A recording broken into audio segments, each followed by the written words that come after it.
Hello everyone and welcome to the Redmen TV and today's watch-along of Liverpool versus Chelsea. We're here to build up to the show. I'm Steve Hoare, this is Errol Smith. Over at the board we've got Mr. Dan Clubb as well, and especially for today we've got Chris Pajak producing the show, so good luck to Chris doing this. Chris on the ones and twos, I'm sure he'll do a fabulous job. Before we start, like we always do on these shows, want a big shout out to the man there on my right hand side. It is Dr. Cynic. Dr. Cynic is, we are proudly sponsored by Dr. Emre Cynic this season here on the Redmen TV.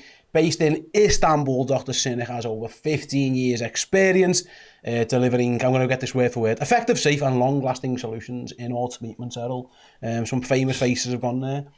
Luis Garcia, Ryan Babel, Digital CC, all three. Rivaldo. Yeah. Some excellent big names. Big hitters have been there, some absolute big hitters. So if you want to get yourselves involved, whether it be pain-free hair transplantation techniques, some dental work as well, click the QR code that'll appear on my right or at the bottom of the screen throughout the show. There's a link in the description as well. So yeah, do go and check all that good stuff out. And thank you once again to Dr. Cynic for sponsoring us for the entire season here at Redmen TV. He's allowing us to bring you all this. So yeah, thank you very much indeed. Go and check him out. Go and show some support, guys. Errol, we're currently, by the way, we're watching Wolves versus Man City, so we'll keep you updated if anything happens. Given what happened to Arsenal yesterday, I feel like this was always a big game. It feels like it's just gone up a little tiny bit more now. Yeah. If the Reds can beat Chelsea today, regardless of what happens in the last 35 or so minutes here, yeah, it's a massive opportunity for Liverpool to open up a significant gap between another potential title rival. Well, yeah, champions-elect Arsenal dropping points. Who would have seen it coming? Do you know what I mean? Like, it definitely wasn't on my bingo card for 2024. Do you know? I thought he was going to go unbeaten. And Arteta's gang of thugs. Yeah, sent off. Exactly. I thought he was going to break Chelsea's goal record of, only conceded 15 for the whole season. So I had high hopes and expectations for Arsenal. They let us down yesterday. But as far as Liverpool are concerned, in all seriousness, this for me is Slot's first big test, and not only because we've played Man United, we understand. Wolves nearly scored. Sorry. Yeah, no, it's okay. We understand obviously the history with the Man United, the rivalry, all of that is clear as day. However, Chelsea are not only a side that want to get back to the top, they have spent and invested a lot of money to try and push this team. They've got a new manager in. The players seem to have taken to the new instructions, the new setup and the new system. And as far as now looking ready, they will see us as their first big challenge. I know they played City early in the season, but City's hardly a measuring stick so soon for a team like Chelsea where they was at. Whereas us, I think they'll probably fancy themselves to see how they can stand up against another side that is, with a form team at the top of the league. We are going to be very difficult to beat, make no mistake about it. So I do feel for us, it's an opportunity for Slot to really get a scalp of a big side and really kind of lay a marker down to the rest of the league. That it doesn't matter big, medium, small, whatever size you are, this Liverpool team have got the tools, the players, the quality to dismantle you in whichever fashion we need to. And hopefully, we're sitting here at the end of the day having a rating show and we're scoring all the players really highly. My only reservation and a little bit of angst is the international. I think having that, probably one of the last teams to play, might do us a little bit of good, but equally, just coming straight off the back of an international break and going into such a big header, it can be a bit of a difficult task for the lads to get straight back up to speed. But we've got to make a big statement as far as I'm concerned. Absolutely, Dan. It's Errol mentioned there, they need the international break. Obviously, Liverpool lost against Nottingham Forest. The manager didn't make changes for that team. He has made changes today, so I fire over to Dan right now. Dan will guide you through Arne Slot's starting 11 and subs bench. You ready, Dan? Yeah, I'm kind of ready. A massive curveball on that subs bench, which I was not anticipating, but I'll deal with that in a minute. Starting 11-wise, Kevin Keller in goal, as expected, obviously with Alisson Becker being a long-term absentee. Andy Robertson at left-back, no shocks there. The partnership, Virgil van Dijk, Ibu Konate, absolutely solid as a rock so far this season. Trent Alexander-Arnold at right back, a midfield three of Ryan Gravenberch, Curtis Jones and Dom Szoboszlai. Alexis McAllister, a little talking point there. Misses out loads of travel, that injury concern he's been carrying as well. Probably putting pay to his chances. A front three of Mohamed Salah, Diogo Jota and Cody Gakpo. Now the subs bench therefore is made up of, now bear with me a moment, Vítězslav Jaros of course, Joe Gomez, we've got Luis Diaz, we've got Darwin Núñez, we've got Alexis McAllister, Kostas Tsimikas, Joel Quansah and Tyler Morton. So no Wataru Endo, I think. No, it's no Endo. No Endo is on it. It's no Bradley. No Connor Bradley in that case. Wow. Maybe he's picked up something on Northern Ireland. Have you got a Tyler Morton? I've just seen a Tyler Morton. Look at that. Has he got a magnet? Oh, yeah. He's got a magnet. How legit a Tyler Morton that is up for debate, but it's Tyler Stick Morton. on the boards, mate. Stick on Tyler the boards. Morton. We'll try and get to you with what's wrong with Conor Bradley shortly. Dan, I'll stay with you then. Yeah. Two South American players on the bench, given after the international break. Maybe that is just, again, we don't know if there's any injuries, fitness issues, whatever. We know Alexis did miss a training session with the team. Do you think that is the manager after Nottingham Forest thinking those guys who've done the furthest travel played one game McAllister's, probably two games for Luis Diaz? Do you think that's why he's freshening this one up? He maybe lessons learned from that Forest defeat? Yeah, quite possibly. Yeah, I think that'd be the easiest sort of conclusion to come to, given what happened. And we did look a little bit stale, a bit out of ideas quite quickly in that game as well. And we've sort of learnt the hard way a couple of times when it comes to sort of immediately after these international breaks. I remember a Wolves game actually, but the schedule around the international was actually a lot harsher back then. I think McAllister played, he might have been in Bolivia on the Thursday night, and we played early on the Saturday. So this time around it isn't quite so brutal. But yeah, I think you're right. I think Arne Slot would have looked at what happened post last international break and the one performance really that he keeps bringing up in a negative sense every time people sort of are effusive in the praise about what he's done, 9 wins out of 10, how seamless the start it's been, the evolution of Arne Slot since Jurgen Klopp left, of course. He keeps going back to that Nottingham Forest performance, so you know it's sort of living long in his memory as the only real cloud over what he's done so far. So it doesn't shock me whatsoever that he's decided to make changes. I was surprised for that Forest game that he went with the same team. So yeah, I'm more than happy that he's just decided to tweak the odd thing for this one. Absolutely. By the way, we're missing the lead here. Errol's birthday was yesterday. We did get a shout out from Jack, who said, did you enjoy your birthday? I did, mate. Yeah, thank you very much. Happy birthday in the chat for Errol. Errol came to our live show in Liverpool on his birthday as well. I was a belter. I had a good night. We had a good night, didn't we? We all had a good night on here. So many happy returns. Hopefully the Reds can deliver you 3 points. That's all I need now to just wrap up the weekend. That'd be absolutely perfect. Before we get there, shall we have a little look at the Chelsea 11, because I'm being led to believe they've made a few changes themselves as well. Obviously, they've had a couple of suspensions. We know that. No Cucurella, no Fofana. What they've done, Errol, they brought back Reece James, and obviously the captain. He's been out for a long time. His first game back is Liverpool. So they've got Sanchez in goal. They've got Reece James. They've decided to go with Tosin, Colwell, and Gusto. He hasn't had a great start to the season, that Gusto. In midfield, they've got Lavia, Casado, Palmer. So they've Enzo on the bench, maybe similar South American player, although Casado is one of those himself. And then Madueke, Sancho and Jackson up front, which is no mad surprise. But yeah, Reece James back, fit, long-term hamstring injury, and straight back into the team. Like, he's a good player. I don't think he's the captain of the football club. So, and he is a good player. He's always injured. That's a massive... It's a big risk. Is he going to play right back, you would think? And maybe they're going to move Gusto to left back, maybe. We'll see that in due course. But either way, I mean, that's a big... He's going to pull rank. It's a big test for someone to go straight back in and go Liverpool. Right, get up against Gakpo then, yeah. Probably Gakpo, probably Gakpo, yeah. I mean, you're asking a lot, and hopefully Gakpo sees that as an opportunity to exploit it, really, in terms of his fitness, test him, run at him as much as you can. I think with Gakpo's movements as well, and I think, obviously, you know, having the option to save Diaz and his explosive nature, you could end up pulling your hammy again, because of the knots Diaz can tie you in if you're not 100% on your game. So I think the lads from our perspective should welcome it, because I don't care how fit he is, he's not match fit. He's not match sharp. Let's be honest. He's had no games. He hasn't kicked the ball, so it's improbable that he's in that peak of his condition. And again, I've still got reservations over Chelsea's backline in general and their goalkeeper. So I would expect us to be able to test and really. I want Jota to really be heavily involved today. I really think, you know, if we can get stuff and good service into the feet of Jota, I think Jones might be pivotal in that as well, making some late runs into the box. But yeah, that Chelsea team, there's a couple of standout players, don't make a mistake about it. You know, Cole Palmer, people know I highly rate him. I think he's an amazing prospect, and he's delivering at the moment as well. So he's not just a prospect, he's a very much a talent. Lavia, again, is an unknown quantity in this Chelsea team, simply because he hasn't played enough games. So what is he going to be able to offer and bring into this side, especially with someone next to him is Caicedo? Are they going to be a bit of a double pivot? How are they really going to find the balance within that midfield, considering you haven't had many games to ultimately implement it? It's going to be interesting to see. However, I do fancy us now. I've seen the starting 11s ours versus theirs. I was on the fence for a large part of this week, but I do fancy us now. Dan, I'll come over to you. In another timeline, if things are going a bit differently, one of, or maybe even both of Lavia and Casado could have been Liverpool players. Probably one or the other, given what happened at the time. Again, Liverpool made bids for both of them, we're led to believe.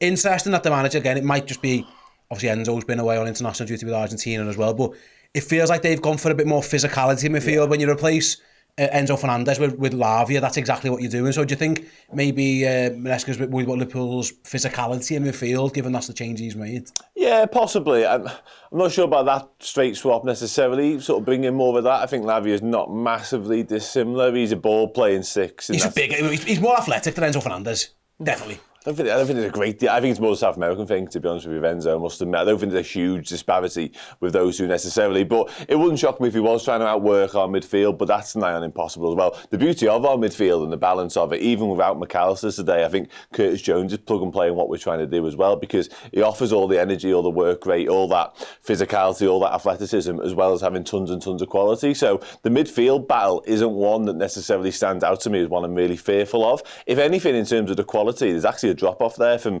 Enzo to Lavia. Yeah. I do like Romeo Lavia, but as Errol alluded to there, he hasn't really done it consistently ever since he got to Chelsea. He was very good for Southampton, hence Liverpool taking a look at him, hence Chelsea pulling the trigger and actually signing him. But I think that's one area of the pitch today, as well as a couple of others, by the way, where Liverpool could really dominate and get a stranglehold on the game. Absolutely. Speaking of midfield changes, I'll stick with you on Liverpool's then. Curtis gets the nod again. Congratulations to Curtis Jones. We've got five this week. Absolutely, yeah. Papa Jones is in the team. Again, another massive opportunity for him. Again, obviously Alexis, Liverpool looking after him, fitness issues, whatever it is. No Harvey Elliott, of course. Provides Curtis Jones with a great opportunity. He first got himself almost back in the Liverpool reckoning. It was a game against Chelsea away. Liverpool have been on a stinker of a run. And Curtis got in and he played. He was one of our big, and then he went on to perform. Yeah. He's got good memories of playing against Chelsea as Curtis Jones. And yeah, hopefully that continues today. No, absolutely. And, from it, this seems to be, or to me would be, no, you say breakouts, but a big opportunity for him really to build that momentum now. And obviously we know Slot seems quite comfortable with his preferred, not just him, but his preferred start on midfield, you know what I mean? So if that's the standard, you've got to come in and up that level. So I think that's a great marker and a bit of a test for Curtis to be able to say, all right, well, not only do I come in and it's a seamless, transition almost, but I can come in and I can add something to it as well, and I can offer something slightly different in terms of what I do while I'm on the ball. We understand that, we already know he's great when it comes to his ball retention, how his close control is. I think over the last 12 months, there has been a noticeable difference in the releasing and the timing that he releases the ball. Doesn't always get it right, but by and large, I do think he's got a lot better at that. Some of his bad habits have kind of been ironed out of his game in that respect. I think it's just now how you thread the ball into that final third on a more consistent basis for me now. How can you be that link up between going from midfield into the final third, and can you offer enough in terms of, I'm not expecting mad numbers outside in terms of goals and assists, but can you be a little bit of a difference maker? Can you unlock a back door? Can you get us in behind more often than not? And if he's able to be that and kind of get us on the front foot, I think Liverpool have got a really good chance today, especially from a midfield's perspective. Aled says here, where's Conor Bradley? We're still waiting for updates on that, Aled, so we'll let you know as soon as we find anything out. Dan, on the midfield thing, because Errol mentioned earlier, the role of Curtis Jones, we know the way Liverpool play, it's I mean, as much as Arne Slot argue with Chris Pajak about it, they play it's effectively 4-2-3-1 more often than not.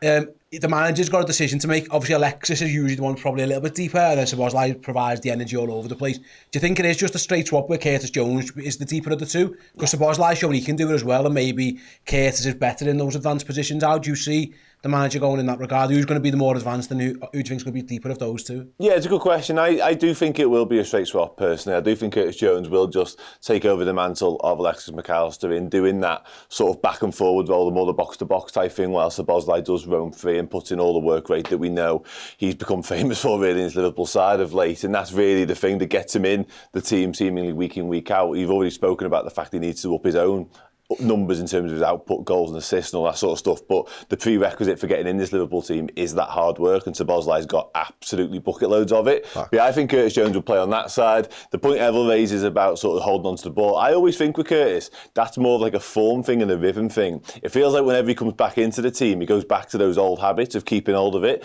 kind of what he used to do in the academy, because you used to get the ball to him and he'd make things happen, he'd make that team tick. He's not that in this Liverpool side anymore. He's got traces of it, but too often I think when he comes back into the team, he just dwells on it too much, and that decision making, that sharpness just deserts him a little bit. But once he's got a run of games, he starts to get back up to match speed, and that goes again. So hopefully we'll see the best version of Curtis. But I do believe, I guess one of the beauties of him, and similar with Gravenberch and Szoboszlai and also McAllister in this conversation, is they are so fluid, they are so flexible, they can all do all three of those roles pretty well. Szoboszlai in the 6 might be a question mark, but pretty much they can all rotate and sort of just interchange as the game goes on, and that is one hell of a quality to have. Absolutely, yeah. They've got plenty of good players. Shout out, I've got a message from Phil.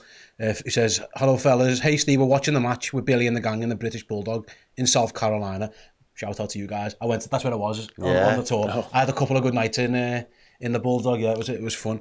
I was on stage slagging Man United off for a little bit of it, teaching them Scouse slang as well. So I told them they couldn't say awesome. They had to say boss. Boss. Yeah. And they couldn't say good. They had to go sound. Sound. I was teaching. That's what I was doing last time. I was in the bar there with Billy and the guy. Giving them some lingo. Appreciate it. The invite was fantastic. So I hope you guys enjoyed the game. I know it's nice and early over there. Although the slightly later kick-off. Yeah, about nearly lunchtime. Maybe about 11:30, I think. So nice little. I mean, it's a perfect time to have a beer. Oh yeah. Oh, it's beer o'clock over there. Little Sunday beer for the guys in South Carolina and the ladies. So shout out to all you guys. Looking at the team. Go one more, Errol, and we will get to the Cody Gakpo fan club in the corner in a moment, because he's chomping at the bit to talk about him. I know, Dan, but like Diaz has been great, Gakpo's been great as well. No one's really that bothered, I guess, and whoever was going to play, the other one was always going to get minutes. It might just be the South American thing, but Cody Gakpo starting the Premier League gave me a big chance for him to prove himself as well, because he's been in good form, but it's been Champions League, off the bench a little bit, cup games. Here's a chance from the start in the Premier League. Obviously, he started against Crystal Palace before the break and was heavily involved in that one. He has another opportunity today. I don't even think it's about proving himself. I think the manager's got the world of confidence in Gakpo in terms of what he's been able to deliver, and I think you can see that in his performances. Really, I think if you reverse the clock and went back in time and tried to drop Gakpo in and out of the team at left wing, even through the middle sometimes, he needed a run of games before it seemed to really click. He could never really just kind of be dropped in out the cold and perform, whereas this season, whatever the instruction is, whatever the message has been from the manager in terms of his belief in the player, it's certainly shown when it's come to his time on the pitch and the minutes that's been involved for him. I've enjoyed it. What Gakpo's done for us, it's you're splitting hairs. It literally is. They're just two completely different styles. The highest compliment you can give is, as fans, we're not asked who plays. Like, if it was Diaz today, minus an international break, if it would have been Diaz today, it would have been sound. It would have been like, all right, great, yeah, we know what to expect. Again, now that it's Gakpo, I'm like, sound, because I'm expecting another Cody Gakpo performance like Milan. Something where, everything is running through him in terms of the build-up, and he was more than an outball in a couple of games for us. He's been a really influential, arm in that attack, especially considering our two number 9s have kind of both been off the boil a little bit for large parts of this season so far. It really has been our wingers and our wide players that have been the most consistent threat. I really like Gakpo. I think as long as he remains confident in himself when he comes in, I don't even think he has to prove himself anymore. I just think he has to keep doing what he has been doing so far, and it'll be more than enough for us, if I'm being honest with you. Absolutely. Dan, I suppose, again, we'll wait and see how Chelsea play it. We imagine it'll be Reece James playing right back. There's a very good chance it probably is, but we'll cross that bridge in a minute. Again, Cody Gakpo there. I like Reece James, think he's a good player, but it's his first game in about 18 months or something. Like, he hasn't played for a long time. Gets a start today. Surely that's got to be something Gakpo and Liverpool look to exploit. Yeah, you've got to be targeting that, haven't you, all day long? I think so. And Liverpool have done a lot of the targeting down our left-hand side, haven't we, this season? I think it's fair to say. So often, the triangle of Trent, Szoboszlai and Salah, or any iteration of it, whatever it looked like, was Liverpool's sort of main area of attack. But that has shifted somewhat this year, maybe due to Diaz's form or just the way we're playing under Arne Slot. I'm not quite sure, but I don't expect that to change this time time around because, as you mentioned there, Reece James back in the side after he's had a few sort of false dawns, hasn't he, where he looked like he's back to fitness and he gets another setback, comes back in today. I think Cody Gakpo will be hoping to give him an absolutely torrid afternoon on his return to the side, because Cody Gakpo has been exceptional. I agree with everything Errol said there. It is much of a muchness on that left wing role for Liverpool, which is a real luxury for Arne Slot. I can imagine he's only really chosen this today based on maybe a little bit of fitness and where they're at and what they're capable of in terms of minutes. That might have been what it boiled down to. But again, what a lovely problem to have when you got Luis Diaz on the bench potentially to come on and run them even further ragged a little bit later. But yeah, as for Gakpo, just keep doing what he's been doing. I don't think he'll see this as sort of a chance to prove himself. This is just an opportunity for him, yet another one. Because I do think, certainly when it comes to those two, they are properly fighting out for that shirt. And if he can put in another top-class performance today, goals, assists, whatever it may look like, all of a sudden, he might be keeping Diaz out with the team and not the other way around. So, yeah, great problems to have. But again, your overriding point is the right one. Hopefully, he can just keep pushing Reece James back, keep him penned into his own half, keep making him turn, and probably injure himself again, to be honest with you, because that's what Reece James does. Yeah, speaking of injuries, Bernardo Silva has just smashed his head open on something. Couldn't have happened to a nicer fella. So. It's Phil Foden kicked him in the head, which is ironic. That's one way to get yourself back in the team. I'm just looking at him. It's a mad thing though, because he's an ultimate shithouse him. Do you know what it is though? Yeah, because he was by the touchline. He's obviously been booted in the head. He's out off the pitch and decides to stumble himself back on the pitch to get the treatment. It's like, you absolute shithouse. You say that, but like, I would want my player to do the exact same thing. Not really. I think City would want him to get back on the pitch. It's still 1-1, by the way. Yeah, it's still 1-1 in that game. The last, I'm just checking Reece James in terms of Premier League starts. He made a couple of appearances against Nottingham Forest and Brighton towards the end of last season. His last Premier League start looks like it was Everton in December 23. I think I'm right in saying that was his last start. What else could they have done on their bench, Steve? You got it there, Chelsea's team. Is it Vega, could have played that full-back like he did the other day. That was the other option, really. They're not blessed with left-backs, are they? Well, the issue they've got just suspensions and injuries. The Sassy could have played centre-back. They could have gone Colwell maybe at left-back. Okay, I'm just thinking there. I thought that's what they were going to do. I thought he might. Paddy Sheila as well, same thing, same conversation. Yeah, He's the so it's interesting. I'm guessing I'd be shocked if Reece James plays 90. So someone at some point you'd imagine not when Luis Diaz is looking to come on the pitch or something like that. As I say, that will literally just send his army back about 6 months. If Diaz starts tying him in knots, there's that guy. We go fucking hell. Yeah, so it's Reece. I think I'm right in saying Reece James' first Premier League start since they played Everton got beat. He went off in the 27th minute. That was December 2023. He's made a couple of sub appearances in May 24. That he hasn't played a Premier League game for a long time. So straight back in from the start. So again, it shows his quality, but also shows Chelsea in a little bit of strife. Oh yeah, they're in a little bit of trouble, lad. He's made out a kick at him. He just takes a break constantly. Like that's just his bag. Like he's just not made for this league. Like. I like him. Do you know what? Sounds like it. No, do you know what? Don't get it twisted, right? If people were fucking cheeky and compared him to Trent, I'd give him his fucking flowers because he's a decent player. But the fact that people try and pigeonhole him into the same conversation as Trent, as if they're the same level of technical and talent and quality ability, it irks me. I take that shit personal. I'm with you, like. Yeah, I don't. It's too early to start ranting. I'm just going to enjoy. I'll just let you see in 4K for yourselves that Reece James cannot hold a torch to my man Trent. Congratulations to Reece James getting back. I hope you stay fit. And I hope you have a terrible game today. I think that's where we're at. With good luck to you. Staying fifth the rest of the season, whatever. But yeah, today you can have a little stinker, mate. That would be absolutely stinking perfect. And hooked. We'll have it. Yeah, get off that pitch at some point. Dan, speaking of then, it's interesting. Obviously, we still don't know why Conor Bradley. I saw Ian Doyle say he's not fit enough for the bench. I think he was one of those issues that Arne Slot was speaking about a few days ago when he said a few players come back from international duty. Madly enough, Conor Bradley in this game last year was probably Liverpool's best player. Brilliant, he had an absolute world. He burst onto the scene, didn't it? That was him announcing himself. It was. He went from this level to like, oh my God, this lad could be something special. Arne Slot was talking up this week as well, saying, at some point he reckons he's good enough to get himself in the team. He said good players always find their ways into teams and we figure stuff out, and he's definitely got that on his side. With that being said, Dan, Trent Alexander-Arnold up against Jadon Sancho, a revitalised Jadon Sancho. Big test again for Alexander-Arnold in terms of defensively, but also from an attacking point of view, it might be one that he relishes, that battle against Trent against Chelsea again. He's got good memories against these two. Yeah, no, absolutely. Yeah, a lot of Liverpool lads have, haven't they? Obviously, Kevin Keller, front and centre of that particular conversation. So, yeah, it's interesting. There's a big blow about Conor Bradley if it is an injury that's obviously kept him out of this one. Hopefully nothing too serious because, you know, you just love to see people like that in the Rangers Liverpool squad because it's exceptional. He's proven it quite a number of times now, hasn't he? And that goal in that Chelsea game that you referenced there was absolutely out of this world for a right-back. Not a normal right-back finish at all. But speaking of not normal right-backs, Trent Alexander-Arnold, defensively, I think he's passed most tests with flying colours really so far this season. Obviously, that is the hot topic when it comes to him more often than not. Pundits across the land often like to point the finger of blame at Trent for various different things that he's never usually at fault for. But yeah, I think defensively he's been pretty solid for the most part, but it's actually been his attacking game and side of things and been able to sort of run games of football from that position that he often has done in the past for Liverpool that I've been a little bit underwhelmed by so far. He's been good, but he hasn't quite been up to his usual standards. So with a return to that today is possible, and I'd love to see it because as tricky. Can I ask you a question? Sorry. No.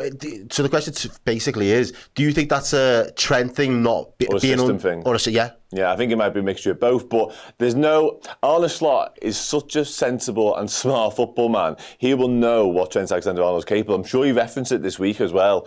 And when you've got somebody of that capability with those tools at his disposal, Arne Slot will want to use them. That won't be him saying, listen, I know you can do this, and this, Trent, but we don't play that way. Okay. He'll want to get more from him. I'm absolutely certain of it. So hopefully we do see that today. Jadon Sancho's proper tricky customer. He'll have to be on his guard when it comes to defensively, but I don't think Sancho will want to do the hard yards that it will take to stop Trent having a proper influence on this game. Back to one more thing before we wrap up. We'll bring Dan in for you guys to have your say on all things as well, so you get involved in that one a little bit later on. We haven't really spoke about the goalkeeper actually. Errol, obviously Liverpool's goalkeeper for a long time. That's a compliment as well. Yeah, in itself. 30 odd minutes into a show. This is his first mention. Yeah, and good luck to him. I'm sure we're all more than comfortable. What matters it sounds, it's like I think there's more question marks over there. Goalkeeper. Sanchez he's had some rickety moments, and that's something hopefully, like I say, hopefully Kiev. I know we had a bad moment the other day for Ireland. Hopefully he's got that out of his system. It is a loss losing Alisson. As good as Kelleher is, it is a loss without Alisson. So you hope the lads in front of Kiev do him a favour and help him keep this very good Chelsea attack out as best they can. But also again another one where you'd be fancying your chances against Sanchez. You'd be shooting at him, you'd be following things in, you'd be putting pressure on him set pieces because we've seen already, especially when he's got the ball at his feet as well. He hasn't been great. He's sketchy, bro. He is fully sketchy. I don't particularly rate him. I think that as much investment that just this Chelsea side have done to push themselves back into the conversation of being relevant, that he will be the thorn in their side for as long as he's their number one goalkeeper. I don't think you're going to get any longevity out of him. I don't think he's going to be the guy that's going to catapult you towards a title charge or to any sort of major honours. He's just not good enough, especially when the defence in front of him isn't, a stellar defence where you think, bloody hell, like they haven't got that aura about them yet, that defence, and it is quite young and there's relative inexperience in there from a couple of defenders. They've got a couple of promising young defenders that you think may at some point really become something special, but as it stands right now, you're looking at it and you're thinking there's definitely a weak link in there. And in terms of our goalkeeper Kelleher, whenever we've played Chelsea, he's not had a bad game that I can remember. When I think, I was watching a little bit of the show that you guys did the other day when you were speaking about Kelleher, and, Dan made a good point of, Kelleher's done it before against this Chelsea side, and if he now thinks that, next year is going to be the year that he moves away because obviously Liverpool's going to have a different goalkeeper and that situation will change, and if he wants that move, what he does in this next potential run between now and Ali coming back is going to be that benchmark. If he fancies himself, was it Forrest, did you say that came that in with the bid? That was the only interest, and I think that it's not disrespectful, but I agree with what he thinks is I'm better than that. I could at least be playing as a starting goalkeeper for any of the teams in the top 10. Do you know what I mean? In the league without a problem, and I'd hold down my position as well. If he wants to do that, look at the fixture run that Liverpool have got over the next fucking 2 months.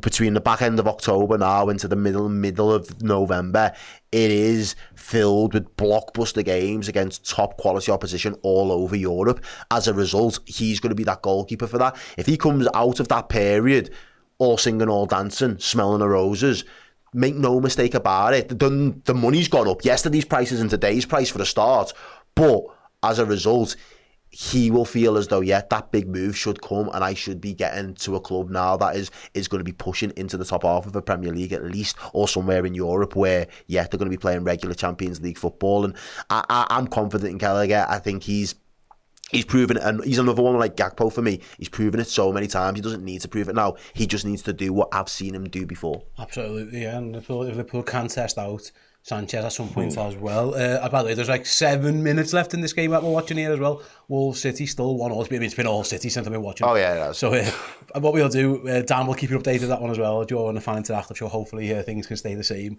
throughout it. Before we go, Errol, score prediction for now. You've seen both teams, Liverpool versus Chelsea. I did in the week go 2-2. I'm not gonna lie. I know. But that was before I see the teams all week. I had to figure we might just cancel each other out. But now I reckon it's going to be a 3-1 game to Liverpool. Still going to be 4 goals, but 3-1 Liverpool. I said 3-1 as well, Dan. I want to say 3-1, you know. There you go. It's a full house, man.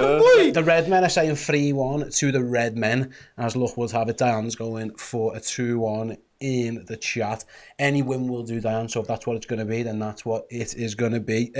Right then, stick here on the channel. Dan will be taking over very, very shortly. He'll be in this chair for the Fan Interactive Show. You can have your say on all things Liverpool, whether it be team news, anything you want to speak about, the changes, the sub bench, of course, the end of Wolves versus Man City. Well, I'm sure Dan will be keeping more than half an eye on that one. I've actually got Chloe inside Anfield text me about it every 2 minutes, asking for updates as well. So that's what I'll be doing throughout the course of the show. So yeah, thanks very much for watching me and Errol at the moment in time. Always Errol and Haaland just ran through. Sorry, I'm getting distracted. Thanks for watching me and Errol here.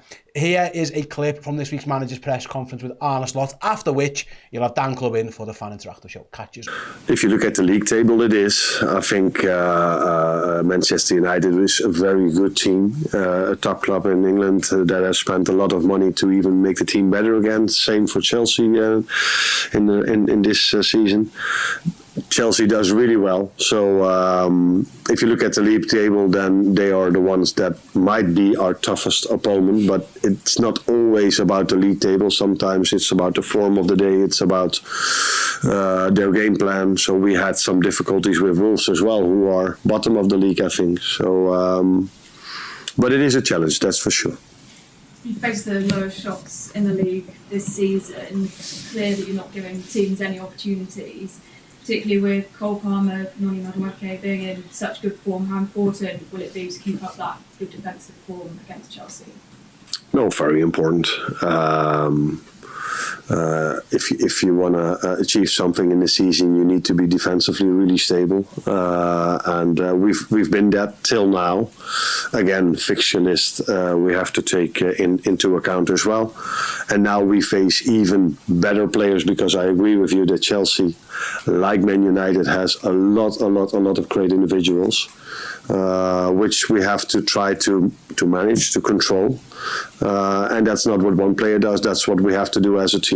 But we must not forget to create our own chances as well, because if you want to win, you need to score as well. And fortunately, and good thing for us is that we have players that can score goals. So looking forward to a very interesting. Hello, everybody. Welcome back to the Redmen TV and the part of the show where we carry on building up, looking ahead to Liverpool taking on Chelsea at Anfield, of course. But this is where you have your say. Get the chats in. Any questions you want to ask me, anything you want to talk about, throw them in the chat now. But I won't lie to you, ladies, gentlemen, boys and girls, for like the next 6-7 minutes, a lot of this chat might revolve around what's happening Wolves Man City, because it is torture, quite frankly. But yeah, we will be very much keeping a close eye on that and praying, hoping, waiting with bated breath. Although Gucci'd up in the chat right there says he will not be putting the game on because it's been burned too many times. I'm with you, however, it's on now, and I'm one of those very superstitious people and it comes from like a sporting background of mine. Whatever you're doing at the moment, things are going well in the sport that you're either watching or participating in or whatever, keep that going. It was actually got really bad at one point, to the point whereby, like, if I had a set routine on a Saturday morning, I would do that again the following week in like my own sporting life. I've calmed down a little bit since then, but still, the point remains. Sounds, yeah, keep the score predictions coming in. But anyone who's a regular listener, watcher, contributor to this section in particular, yeah, that's very true, actually. anyone who's watched these before with me will know that I'm fine with score predictions, like more the merrier. However, I do like goal scorers as well. Nigel Smith goes for the 3-0. I'm more than happy with that. Likewise as well on this comment. But yeah, SR is not confident about Mac. We're going to miss Alexis McAllister. There's no two ways about that. He is a top quality footballer. However, Curtis Jones is also a very, very good footballer, and we still own lots of them, and the midfield still looks very strong. And I guess, Conor Bradley notwithstanding, the beauty of, and obviously Harvey Elliott still on his way back to fitness as well, but that side has been chosen by Arne Slot, other than obviously Alisson Becker, who we know is out for a long time, because that's the side he wants to play. He hasn't really been forced into too many changes. We don't know quite on the McAllister front yet what he was or wasn't capable of. Obviously, we know he missed a game and a couple of training sessions with Argentina over the break. But yeah, more than less, that's the team that Arne Slot has chosen, not his hand hasn't been forced necessarily. James, just that chat there. Let me get that back up. Can't wait for the game today. I hope it gives them a beating to stop their progress. Reece James won't last 10 minutes. There's a prediction for you. After this weekend's result, we need a performance. Come on, you Reds. Yeah, I guess, obviously, we've all, as I say, well, most of us have got eyes on Wolves against Man City, but there's also the Arsenal getting beat by Bournemouth factor to consider here. Jack Grealish on the attack. Oh, okay, goal kick to Wolves. That's fine. Yeah. Anyway, Michael LFC says, Szoboszlai, Gakpo, Jota, and a 3-1 win. Dino says, Diaz and Maka will come on. Yeah, that's the other thing with this as well, I guess. Harvey Elliott isn't quite back in training. He's back doing individual stuff. He's been gym. He's been out running on the pitch as well. Jack Furlong asks, my most hated Chelsea player from this current side? That's a good question, that. Let me get the team up and I'll answer that. Or of all time, if you can clarify. All time is an easy one to answer. That would probably be, it might be John Terry, Couldn't stand John Terry. Frank Lampard's not, that's a close old second, that. Fair play. It might be Reece James, but it's not actually Reece James's fault, a lot of my hatred towards him. It's just because people, Errol mentioned it a moment ago, the fact that people had the audacity to put him on a pedestal, or even close to on a pedestal with Trent Alexander-Arnold. People having genuine conversations around Reece James being as good as, if not better than Trent. Come on. So my sort of irrational hatred for Reece James has stemmed from things that were pretty much out of his control. But anyway, Dale Blueberry makes the point, Torres. Yeah, there was definitely a moment in time whereby Fernando Torres was everybody's most hated Chelsea player. I think it's fair to say. Kieran Orr says Caicedo. Is that just because of the transfer saga? I imagine there was no real need to hate him prior to him joining Chelsea, I guess. With the Brighton, he was pretty unhateable back then, wasn't he? But then he does the whole, it was always Chelsea thing. He's got him and his ma sat in like a boot of a car saying, we love this football club. Yeah, whatever, load of nonsense. Ben Chilwell's a good shout. And do you remember Conor Bradley had murder with Ben Chilwell in the Carabao Cup final, I want to say. In this squad, Kieran clarifies, okay, yeah, probably Reece James, but Ben Chilwell's a good shout. Although he's not actually playing today. Because, yeah, Conor Bradley proper put him in his place, and that was fucking brilliant. Plus 5 minutes on the Wolves Man City game. Oh, it's horrible, isn't it? Let's be honest. Let's talk about Liverpool instead, shall we? As just to take our minds off what's going on. City on the attack, little plastic bag just floating across the screen there. How are we feeling about today? Baldwin is worried about Grav and Birch. He's played a lot. He has played a lot, and I'm sure I've seen Arne Slot referencing this in the past couple of weeks, like basically saying we're not going to be able to play him 50 games this season with all competitions and every single minute of that, so we will need rotational options. Wataru Endo is one of them, of course. Interesting inclusion of Tyler Morton on the bench today, obviously in Conor Bradley's absence, so maybe he becomes an option to give Ryan Gravenberch a break at some point as well.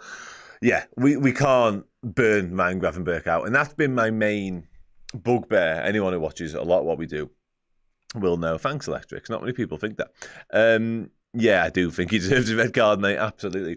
Yeah, because he was the last man, wasn't he? Yeah, what was I saying? Ryan Gravenberch, midfield. Yeah, McAllister is obviously now sort of suffering from what we've done in the early part of the season for me, well taken keeper, well gone down as well, I'd love to see it, because my main concern around Liverpool so far, the football I've loved, and I've been a huge fan, obviously Nottingham Forest game not included, of the way we've gone about our business. It's been really, really impressive. You know, I'm not going to sort of hammer home all the points everybody's made a dozen times over, but it's just tweaked stuff from the Klopp era, and it's just been relatively seamless, but a bit more calm, a bit more composed. It's been brilliant. However, my main sort of bugbear week in, week out was the fact that Wolves were on the attack here. That's not a bugbear. You bastard. Was the fact that he wasn't making enough changes. The international break, last one when we went into the Forest game, obviously he went same again, basically. I was like, that's fine. And clearly he likes the side and clearly likes the balance and he trusts the players, etc., etc., etc. And he's used to working with small squads in Feyenoord. But in the Eredivisie, there's less teams, there's less competitions. The competition itself isn't as intense. The opposition aren't as good in terms of the quality you're going to face every single week. The bottom of the Eredivisie doesn't match up to the bottom of the Premier League, and so on and so forth. So I was always concerned that as much as we're getting better and it was all going along nicely, I was always concerned that at some point he's going to have to start making more changes, and it looks like he's actually doing that now. Anyway, Hitchin Baz says, hi Dan, how do you think our midfield defence will deal with Cole Palmer? That is the main probably question I'd say around this Chelsea team, isn't it? That is, they're a decent side in attack. Obviously Cole Palmer, Jadon Sancho's a handful. Noni Madueke's really good. Nicholas Jackson likewise as well. He's started scoring goals too. But Cole Palmer is 100% the main threat. And I think if we can nullify him, and sort of, in years gone by, with somebody as banging form as he is, you'd have asked like a Fabinho, or even a Henderson, or even a James Milner, to do a bit of a job on him, and almost just completely shut him down. Liverpool would have looked to earn the right to play thereafter and, you know, gone about our business and looked to impose ourselves on the game anyway. But there's no two ways about it. You'd have kept a keen eye on Cole Palmer. I don't know which one of the three midfielders in particular will be tasked with that today, if any of them, because as brilliant as Gravenberch has been, and he has been exceptional, he's not the type. They've scored. Header late on, John Stones. Bastards. Every time. It was always coming, wasn't it? God, you just hate them. That is so late as well.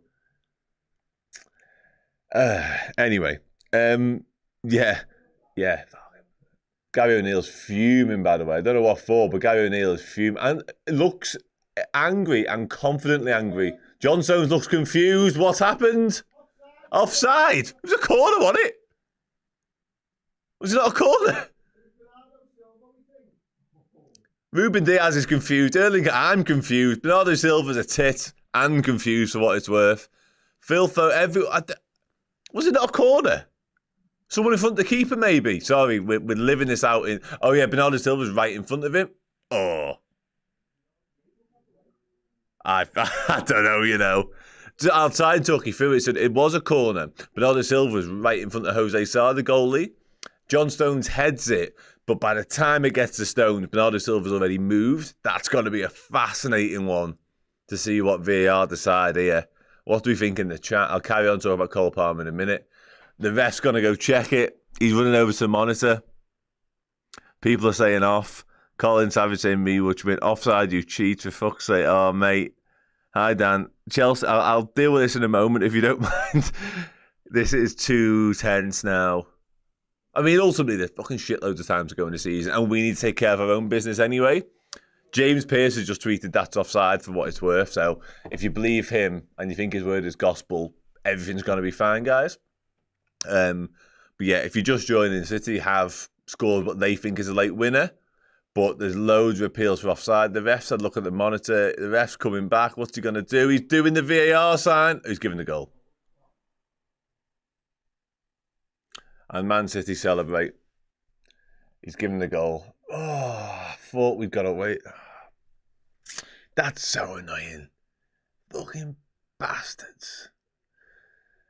Yeah, he scored. The goal's been given. Gary O'Neill is baffled. I must admit, and people feel free to disagree with me in the chat, I do think Bernardo Silva got out of the way before it became a problem for the keeper. I really do. He was in front of Jose Sarr for a long time, but from the replay I've seen once, it felt like by the time Stones actually made connection. Bernardo Silva wasn't really in his line of vision anymore, which is proper shit. And I hate saying it, but I think they might have actually got that right.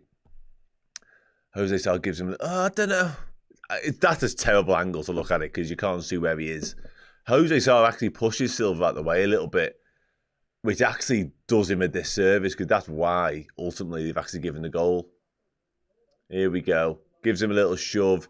It's the shove that, yeah. Anyway, City got to win, which means Liverpool need to win, which was always going to be the case regardless, but even more so now because, yeah, just keeping up with the Joneses ultimately when it comes to point tally. We knew Liverpool were going to have to go 90 plus points to win this Premier League, so not a lot has changed in the past minute and a half. It's just a bit extra annoying, and the importance and the significance of what we're about to do at Anfield has gone up a level or two as well. I think it's fair to say, not to say it never wasn't that, but with our rival potential, toe-to-toe title rivals winning another game, you've got to go and win your game, haven't you? You've got to take care of your own business. So, yeah, the MO doesn't change from Liverpool's standpoint.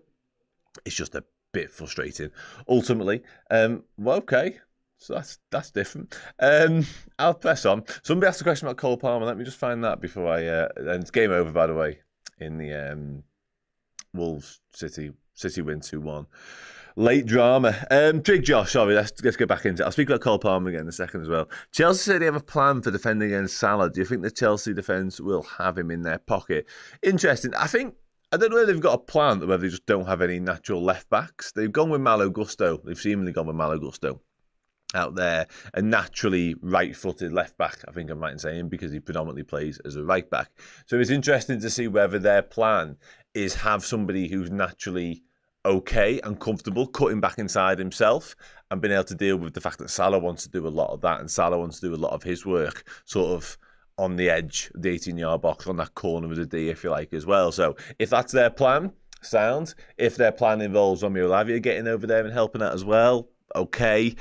Whether it's doubling up, whether it be Colwell and Gusto on Salah, that just leaves room for Diogo Jota and Cody Gakpo to do all their work. We spoke before about the fact that Reece James is back in the team after a long old absence too. So I'm sure Liverpool will be targeting their right side, our left, for a lot of our attacking work as well. So it doesn't really concern me that Chelsea might do a number on Mo Salah today because we've got so many different threats. And Salah is also exceptional, so I'm sure he'll find a way of giving himself a little bit of room. But yeah, we'll see, won't we, in the fullness of time. Back to, they are a little bit short on defenders as well. They've got Cucurella and they've got Fofana out suspended, as well as Ben Chilwell injured too. Where was I? If he's in their pockets, there's going to be a full... But yeah, it's also true. It's also a very good point. And again, I don't know how many times, there's been once or twice, Luke Shaw once or twice actually did a bit of a job on Salah. We've seen him play countless games of football now for Liverpool, way in excess of 150, 200, I imagine. And it's very rare that we come away from any of those games going, Salah was like, someone actually pocketed him today. You know what I mean? Those memes whereby somebody empties their pockets when they get home and it's keys, your wallet, and Mo Salah, you don't see them, do you? Because he's one of the best footballers on the planet. So we'll see. Chiesa is not on the bench today, however. Let's start going through the chat again, shall we? Back to what I was saying about Cole Palmer before I got distracted by Man City. One of the ways to quieten him and make sure he doesn't sort of run amok today might be just cutting off the supply line to him. And I guess the simplest way is just being better than Chelsea, man for man across the pitch, and just winning individual battles, dominating proceedings from early doors, having all the possession, all the territory, all that sort of stuff. Just don't give him a sniff. Basically, I don't know whether Liverpool will have any special plans for Cole Palmer. And that's because I think we'll back ourselves to be the better team at home, the Anfield effect, all that sort of stuff. And I think it's interesting how the Anfield effect could come into its full force today. It's not been needed, actually, it's probably fair to say. You could argue the toss about the Forest game as well, if you like. It's always the outlier, that game, isn't it? But it hasn't really been called upon as of yet. Today, that might change. But I think when it comes to actual game plans, I don't see us sort of conjuring up anything particular for Cole Palmer. I just think we'll go out there, play our own game, and just make sure he doesn't get any golden opportunities to hurt us. But again, I could be wrong. I just don't see us, like when United used to use like Ji-sung Park to just leg it around after somebody, I don't see us doing that on anyone. We haven't got Fabinho anymore. We don't have Jordan Henderson. We don't have James Milner. We've got a midfield now, more or less of out-and-out technicians. I think we'll just back them to win the battle time and time again. So let's see. Turn up the volume out, Anfield. I absolutely agree with that. Corruption, 2 big fouls before. I did see Gary O'Neill was not happy at the end there at all. What I guess we will say on the City thing, let's do the final thing I say on it now. I'll deal with this comment as well in a second. Is that at least they're still showing sort of vulnerability and they are still conceding goals. And they're having to go to the well in a big way to get points. So that, I guess, bodes well for us in the long haul, because it's one thing doing that sort of in a title running when it's, March, April, whatever, and you need to go and go and go, and you're going up against Liverpool, Arsenal, whoever it's been in recent years, but needing to go deep and deep and deep in October away at Wolves, that's not the Man City we've come to know and detest, I wouldn't say. So, yeah, small mercies. Sad. Thank you very much, Sian. I appreciate that. We've worked very hard at it, and we've worked very hard at something else, which I'll tell you about in a few minutes as well. You've got a lot of boss stuff coming up over the course of the next week or so. I will be in Leipzig, however, for the next 4 days, so that's my future. Yeah, he's a fucking strange fella, don't he? Just a strange, but I cannot stand him. Like, honestly, I can't. I struggle to even bring myself to praise him for so many reasons. I haven't even got time left in my segment of this stream to tell you just all the hatred I have pent up inside for Pep Guardiola.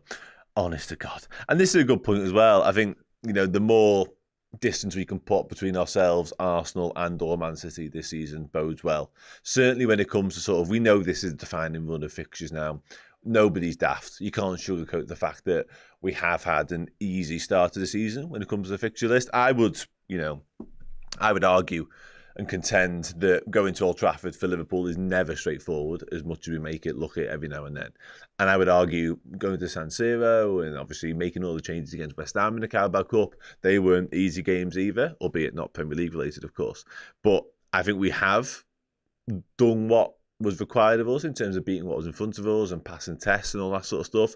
But again, there's no two ways about it. This starting today, and then your Real Madrid, your Man Cities, your Arsenals, your Villas, your Brightons, they're where we're at. And that's sort of the company we want to be keeping when it comes to, can we stand up to them and pass those sort of tests? I think we can, for what it's worth, but that's when we're really going to learn a lot and find out what this Liverpool side is all about. Okay, let's carry on. Lee Guy puts this perfectly. So yes, let's do that, shall we? Keep getting those score predictions in. I've asked a couple of times now, and they have been coming in along the way, don't get me wrong, but I only had like 1 or 2. I've certainly only read 1 or 2 out with some actual goal scorers. I said Liverpool 3-1 earlier on, but I'm going to put some names on it at this point. And I'm going to say, I am looking at the board whilst talking, that's why I'm not looking at you guys for a second. I'm going to say Trent Alexander-Arnold scores. I'm going to say Cody Gakpo scores. And one of the midfield... Let's go Dom Szoboszlai. Arne Slot's been begging for more output from Dom, more numbers from Dom, and he's going to get a little bit of that today. Enjoy the game, mate. Take care. I'll speak to you in a little bit. 2-0 Liverpool, says Thomas. He did for a little bit. Yeah, he did. He did go there for a while. He 100% did. Ruddy saying Szoboszlai's going to score as well. And I'm not saying it would answer the critics of Szoboszlai goal, because I'm not sure the critics exist necessarily. There have been some conversations around what he's bringing to the side, but then when you watch just how much ground he covers and obviously the pressing and the intensity of all that sort of stuff, then all of a sudden you kind of make peace with Szoboszlai's role in the team and what he's bringing. But I do think a goal and sort of like a match-defining moment would just silence any sort of uncertainty there was around his position in the team. So yeah, I'm banging Stephen Mann was at City too. We've had a few crossovers, but that was when Man City were what they were and Curly Watts from Coronation Street was like the most famous thing about Man City. They weren't a problem to anybody then. Even the fact they were from Manchester didn't really matter then, because no one was asked about Man City, and that was the way I liked them, to be honest with you. But that kind of remains true. I'm back on Man City now, sorry. Okay, I just can't do him. Lee Guy says Gakpo, Sobbo, and a Trent. I was thinking Trent free kick as well when I made that prediction. Dino says goals from Jota, Mo, and Diaz winner in the second half. You're going 3-2. Lee Whisker said, Dan, can you put a link for Zoe's place in the chat? I will. Chris might be able to do that at some point. But yeah, we'll try and get that done for you along the way. I can't do it right now, but we will do it. Didi Haman as well as another crossover. Diane Butler said, I've got a feeling Curtis Jones will get one today. Might even, the baby celebration. That's a good shout. It was cute what he was saying this week, wasn't it? About the best feeling in the world. I like that. I like that a lot. I wonder what mode of baby celebration he'll go for, though. Will he go for the usual or the finger, the thumb in the mouth one? I'd probably be a rocker, to be fair, if I had it my way. Somebody else thinks Quadbod, in fact, thinks Curtis is scoring today. Simon Cook says a Grav and Salah brace. We've got a Salah, Cody and Curtis to wet the baby's head. You'll never walk alone. Nice. Harvey Elliott is not playing today.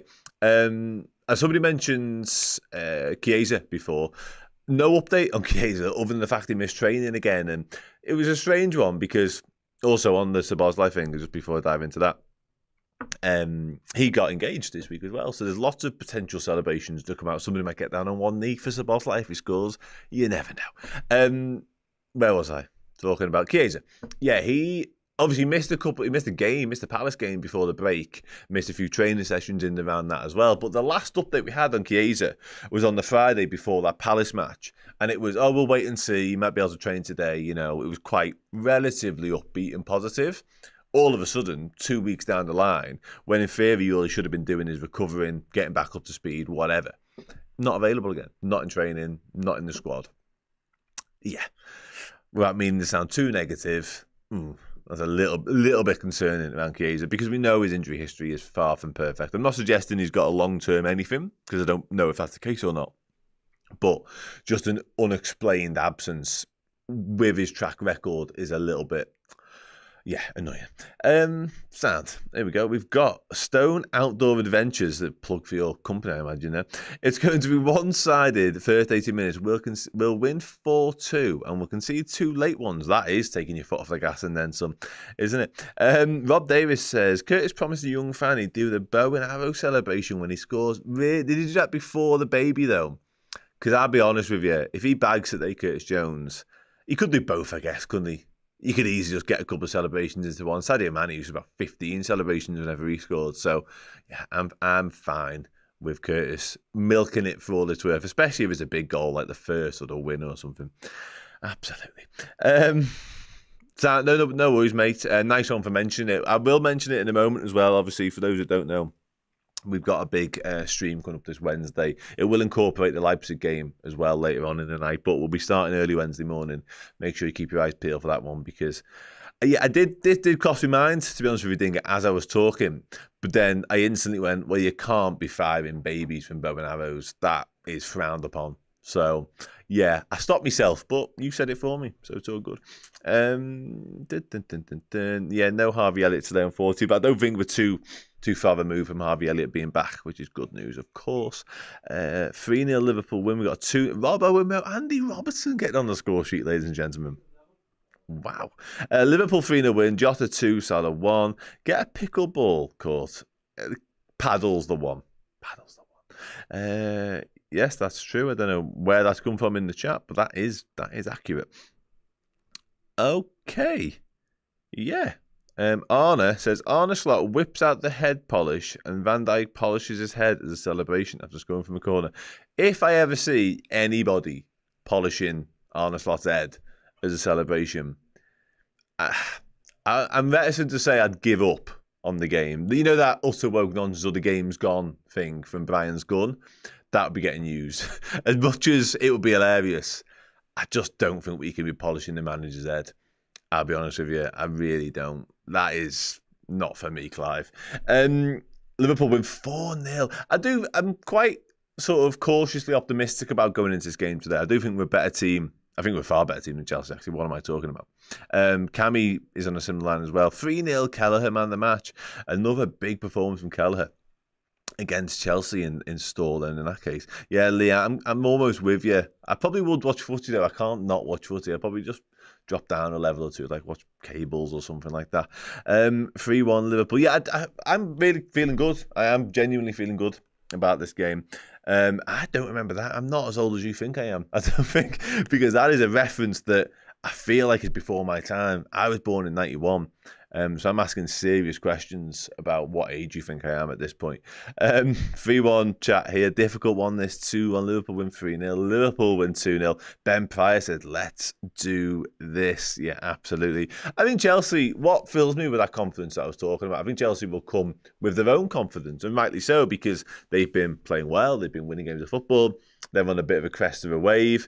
Am I old enough for Ben Hill at 91? I don't think so. But yeah, I think Chelsea will come and they'll fancy the chances and they'll look to put it on our toes and look to get their own 4 or 5 attacking players into the game and all that sort of stuff. Looks like they're going a bit of a double pivot with Lavia and Caicedo, but that doesn't scare me necessarily. Chelsea's front line fills me with a little bit of trepidation, but the way Canate and Van Dijk have been playing, I think Trent's been exceptional defensively as well, likewise Andy Robertson, I'm not massively concerned. I just think if we play to our optimum levels and turn up today, and Anfield does similar, in a similar vein, I just think we'll have too much for Chelsea. I really do. And I think this is the sort of day where, like, well, I've mentioned the phrase defining fixtures before now, but I think after today, we should hopefully see where we're at and where Chelsea are at. And that's not to say that Chelsea are going to drift off into sort of insignificance of like 9th or 10th, because I don't think they will. But I think we'll put ourselves in the bracket of real, proper, bona fide title challengers, and Chelsea won't, ultimately. Sound, I have got the wave of wrap up from Steve and Errol, which is perfectly fine because it is time to welcome them two back. Before I do, however, I'm not 67. Let's just get that out there. Before I do that, I mentioned a couple of times we've got something special coming up this week. Here is the man himself, Chris Pajak, to tell you all about it. But before you go to that, I want to tell you that it's going to be boss. I don't think Chris says that, but it's going to be boss. Things have developed at a pace since Chris said these next few words. Some of the guests. My God. Let's just tell you this. I'm going to be in Germany and I'm gutted I'm not going to be in the studio. That's how good it's going to be. But anyway, I'll go. I'll see you in a little bit. Enjoy the game. So we are going to be doing a 12-hour charity live stream for Zoe's Place, in the Children's Hospice in West Derby in Liverpool. If you are from the area, you will have seen it in the news. If you're not from the area, they have about 30 days, less than 30 days actually, to raise about another £5 million for a new building, and they need to have that fitted out so that they can move in next year. It is the only one of its type in and around this area, and we need your support. So we'll be doing a charity live stream. We're going to hopefully try and get as many big guests as possible. All proceeds will be going into a specialist fundraising pot in our name for obviously Zoe's Place. So that'll be next Wednesday, the 23rd of October. We're going to go from around about 10 a.m. in the morning to around about 11 p.m. at night. I know that's 13 hours, but we'll work the timings out another point. It is massively important to each and every one of us, but most important to the city and the people that live in the city and the support that these families get, because if this shuts down, they will not be getting any support from anybody else, and they're currently looking after somewhere between 30 and 50 families. It is a babies hospice. They do incredible work and we want your support, so we will be doing a 13-hour live stream. Obviously any ad revenues from YouTube and stuff, we'll be throwing that in. Any super chats, we'll be throwing that into the pot, but we will have a Just Giving page set up where you can donate, and we'd love you to, and we want some big guests as well. We'll make it worth your while. It will be an entertainment show, and we just want you to support us in supporting them.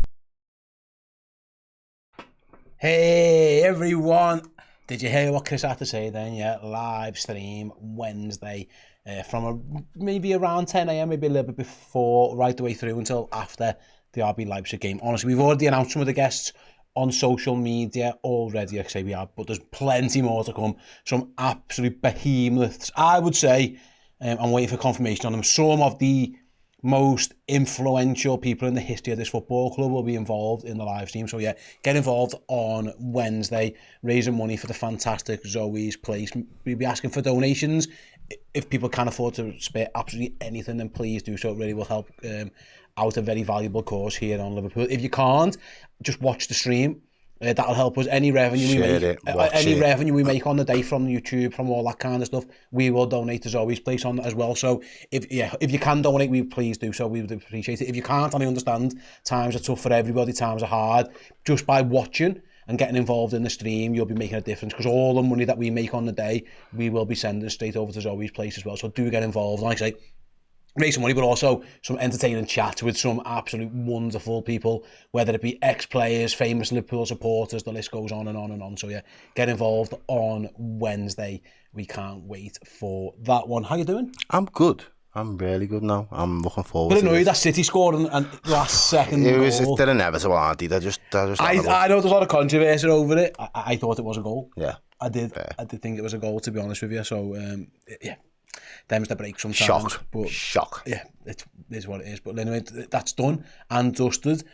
Take encouragement from the fact that City are being made to work very, very hard for things this season. They keep conceding goals. So if Liverpool can get back above them this afternoon with a win against Chelsea, that is all that matters. I'm looking forward to this, you? I am now, yeah. I'm really in the mood. I think obviously the players will know exactly what's just happened in the other result.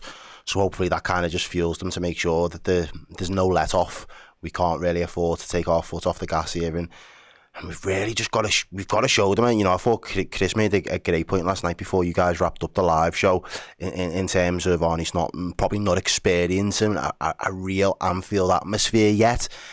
Just given the way that the season's kind of slowly started, and sometimes the atmosphere at Anfield at the start of the season is a little bit subdued for whatever reason. But today, that shouldn't be the case. Today, we need to make that as a hostile environment as possible. There are a couple of players in that Chelsea squad that Liverpool fans are going to berate from minute 1 right through to the 90th minute. But in terms of the whole atmosphere, in terms of getting behind the team, in terms of trying to push them and give them that extra edge, being that 12th man, I think it is absolutely vital today that Anfield is up to the task. And I think it will be. I think Anfield knows and remembers and knows exactly what's on the line here. And I think actually what just happened might even give it a little bit more of a boost as well. So yeah, fingers crossed that is the case. What I would say, it is a very, very, very windy day here on Merseyside. I do wonder if that'll play a part in this one. Long balls, high balls, because I mean, we're in the middle of Storm Ashley that's hitting the northwest of the UK. Ashley is all over us, up in our grill. You do wonder if that's going to play an impact on the game, because, like I say, any long balls, Anfield actually for some reason as well tends to be like a bit of a wind tunnel at times. Any long balls, any crosses, corners, goalkeepers are going to have to be wary, but also just even in terms of long passes, it might be a bit difficult for both teams, because yeah, it's been blowing a gale here. Cole Palmer's definitely got his bib on back to front as well. That says everything. He does that. Yeah. That just tells me everything about it. Like he's fucking brilliant. No, I completely, I could take that on board, and I think the conditions are going to be a little bit tricky. But as I say, I'd rather it be a sunny Sunday afternoon in Anfield with a little bit of a gale than it absolutely lashing it down and the wind coming in at you sideways. So yeah, from that perspective, I think Liverpool will just need to get the ball on the ground, get a foot on it, get control. Both managers seem to have kind of system with a bit of a possession base to their game. Will Chelsea kind of relinquish that possession because they're away from home and let Liverpool kind of have the ball for large shares and try and pick us off and pick their moments in the transition or on the counter? We'll just have to wait and see. But in terms of what Liverpool can offer today, I think we should have too much for them. I think we've got some real quality, and like I said, this is his first big test. I don't want us to go into this run, this bottleneck of games where we get more questions than answers. I want this Liverpool team to continue just knocking out all the answers, that we are equipped and we can take on any team that that comes up against us, and we'll find a way to dismantle them. Fingers crossed the Reds can get that done, and I'm confident that they will do.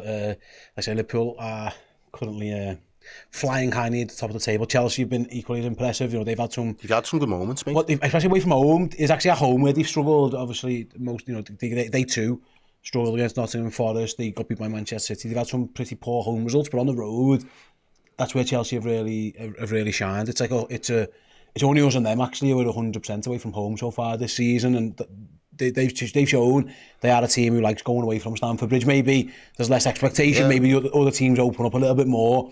And to be fair to Maresca, he has gone with his front four. There was there was talk maybe he shifts Palmer out wide and tries to be a bit more solid in the middle. but he hasn't. He's gone with Sancho, Madueke, Palmer and Jackson. So it feels like he's here to attack, he's not here to sit back. Yeah, and fair play to him, he wants to test himself as well. Do you know what I mean? And not necessarily you can't consider these games, a free hit in any stretch. However, to really see what your team are capable of, and especially in terms of your front four, if that's going to be your favourite front four, you want to test them against the league's best defence and see how they fare, see if they've got the ability and the quality there and to cause Liverpool problems and to hurt us.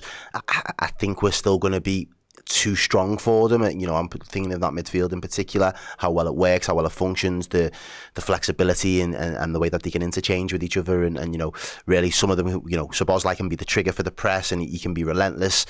But I do think we're just going to have a measure of control. I think one thing that Liverpool have had really well so far this season has been our in-game management, as well as obviously keeping that defensive resoluteness as well. So I am really excited because I think this could be, a bit of a blockbuster game. This is going to be, I'm hoping, a little bit of a classic, and we can really start to dream in games like this. When you start getting some really big results, you think the sky's the limit, don't you? Absolutely, and fingers crossed Liverpool can get it done. Like I say, some massive moments over Chelsea. This rivalry, we did our live show yesterday, and quite a lot of the show and towards the end was about Liverpool's rivalry with Chelsea, and there's been some fantastic moments, there's been some heartbreaking moments, there's been moments there's been Chelsea players who we love to hate as well. So it's all in play. This is a new era of the rivalry. There's one that I hate to love now as well. Do you get me? Genuinely, there is. There's two new managers. There's a lot of new players, but this rivalry will continue. Both teams know a little bit about it. I think that might be something that Reece James brings in. He's been around it for a little bit longer because it's a whole new Chelsea team pretty much. But someone like a Reece James has been in and around it a little bit more often. Yeah, and he's got the battle scars and the stories to be able to tell them, and in the dressing room in the tunnel about the mentality starting really strong against Liverpool. Don't give them too much time. Don't allow them to get into the game and start to make it wave after wave. And they'll want to cause us as many problems as possible. But at the same time, I just can't see how, the way that we've started this season, I can't see us, not finding that rhythm. Again, my only angst is about that. How do we start after another international break? Is it going to be a Liverpool that's a little bit out of sorts, or is it a Liverpool team that's going to have that rhythm straight away? And I wouldn't be surprised if it took us a while before it started to click. But again, I just really want to put that keeper under so much pressure today. I can't stress that enough, really. For me, I think that'll be where the game's won and lost between the goalkeepers. And I think if we can apply enough pressure to that Sanchez, not only is there mistakes in his game, but I think we've just got the quality to just find the back of the net over and over. If I'm Liverpool, I'm what should I press him? Maybe you do. Maybe you just make him play a pass, yeah. Because that's where he tends to get himself into a bit of bother. Liverpool would definitely be setting traps. You imagine Caicedo and Lavia will have Jones and Szoboszlai all over them as and when the ball's played through. Can Liverpool launch that counter press? Brighton did it to good effect against them. Yeah. Obviously, Brighton played a very high line, and Cole Palmer was the main beneficiary. I don't think Liverpool will do that as well. So yeah, no, we're not into suicide ball. We're not going to be doing nothing like that. Liverpool will have a high line, but I don't think it'll be that high. But Chelsea have got attacking threats, like I say, Madueke, Sancho, Jackson, Palmer, all actually in pretty good nick. They're the reason why Chelsea are fourth in the table at the time, because the defence has been quite leaky. But they've scored a lot of goals. Yeah, they've been fluid in attack, and they've been sharing the goals out amongst them. I think Jackson started the season fairly well, considering there was a lot of doubts in terms of is his quality almost the same as the goalkeeper? Is he going to be the one that's going to galvanise you and take us towards Champions League football again, pushes over the line in the cup competitions and close that gap between the established three at the moment? I took the piss out of Arsenal earlier, but last two seasons they've been incredible in terms of the consistency and the runs that they've went on in the league. That they're in that conversation now, rightfully so. City ever present. You've just seen it in the result there. They're inevitable. They will find a way to grind out wins, ugly wins if they have to be. But they can play a team off the park and they can win ugly. That's what City are capable of doing. That's the quality that they possess. Liverpool now have got to start to show. Not only are we going to beat the teams by and large that we should be doing on paper, but we're also there for the big headers as well, the big six, all the big games. We will still be there. And historically, even in times when Liverpool haven't been great, you put us up against one of the big six teams and Liverpool tend to turn up. Especially at home. Yeah, we turn up, we make it difficult. It's one of the hardest for a team to come to Anfield and hope that they're going to get a result. It's one of the hardest, Prem grounds to go to, and I'm adamant of that. So I do genuinely have that feeling that Chelsea are going to struggle today. Liverpool have just got to make sure that it clicks. Most important message in the chat so far comes from Courtney, who says your braids are looking good, Errol. Cheers. Yes, thank you. Birthday haircut, was it? It was, yeah. I told you, the next time you see me, man, we'll be looking fresh. Yeah. No hats. We're back. Courtney's a fan. Thank you, Courtney. For those who were not with us earlier, it was Errol celebrating his birthday yesterday, so we're hoping that the Reds deliver 3 points. A little late birthday present. Errol's mum was just coming with cake and drinks for us all as well, so shout out to Big up Christine. Big up Christine for the food and the drinks on Errol's birthday. Thank you. Cakes and juices and rums. I know, yeah. I can't have the if the buttons and the timer go all a little bit askew, that's because Pajak started early on the bevs. Chris is on the ones and twos today, and he has been supplied with some, what was it, rum punch? Rum punch. Rum shine, yeah, man, coming soon. By Errol's mum, so yeah, if we all of a sudden like go off the screen or something. Chris is bevy. Chris is having he's either having a meltdown or he's drunk. Both are in play. There he is. There's the gaffer on the ones and twos. That's a menacing shot, that. I don't like the angle of that shot, Chris. Yeah, it's like I'm not going to say. I was going to say. Let's not get banned. It's what she sees. Yeah, just put it that way. On Chris's birthday. That's the view that you get. Anyway, both teams are in the tunnel for this one. Liverpool versus Chelsea kicking off in less than 4 minutes time. What I need from you guys, I need 3 things. Actually, no, I need 4. I want you all to hit the like button. I want you all to get in the chat right now and let us know where in the world you're watching, what time is it, and of course your score prediction. Do that in the YouTube chat, or do that if you're one of our legends in the Discord, and we'll be back with the entire watch-along of Liverpool versus Chelsea after this quick break. See you all in about 1 minute 20.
Welcome back. Yeah, our boss of the new Robbie Fowler t-shirts, by the way. Redmen merch, if you want to get one of those. And the QR code does work. If you scan the QR code on a phone and then point at the back of the t-shirt, the mural kind of animates. It's pretty cool, actually.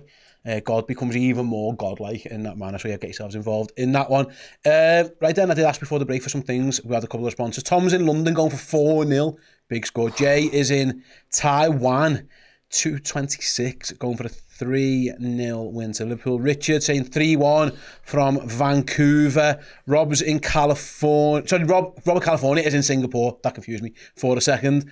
Anthony's in Scotland going for a 4-1. Bill's in San Diego. Tom's in Raleigh, North Carolina going for a 2-0. Scout's not English. I mean, they're two very different scorelines. 4-3 or 0-0. I mean, they're two wildly different. Yeah. That's like me and you, a difference. Night and day. No, literally, night and day. We've got King Mo's going for 2-0 to the Reds. Plu is in sunny Suffolk going for 4-1. Tom's in Laos, and you boys are looking sharp. Appreciate it. Man, that's what we do. Absolutely. In 4K. Yeah, absolutely in 4K. The new cameras set up. Fantastic. Right, Vicky, 3-1 from Toronto. Peanut Butter, nice name, is in Italia. Who else is in? Lee's in C4. We've got Bella Italia. Bella. He's sitting in the restaurant. Not actually like Italy, like right, Bella Italia. Oh, you're just chilling in the restaurant, so fair enough, then completely different. Well, greetings from Bella in Italia. Like, I think it's Bella Italia. We've got Bucharest Red, who's ironically in Bucharest. We've got loads and loads of years as well. We've got, who can I see very, very quickly? You can see people in Nepal, in Ireland, in Canada. We've got Romania, we've got Sheffield, Dublin. Gary's in Wavertree, down the corner. Wavo. Absolutely. Shake a bush, wave a tree. As both sets of players come to the middle of the pitch. We're having a... I mean, I can't even listen to what we're getting. Dan? No. What's this for? I don't know. You have to excuse my ignorance. Didn't a previous Liverpool player die over the last Peter week? Cormack died, didn't he? So I'm guessing it might be something to do with that. But yeah, both sides are in a moment of silence, I guess. I can't really tell, so apologies. Probably should have put the sound on myself. Now they are. There you go, moment of applause. I'm guessing it's for Peter Cormack, but you have to excuse my ignorance. I haven't got the remote to put some sound on the telly. Where's my TV remote? I might be able to put some sound on. Arne Slot looking splendid, gives his round of applause as well. Straight from the christening. Radizzle says, Steve, did you just shout Dad? No, I shouted Dan. I didn't shout my dad, isn't he? She might be watching, no, shout out Stan. Big up Stan. Yeah. Knocking it was great seeing the family, the whores. The stuff that we enforce. Yeah, there was a table full of whores last night. There was front and centre horse. The whores were in the house. It was great. House. Knocky Knocks confirmed that it's for Peter Cormack, that Perfect. one. It's a good deduction now. We deduced that quite well without any audio. Yeah, we got there, didn't we? Liverpool huddle up. Chelsea will be attacking the Kop in the first half. Right then, over 2.5 hours, and if you're watching, 700 likes. Let's get to 1,000 likes now. Let go. Let's do it. Ran out as Keith Kelleher goes and gets himself in front of the Kop, gets himself a round of applause. It will be Chelsea to kick off this game, attacking the Kop end. Big game feeling. It's Liverpool-Chelsea. It's never not a big game. It's always fantastic. There's always drama. Peter Drury There's on always stuff's going on. Yeah, mute him, unless you like poetry. Listen to us instead. You got battles all over the pitch. It's red versus blue. We can't wait for it. And I know you guys can't too. And we're underway here at Anfield as the ball goes back to Robert Sanchez, who webs it far as he can down the pitch. And Virgil wins his first duel. And away the Reds can go with Cody Gakpo, who's surely fouled in the middle of the park there. And the referee gives it good. First little couple of moments there for Liverpool. And big up Pajak, his first job getting the time on point. Oh, Liverpool went for a quick free kick there. They weren't on the same page. Someone wasn't on the same page as someone else. Yeah, there's Reece James back in action for the first time in a long time, starting the Premier League game at right back, captain in Chelsea.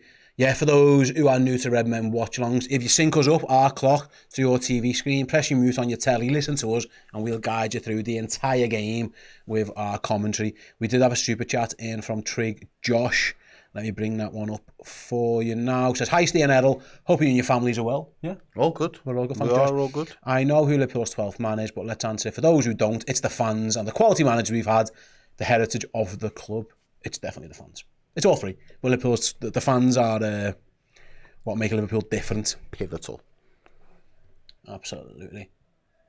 It sounds okay from what I can hear on the TV as well so far, as the Chelsea knocking the ball around the back. You've got to, I mean, there's Reece James.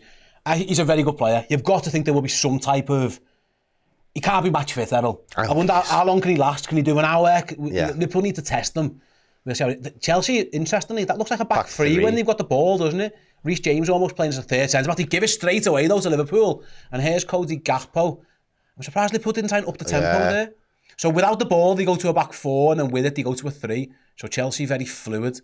I'm surprised Liverpool won that ball high up, and then it kind of petered out. I thought they'd have been a bit more attacking with it, but they've kept hold of it for now. Jota's just crowded out, though. I think it was Tosin who took it off him. Yeah, I'm surprised when they give that ball away that we didn't try and pounce a bit more on it. Oh, no. They're going to play it again. No, where's Lavia? Lavia into midfield, onto the Cole Palmer now. It's blowing a bit of a breeze. Will it get cold, or will we heat up Anfield? Defrost that little shit. He's good, but we hate him. He ain't going to be a thorn in our side. Because he played for Chelsea. Yeah, literally just that. And the fact he'll never be a Liverpool player, that's kind of... We have to dislike him. Chelsea go for the long switch out wide. Madueke, good touch. Great touch. up against Andy Robbo, first bit of defending for the left back. Does well actually. Just cuts back, forces him back. Reece James back there. Chelsea just slowing things down a little bit. Ball comes Early across ball now. in. Ebu deals with that one. There was no one really set for Chelsea to really kind of run Yeah, onto that. Reece James kind of took his own team by surprise there. And Andy Robbo in the end just kicks it out. He was looking for a long ball, didn't have one. So he's just conceded a bit of a needless throw-in. And away we go. Right then, we need 50 likes. Press it now. If you haven't pressed the like button, press it now. I'm Get it in. 1,000 already. Early Before doors. 5 hits, bub. And then we're in the ascendancy. 2.2k of you watching as well. Come on, guys. Chelsea, I mean, Liverpool aren't pressing at the moment as Chelsea do have that back three. So when we've got the ball, Gusto goes far advanced on the left. Chelsea go long over the top. Canate deals with that. I might be wrong. That looked like it held in the wind a bit though, didn't it? Yeah. As Curtis runs round away. through them. Go on, Curtis, keep going. And leaves Palmer in his wake. Liverpool got 4 on 3 if they Go can on, get just Jota, do right. something with it. Oh, well played. Go on, Mo Salah, he's got Gakpo back stick. And ball! A ball! Ref! We'll check it on VAR. Liverpool players screaming for handball as the cross come We in. stopped. What the fuck's he doing? Well, Lavia's saying, I think he's saying that it, or whoever it was, saying that it hit him in the stomach. He's And gone they're down, still crouched. protesting. Is it Casado who it is? What are they doing? Referee! Can we have a little look at that? Fuck out of here. It's Casado who's gone down, holding the back of his leg, actually. Can we see a replay of that, please? Oh, Casado might be done early doors here. He's holding his hamstring. That's The handball was against Levi Colwell, or the shout was, let's see. Oh, it's out. Yeah, it's wild. It was outside the box anyway. It's fucking handball. Blatant. That's got And there's one in there as well. Have you on the line? There's fucking two. Liverpool wanted the second one. It was definitely handball by Colwell, wasn't given. The second one in the box, not given either. That's bizarre. Moises Caicedo feels like he's feeling the back of his leg. He's not at all comfortable. Not in the slightest. He does not He look... could be... Whee! What happened to him? He can't... Curtis Jones, the way he lands, he jars his knee. And Curtis Jones just spins him, just doesn't help him at all. Yeah, Curtis He's Jones just torn the hammy back and forth. He sent his hammy to the shops. Curtis Jones just turned Moises Caicedo inside out and he's feeling the effects. We're keeping an eye on that one already. We got Mark Ross in Brooklyn. Jeez. Shout out Brooklyn. Brooklyn in the house. Robert Sanchez with the ball at his feet, outside his own box. Yeah, interesting though, we aren't pressing them, have we? When we got the ball, Liverpool are looking to cut out pressing lanes rather than actual press the ball. And there it is again. Yeah, and they've won it with Van Dijk. And great ball forward. Jota turns, Jota goes, still done. Diogo Jota. Reece James just done enough. And that's actually good feat by Lavia to get Chelsea out. Yeah, interesting, no pressure on Liverpool there. Liverpool are just trying to shore up some pressing lanes as Chelsea come on the attack down there left. Started at a good pace, both teams. Going backwards, that's interesting. Yeah, Lavia started the game well. Here's Cole Palmer coming very deep to try and get on the ball. He's probably someone you will want to press. Yeah. Don't give him time and space. Here come the Blues down. And Pat, Someone want to tackle him? There we go, yes. I don't think anyone knows why that wasn't given his handball, if I'm being honest with you. Hey! Come on! Yep, get the cards out. Thank you. We'll have it. Fuck about. Liverpool want Tosin sent off. It's very similar to Saliba yesterday for Arsenal. Now, the difference here might be... He's put on your shirt. Fuck off, Has a little bit of extra cover. So Gravenberch does well. Alexander-Arnold's long ball. Who's Salah? Was it Salah's long ball? Yeah. Jota goes down. Tosin's booked. I'm sure. Is that not Salah? Yeah, you're right. It was Salah. Do you think the fact that Colwell's close means it's not a red? Oh, probably not. I think the way the ball's spinning towards Colwell probably saves toss. It was very similar to Saliba yesterday. I think the curl of the ball is probably what has saved him from getting a red card there. Ashley, you were saved by Ashley. And Jota got crunched there, though, you know. In the ribs. Yeah, Arne Slot wants that to be a red card. I don't think it's going to be. Yeah, Ben in the chat thinks it's a red, but James and Clive both think it's a yellow. Yeah. I tend to say yellow. Jota, he got winded there, though. He landed. I think he landed on his boot. Tosin was arguing that Jota had a little bit of a hold of him as well. Nose is bleeding as well. Darwin's getting warm already, just in case. I think the fact that the ball was curving more toward... If the ball was going straight, you don't have to worry about Colwell on the cover, but the fact that it didn't probably suggest... Mate, if that's is that a nosebleed or is that because of his chest? That's the worry. True. Is his nose bleeding because he got a whack? Because if he's got a whack in the ribs and his nose is bleeding, that's a concern. It was a great ball by Salah over the top. But he does get landed. It's just the way he gets whacked there. It's lands- probably, yeah, probably he just- landed on his face somewhere. Yeah, maybe. He's holding his stomach straight away, though. Dave's in Ireland with the €10 super chat. Thanks very much, Dave. Hey lads, I'm watching from Ireland, going for a 2-1 win to the Reds. You'll never walk alone. Fingers crossed, Dave. Thanks very much for the support, my friend. Diogo looks like he's got the wind knocked out of him. The physio is... Oh, is Darwin coming on? Darwin's coming on. Fucking hell. Is he? They're going to get him warm just in case, I don't think. Jota looks all right. She's very heavily winded. Let's just have a little check on that one. We'll keep an eye on what goes on there. He lands on him. O'Hully and Jota took a blow to the stomach or the ribs. I'm not quite sure. He looks like he wants to come back on. But I saw the manager give Darwin the nod. Maybe that was just to get warm, Errol. We'll find out in a couple of seconds' time if Jota can come back on. He doesn't look like he's entirely comfortable. The ball goes back to Kelleher. Liverpool just trying to waste a bit of time with the goalie so Jota can get back on. Chelsea are pressing, which is interesting, so Liverpool are going to go long. That's a decent ball as well, decent knock. Gakpo versus James, little test for Reece James, done well, does really well actually. Does really well, turned out of trouble. Yeah, done really well. So Szoboszlai's going to press, Robert Sanchez now, kicks it straight away. Not a bad pass, but Liverpool win it back. Well, to be fair, good ball. Two Chelsea players kind of gone each other's way there. So much space. Jota's back on anyway, because here he is on the ball. Looks alright, I think. He's playing right back for the minute. Trent's gone centre forward, which is interesting. I'm not sure I'd advise that, but hey-ho. Here's Mo Salah. Mo Salah into the box. Still going. Mo Salah still going. Final pass, unlucky. He had nowhere to go, really. Curtis Jones. Oh, does well. Yeah, does first real test up against Cole Palmer. I like that though, you know, Jones and Palmer, you figure to yourself, these are both young lads. Like, you want Jones to really run the game, and Chelsea really want Palmer to run the game. Yeah. Jones should be fancying himself, saying, hey, there's not much between me and this kid. Everyone raves about him, but I've still mustered me. If he's the man who everyone's talking about, maybe they can talk about me. Literally. Curtis is just very confident as well. I think he'd be thinking that. As 10 minutes gone. Not much has happened really. The stoppage just kind of took a bit of momentum out the game.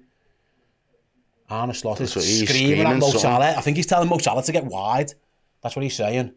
As Curtis is on the ball, goes back to the goalkeeper.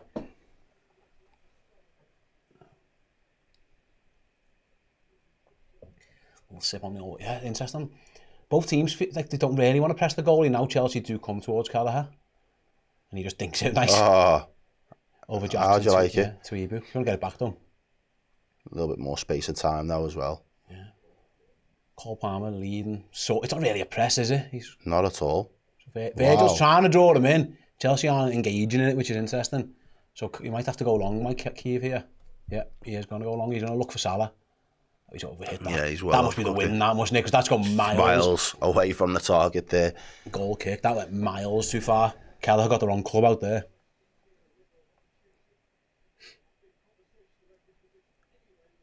15th appearance. I mean, it just shows out. I mean, for your backup goalie to playing 50 games. Nearly a season and a half. Our first ever Liverpool on the ball there. Trent, just went for the... I don't know where he was trying to clip that in, maybe towards the path of Gakpo, but he gets the execution wrong again. I don't know if that held up a little bit in the wind. But the ball is back at Sanchez's feet.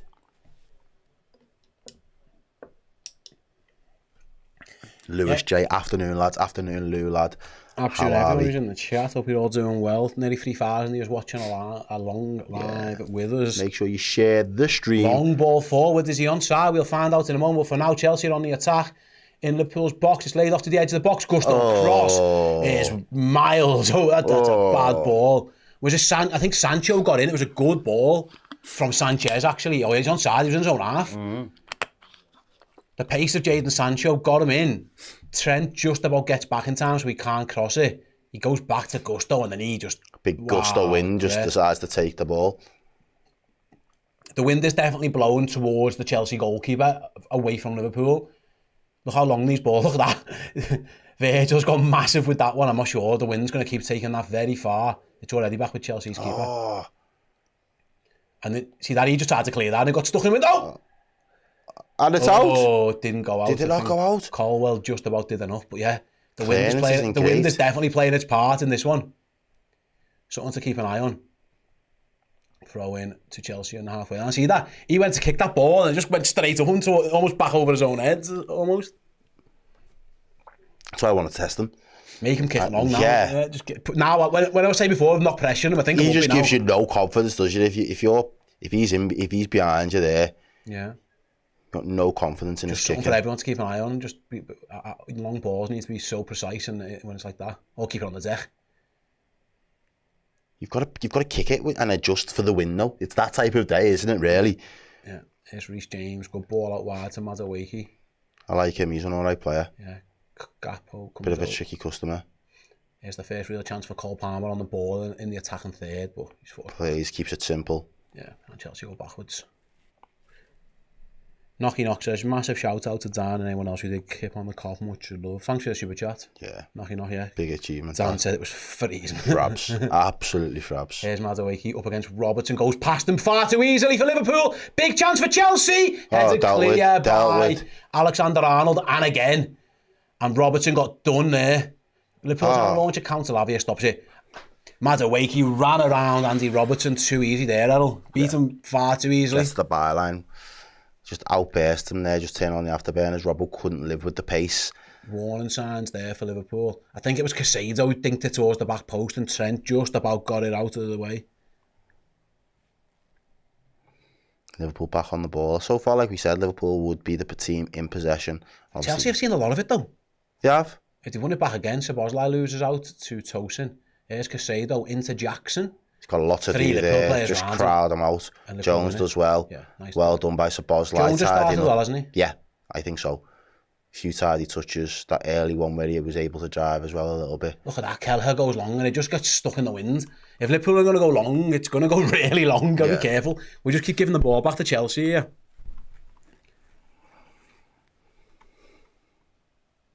As soon as it goes long, it's just getting caught and right over everyone's heads.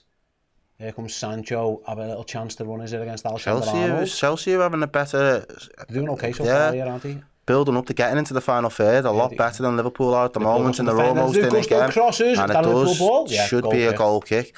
But yeah, Chelsea getting the ball into that final third, a lot better than Liverpool at the moment, if I'm being honest, ladies and gents. I think they're getting it in. Liverpool, for now, are defending it well. Like, this is really good from Konate, just gets across and wins a goal kick. But you are right. What's happened to us so far, I think, Errol, is the long ball is just sailing. And we're just giving the ball back to Chelsea. Liverpool might need to try and keep it on the deck. Well, I said that before, you know, that's the key for us, if we can keep it on the deck. Play through the lines and a bit, maybe. a little bit. Kelleher was miles away from home there. Jones decides to go all the way back across the goal to Van Dijk. Because Chelsea aren't pressing, you almost have to go long. Yeah. It's a catch-22. Can you play through the lines? Curtis drifts out wide to get on the ball. Does well. Yeah, it was just sound. I think Then who's in the Gakpo middle? wanted that and it just didn't go. And Liverpool come back to Andy Robbo. We're almost a back three with the ball here though, look at that. As Van Dijk goes long again, straight to Mo Salah, pinpoint. That's a What pinpoint. Fuck the wind. I'll just do it myself. Salah just runs into Gusto. Gusto, yeah, just made it a bit too easy for him really. Now Chelsea are back with their goalie, press him. Put him under.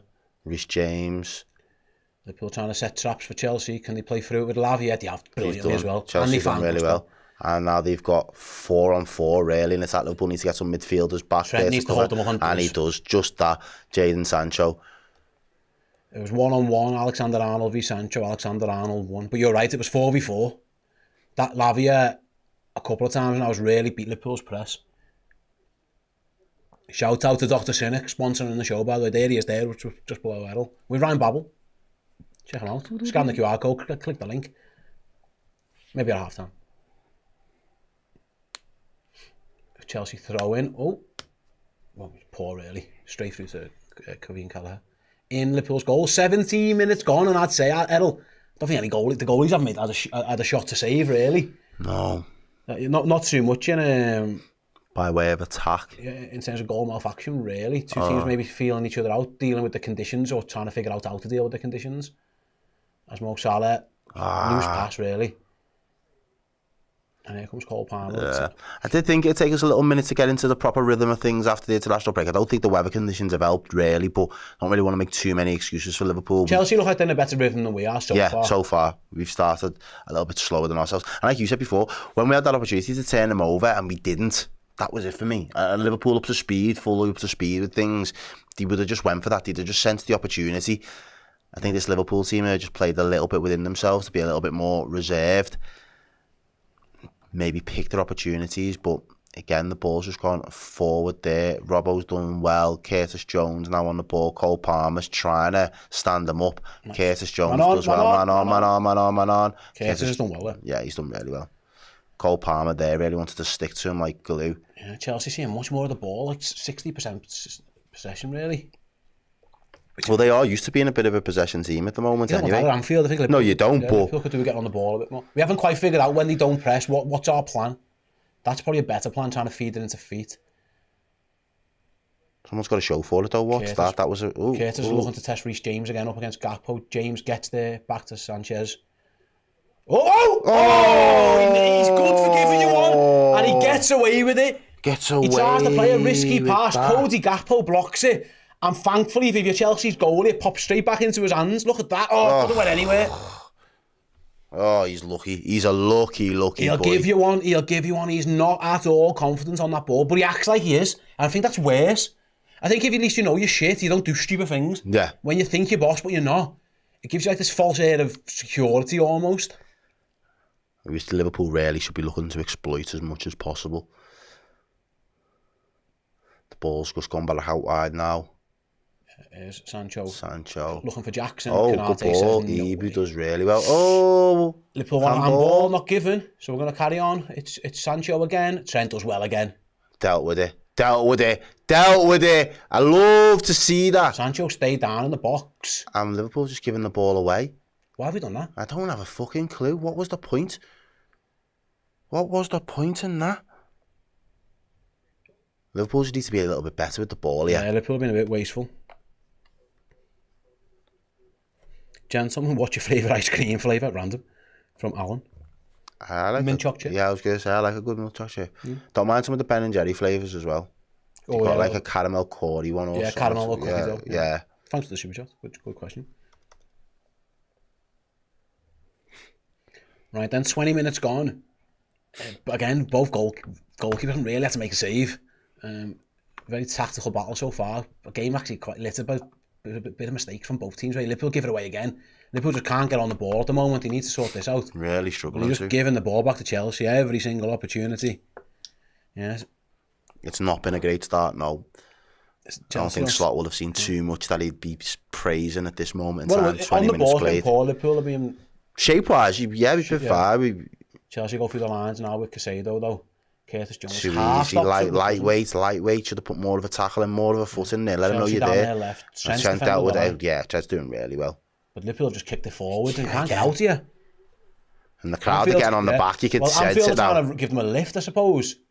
Because there's Casado goes wide again. Chelsea just feeding Jadon Sancho all the time. Yeah, Chelsea have started much the better. Liverpool can't string two passes together and Chelsea are knocking it round for fun. At the moment, yeah, mate, yeah. They're going to try the other side with Madueke. Back to Reece James. Reece James crosses and Alexander-Arnold knocks it behind. Deals with it towards the back post. Yeah, Trent's saying there, I had 2 men to mark, he was right.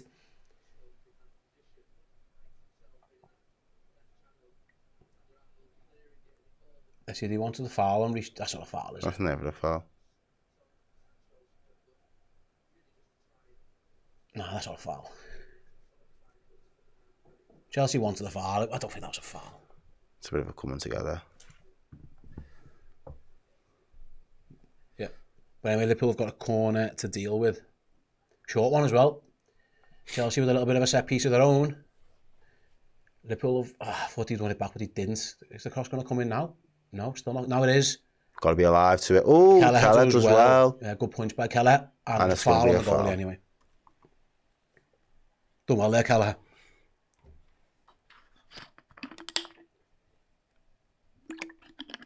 He wouldn't have been offside. I think Trent was being held, so he could play them all onside. It was quite clever at the back post that by by Chelsea. I think it was Ooh. Liverpool play out. Oh, Gravenberch does what he does so well. Turns away from trouble. Man on. It's about So it does well as well. Liverpool's first real bit of possession for a while. Starts with a nice ball out from Keller. It's worked its way up the pitch to Jones. His pass is blocked, but it's going to be fine. That Gravenberch turn, sensational, isn't it? Oh, it's brilliant. He's just got the timing down. Perfection. He just goes past. And you know he's going to do it, and you just can't stop him. As soon as he's got his body in between him and the ball, it's just go. Liverpool now do have a little bit of the ball, a little bit of possession. We've not really seen the front three at all really involved. The injury to Jota early on really has hampered our ability to I don't think build on anything. Chelsea aren't pressing. They're just cutting out passing lanes, and Liverpool are finding it difficult. Someone's got to beat a man. Yeah, someone's going to have to get on the ball and do something. If you can't play through them, someone's got to beat the man. Virgil's just looking for a pass, can't find one. Now they press on the halfway line. Salah beat Gusto. That might be where it comes from. He plays it around forward. The corner to Jota. He just held. Referee! He's fucking all over him. Ref says play on anyway. Bit of a moody shout that by the ref, I'm sorry. Jota looked like he was clearly being held. Ref said play on, and Chelsea got the ball back with Reece James. He's run into a little bit of bother though, and he's giving it away. Oh, they give a foul. Oh, you taking the piss. Oh, fuck off. Big call. That's just so jarring. Jota was one-on-one. Had he not been given? Was it a foul? Where? Where? Oh, I didn't see a lot wrong with that. Oh, I don't think there's much. He throws himself to the floor, Reece James. He did that Drogba position. Oh no! Andy Robertson slipped and Madueke's in across goal! Palmer! Blocked! wow. Curtis Jones! Wow. Well, Liverpool haven't cleared it yet. It's back in and Van Dijk clears. Wow. And I think Curtis Jones might have just saved a certain goal. I'll have to get a replay. We were watching the replay of the Reece James foul. But either way, it's end to end because there's Salah. Go on, Salah. Go at him. Go at him. Go at him. Salah v Colwell in a foot race. Salah wins it. Turns inside. Beats his man. Ref! Play on! Ref! Play on! Ref! Ref! Tell him to get up. Fuck off! It's all going off here now. How's that even fair? You didn't even give him any advantage. What are you playing at? Where's the advantage? Where's the advantage? Let's see. Is it he goes through the back of him. Is this a foul? He goes through the back of him. He goes through the back of him.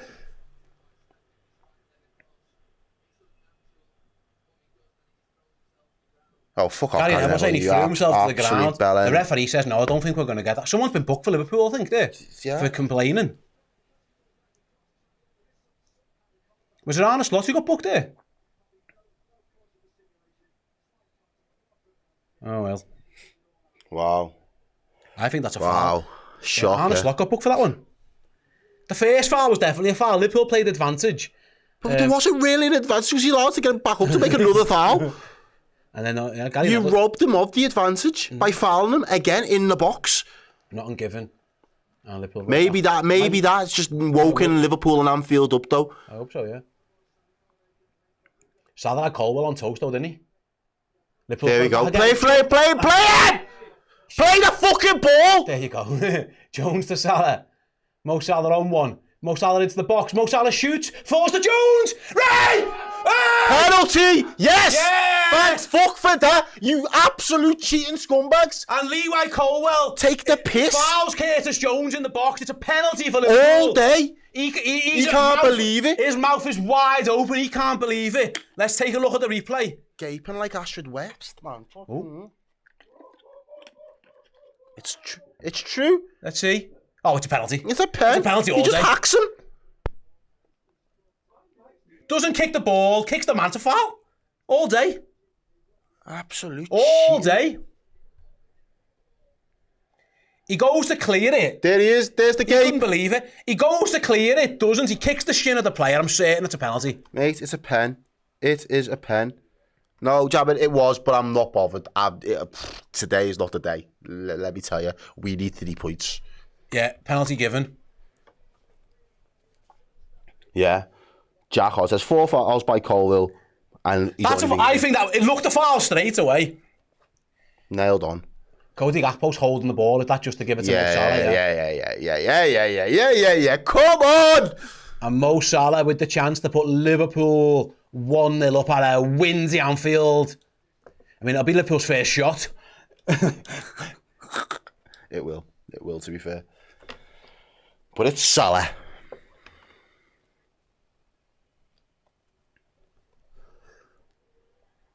Get out of the box, you dickhead.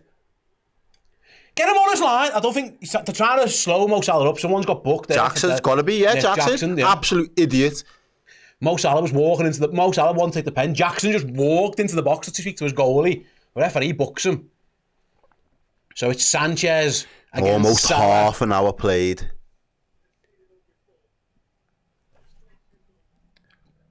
Hui. Get your crossbows ready. Get the... Mo Salah against his former club, of course.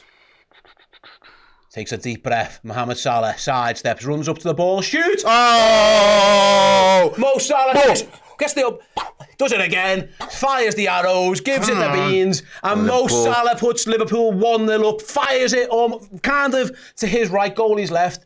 Sanchez went the complete wrong way. And I'd say Liverpool's best player in the first 28 minutes has been Curtis Jones. He wins the penalty. Mo Salah dispatches the penalty. And it's 1-0. And I'd say, Errol, on the balance of play, maybe not deserved.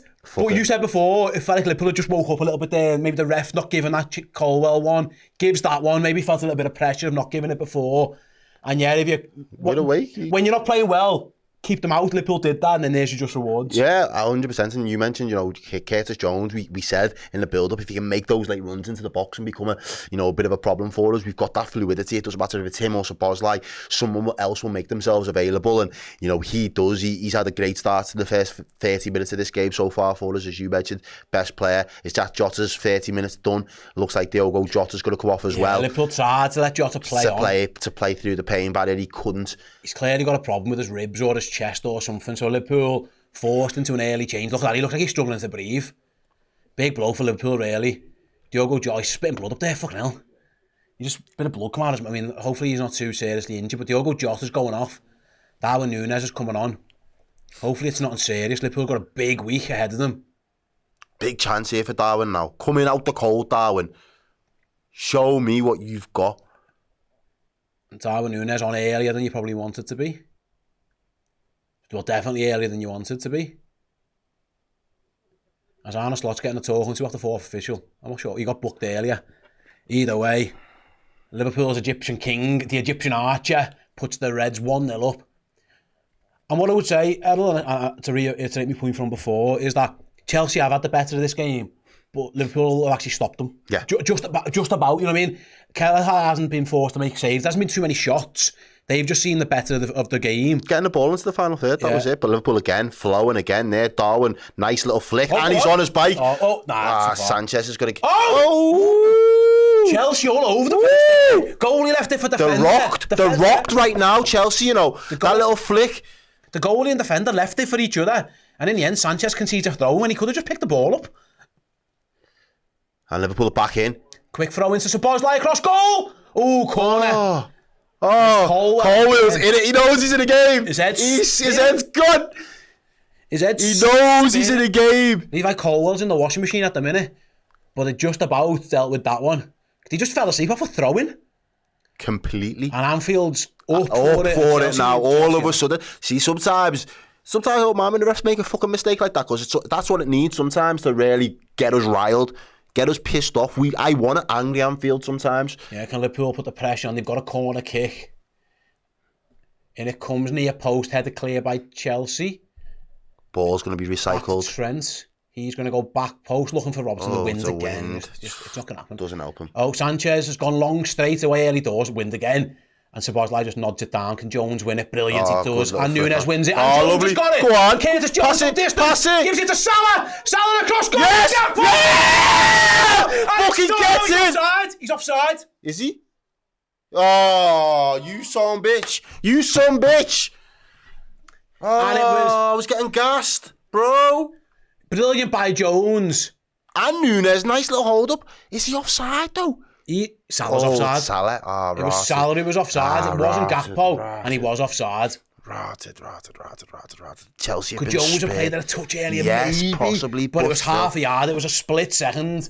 But Salah was offside with his right boot. And Chelsea Chelsea are get away with it. literally living dangerously at the moment. But Liverpool are up for this one. They've won it again. And Curtis Jones is having a massive impact on this game. Although his touch there let it down ever so slightly.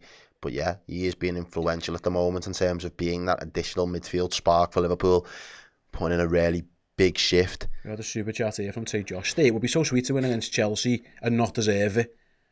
Like referee. Nah, listen, you guys want to win. As long as they win, I wouldn't care less. Win ugly, win pretty, I don't care. That was a penalty though.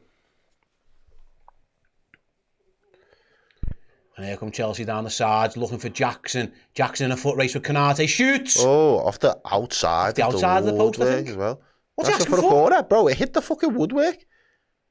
How are you asking for it? That was in a corner. Right. It hit the post, didn't it? Plays it in down the side. He done well to score from there, to be fair. It's a tight angle. What's he asking What's for? he? What's? How's he asking for a corner off that?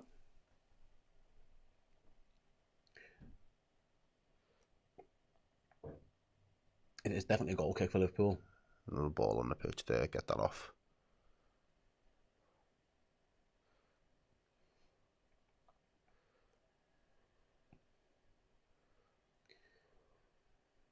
Yeah, then. Ball in play from Kelleher back to Van Dijk. Now the Chelsea press comes at 1-0. And Cole Palmer does press Virgil van Dijk. Goal kick to Liverpool. And we're back. We're all square. We're back as we were.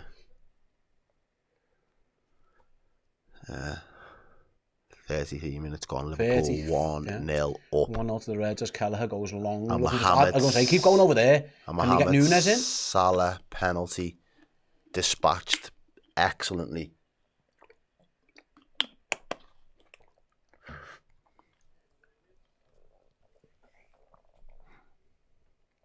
Just a thank you, says Mary Beth for the super chat. Mary Beth, thank you. Up the Reds. Thank you so much. I appreciate the support and the love. Right then, 3.5 hours, if you're watching, hope you're enjoying yourselves. Press that like button, all that good stuff as Mo Salah's the touch of dreams there. And then shrugs off Gusto. And then wins a throw in. Brilliant for Salah. Took 3 of them to stop him there. And Mo Salah, maybe buoyed by his goal. Mo Salah's fired up. Should always be fired up playing against these. The team that decides he wasn't good enough. There was no... I remember when Salah scored against Roma, didn't celebrate. Salah scores against Chelsea. He always celebrates, doesn't he? Here he is again. Long ball towards him. Up against Gus. He's so strong. Yeah, he gets a foul. Wow. That's a rarity, isn't it? It is. Salah wins a free kick. Anfield ironically cheers because he never gets those. Josh says, historically, the amount of times Chelsea have been dirty, it would be nice to get one over it and then feeling hard done by. Yep. I heard it. Or just beat them 8-0. Just absolutely pumped them. Just beat them. I don't like them.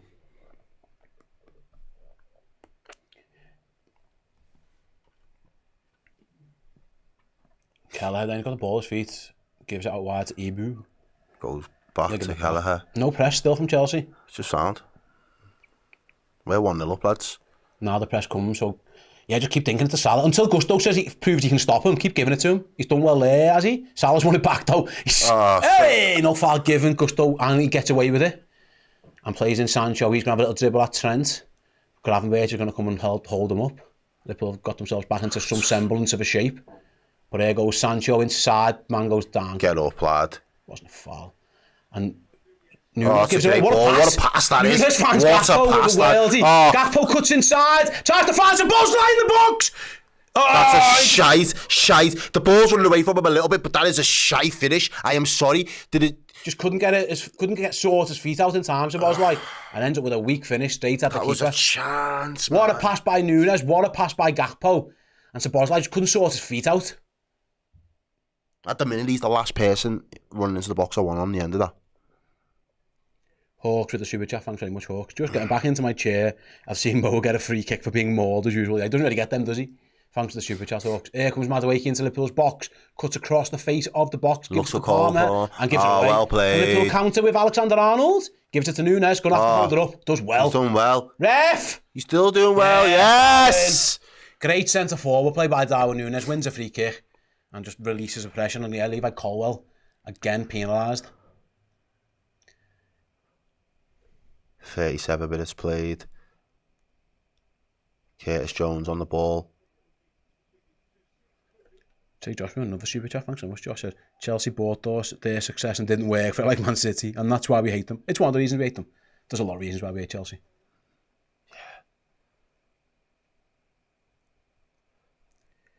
Right then. What a ball that was by Nunes. And by Gakpo, a little cut inside. Just so Bosley just couldn't sort his feet out and Errol nearly wanted to kill him. Yeah, that was awful. He just clipped it back into the keeper's arms. I'm thinking, what are you doing? He was just never in balance. The ball was too close to him to get the shot away. Unlucky by Salah there. Yeah, that's the ball all the time though. Salah against Gusto. Salah's getting first contact every time. Just his first touch let him down there for once. Yeah, he didn't have a lot of time. That was a good ball by Reece James. He found him acres of space in the middle. And here come Chelsea again down the left. 1v1. Sancho again against Alexander-Arnold. And Trent again. It was 38 minutes in and Trent's winning that battle. It only takes one, of course, and that's the problem. If they keep giving it to him, eventually Sancho might win one. The only time Sancho's beat Trent is for pace. Was it Sancho or was it Gusto, sorry? I thought it was Sancho.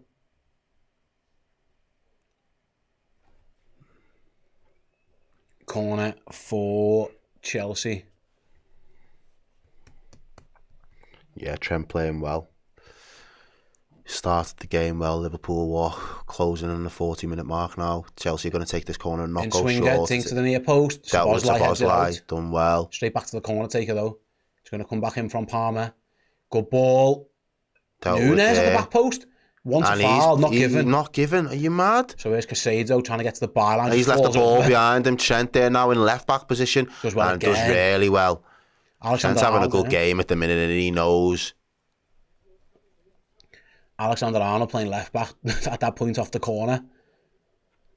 Does well. Tell you what, mate, Nunes has started well off the bench. You know, considering he's had to come on relatively early. Yeah, he's had a good start.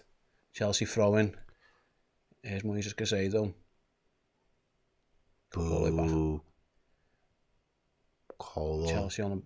Again, it's again. Oh, is he over? No, he's got it. It's Sancho again. And Gusto. They're seeing a lot of the ball for Chelsea. Gusto, good pass into Jackson, gets it back. Oh, Nunes well done by Nunes. Go on, Nunes, lad. Liverpool launch a counter with Salah. Hit that. Wow. Oh! And Tosin got there in the nick of time. Gakpo almost had him on toast. A wonderful pass by Mo Salah. Oh. Look at that, it's gorgeous. And the wind again just holds that at the last 5 yards, the wind just slows that from going directly into Gakpo's path, man, I'm telling you. Yeah, and it was Tosin just gets a boot to it. But another example, really, of Darwin Nunes, he's only been on 10 minutes, but he's come off the bench sharp, which is good to see. You never want to see a change after half an hour, but if you're going to get one... He's done more. Yeah. He's done more in this 5 minutes than Jota. I mean, again, Jota was probably injured for 25 minutes, yeah. He was clearly dealing with something. I hope it's not a broken rib. I hope it's just a bruise or something, because broken ribs are painful. Oh, yeah. There's Curtis as well, having a good start. There's clearly an instruction to get Curtis wide left where they can. Here he is. Oh, done well. Someone's gone down for Chelsea in the middle there. So, play on. Get up. It's a you problem, lad. Get up. Nicholas Jackson's gone down. Liverpool's gone... That's, yeah. What? Why are we doing that? That's a him problem. He's not got a red shirt on. I don't care. Ibu Konate's been nice to Nicholas Jackson. Yo, I'm all for Are we going to lose both centre forwards in the first half? I'm all for sportsmanship, yeah, but... He's done, I think. What are we doing?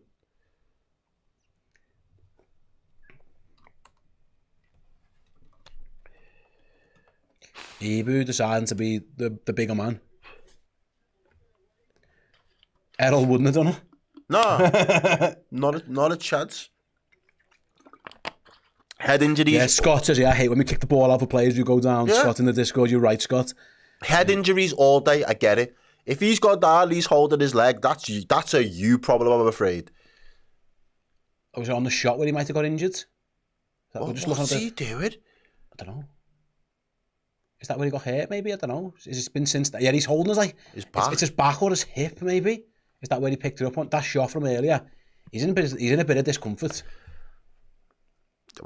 His comfort levels are the least of my concern, I'm not going to lie. Liverpool we've got the momentum. We're doing... It's a strange decision that from me, from Konate to kick that out.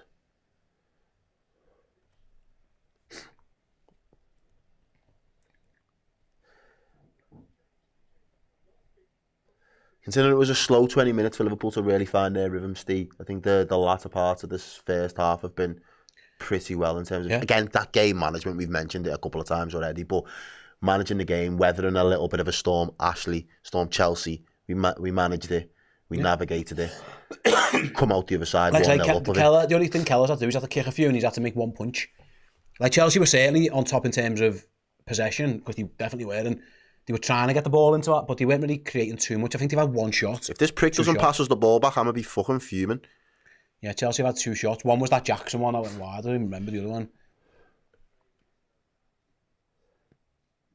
Liverpool have got it back. Chelsea down to 10 for a moment. Just while Nicholas Jackson was off getting treatment. He's going to come back on though, so it must have been that bad. That's what I mean. We just... Strange behaviour. Anyway. Yeah, there's definitely a tactic from Liverpool to get Curtis Jones stretched out to the left-hand side where they can. It's very deep sometimes as well. Almost like a 2, that double pivot. Here's Konate with room to run. Just keep giving it to Mo Salah. He's got Szoboszlai down his line. Can he keep that one in? No. Throw into Chelsea was inches. Almost perfect from Mo Salah, but just not quite. And Szoboszlai just couldn't quite get there. I still can't get over that shot. Cannot get over that shot. I just wanted them to absolutely leather it. Pull his laces through it. Back of the net, Sanchez got no chance. Liverpool back on the ball though with Virgil van Dijk. Chelsea just turned it over. Curtis Jones in the middle there. Cole Palmer's been very ineffective so far. He hasn't been. Long ball towards Nunes, he must be offside. He usually is. Yeah. He was definitely offside. It was just a first half observation. I'm not saying he's going to stay that way. I'm just saying, at the time of recording, Cole Palmer's done fuck all. Here's Sanchez then, ball at his feet. Nunes just trying to hold the pressing lanes. Can they make Sanchez kick it long? No. You might have to now though. Go and press him now. Darwin's going to try and put him under a bit of pressure. He gives it to Lavia. Liverpool setting traps. That's a nice little turn from Lavia though. Lavia's been good. You can see why Liverpool wanted to buy him. He's done really well to find Gusto. Good feet by him. They've worked it out well between themselves. It's Sancho back to Gusto. Cross is going to come in. No, he didn't cross it. He cut back. Nicholas Jackson was fuming. He wanted the early ball. Instead, Lavia has it. Surprised Chelsea didn't whip that in. Then he felt like he was behind everybody. It would have been a difficult one to defend that. But Chelsea have gone all the way back to the halfway line. Going to build up down this right hand side instead.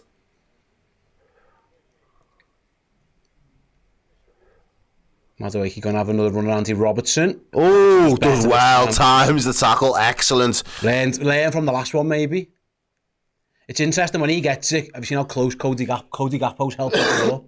But we have 5 minutes of stoppage time, of which we've played 30 seconds roughly, and Chelsea have a corner in front of the Kop.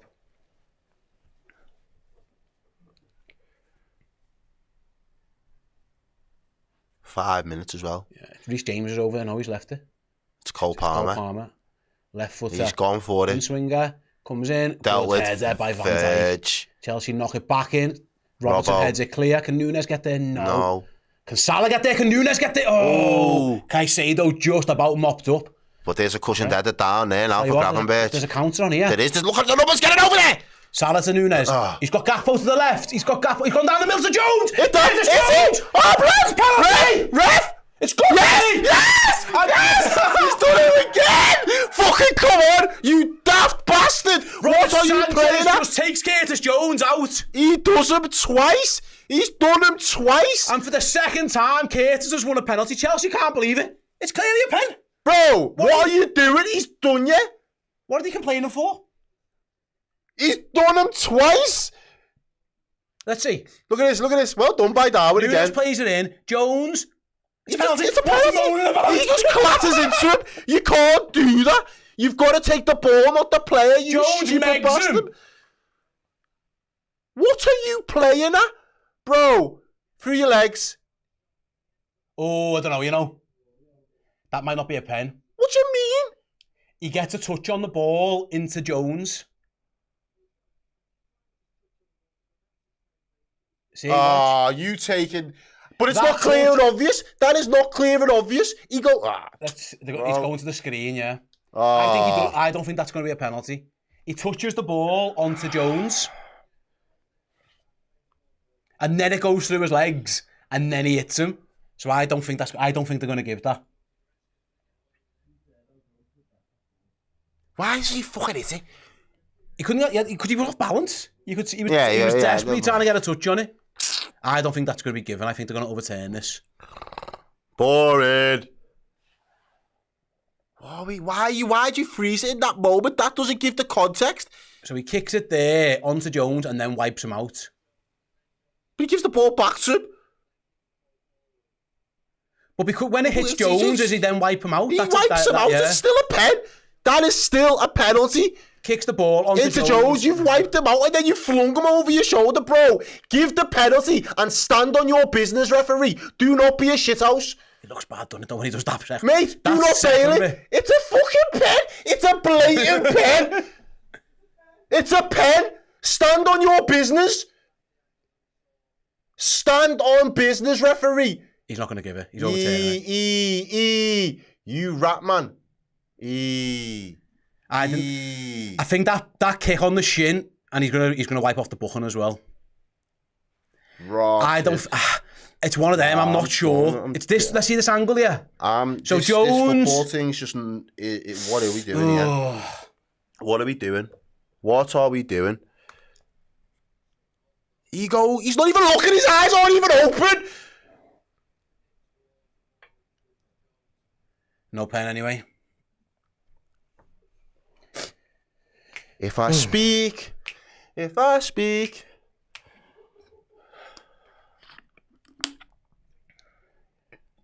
Well, what Liverpool got one, didn't get one. David says, just a quick note, lads. Thanks for all the streams and all the comments on the matches. Makes watching LFC every weekend. Boss. Thanks very much, Dave. Appreciate that. Knocky knock wants them sent off. If it's not a penalty, then is it a red? I don't know about that one. I'm not sure. He definitely touches the ball.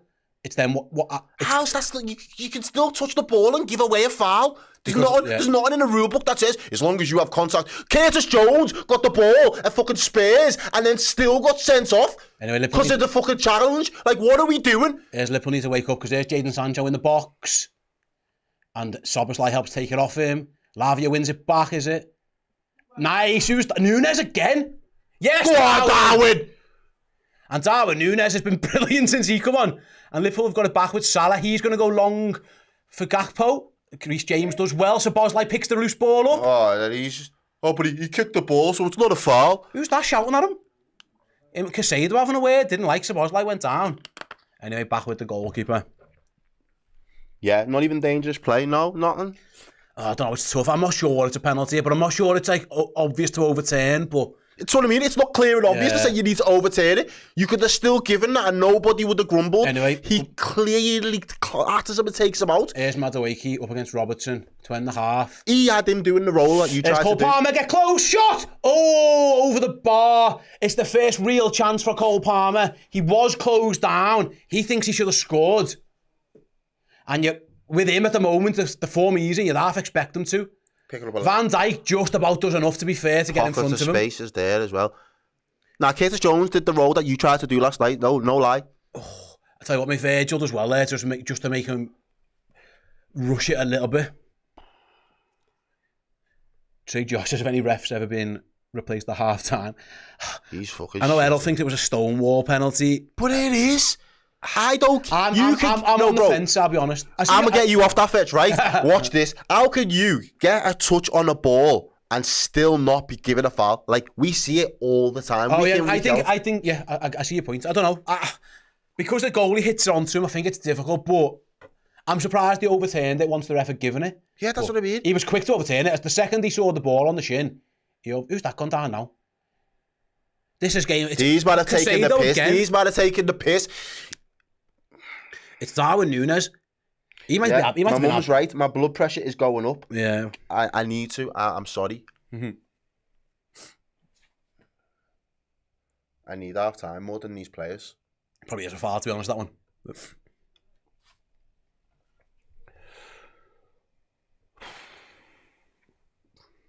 And Nunes might be in the man of the match so far, and he's going to be on the pitch for 10-15 minutes.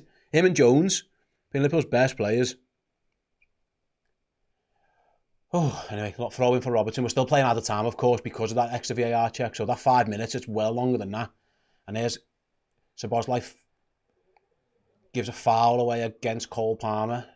So we're going to end the half. And but you take this ref is.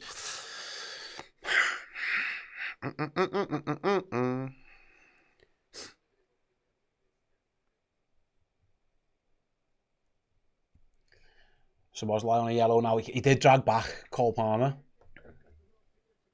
This might be the last moment of the half then. You've got Palmer left foot, or you've got Reece James right footed. It's deep. Liverpool holding a high line. Ball comes in from Reece James towards the back post. Wonderful header at the back post. From Darwin Núñez again. And half-time whistle goes on an eventful first half here at Anfield. Liverpool do lead by 1-0 from Mo Salah. A penalty conceded by Levi Colwill by a foul on Curtis Jones. That doesn't tell half of it. Robert Sanchez was adjudged to have given a foul for a second penalty on Curtis Jones, overturned by VAR, somewhat controversial, at least according to Errol. We've seen Diogo Jota go off injured, unfortunately. Darwin Núñez come on and play like the Tasmanian devil at this moment in time. With all that being said, Errol, fiery game. Liverpool lead 1-0. I'm going to take the positives where I can, yeah. We lead 1-0. I don't think the referee has helped either camp to feel that there's confidence in the officiating, if I'm being completely honest with you. In terms of the quality, there's only been a couple of moments of real quality, and, you know, we're thankful that Mo Salah was able to convert the penalty. Curtis Jones on 2 occasions makes 2 really good late runs into the box. Yep. Wins rightfully the first one. Doesn't get the decision via VAR for the second, but take nothing away from the fact that he's been one of our better players. I felt we handled the early Chelsea pressure, not necessarily like wave after wave, but they just seemed to have better. We couldn't get out. We couldn't get out. We weren't really helping ourselves. You know, unfortunate for Diogo Jota to go down injured as well. On the balance of play though, after watching 45 minutes or 52 minutes of that first half, I definitely think Liverpool deservedly have gone in 1-0 up. Well, Chelsea, Kevin Keller hasn't had to make a save. Chelsea were dominating the ball at one point. They were on like 68 to 32% possession, and it felt like they were constantly on the ball, but they weren't creating a shot or an angle or anything really. It was, you know, Trent's defended against Sancho really well. We saw Núñez get back and defend well. We saw Konate defend well. This performance so far for Liverpool's actually been based on good defensive foundation. I think Chelsea have found it actually probably too easy to get into Liverpool's final third, but Liverpool have been pretty good at keeping the back door closed. The best opportunity, it was a speculative shot from Jackson, which I think Liverpool had cover from the angle. Cole Palmer has a decent chance, I suppose, but Van Dijk put him on down, he put it over the bar. So Liverpool, I wouldn't say hanging on, but just the shape has helped Liverpool out really, and people winning their one-on-one battles just about. At the other end, win the penalty, Szoboszlai could have scored, I think, if he towards his feet out. Jones, even before the foul, could he have got a shot away? Maybe. I'd have to see it again. Either way, though, I'd say it's been actually pretty even, but Liverpool... I've edged it. Go back to it. They're keeping the back door closed so far, and if you can do that, you've got half a chance, and that's what they've done. And we said, you know, we fancied our defence versus their defence, and their defence has got mistakes in it. We've seen the goalkeeper making a mistake early, gets fortunate, ball bounces back off Gakpo, back into his arms. The defenders have made a couple of mistakes in terms of passing back into Liverpool's feet in their final third. You know, mistimed tackles. Defensively, they are not the finished article yet, by any stretch of the imagination. I don't think Maresca thinks that either of this Chelsea team. It is very much a team in a bit of a transition and kind of still working out where some of its strengths and weaknesses are, and being able to identify what they need to do better is going to be a bit of an evolution for themselves. I think Liverpool know that they've got a good foundation to work on from a defensive standpoint, so let's be solid in defence first and foremost, and let's earn the right to go and win games, and we will work our way through the periods of the game to really try and sort of dominate proceedings at some point. And I think the longer the first half went on, the more that Jones was getting on the ball, I think that was really helpful. I think we sprung a couple of out balls for the out ball to be Salah a couple of times. I think Salah held the ball up quite well on a number of occasions. Again, I think now that Darwin's on, and in the way that he looks like he started that linking up, hold up play, relentless, the kind of pressure on the ball, being a bit of a extra body in defence at times as well. If we can start to give him a little bit of service now in that next 45, we know we've got to work with. We know we've got him up front. Keep him his runs, time his runs well. I think Darwin could could be on for a good afternoon for us. We've got a super chat here from Tom who says, Klopp developed the chaos, now Slot is developing his brain. The Darwin rises. He's been fantastic. He's been brilliant. He's been fiery. He's defended really well. He's pulled the ball back a couple of occasions. The pass in the build-up towards the penalty and towards a few of the other chances. Yeah, he's been fantastic so far. He was the one who almost started the move off that led to Szoboszlai being in. Yeah, and then Luke with his member chat, up the Reds. And 51 months with the Redmen. Thanks very much for being a member for 51 months, Luke. You superstar. He reckons it was defo a pen. It was? Bro. At no point, the only person who had control of the ball was Curtis Jones. He tries to obviously play it. Doesn't play it through his legs, but he's obviously trying to run. Sanchez comes to take him out. The ball doesn't go. He's not cleared the ball. He's only suffocated the ball and then taken out the man. If the man is still standing after that, he's got an open goal. You have denied a goal-scoring opportunity by wiping him out. Interesting, isn't it? It's a penalty. There's no two ways about it. Fuck what the pundits say on TV. Fuck what he says. I'm telling you, it's a pen. I don't think it is. The more I argue, the more he's like, no, I'm just doing it to piss you off now. I'm just answering guys. Hey, Payjack, do you know how to do the polls back there on them buttons? What I would say. I want a poll, Payjack. I don't think there's enough on VAR to overturn it. I don't think you can say clear and obvious error. I don't think I'm torn. I think it probably isn't a penalty, but once the ref gives it, bro, it's a pen. What were they showing there on replay? Curtis Jones's block on Cole Palmer. Right. Early doors. Yeah. Well, see, here's the first penalty, and then we're going to go back. We're just watching some replay. Curtis Jones there. He makes the run as well. He plays the pass. Oh no, this is the one we didn't get, isn't it? No, this is the one we do get. This is our first. It's clearly a penalty. That's the first. I know Chelsea couldn't believe that one. That's a penalty. He just wipes Curtis Jones out. Watch as the ball comes in there. Yeah, that's a penalty.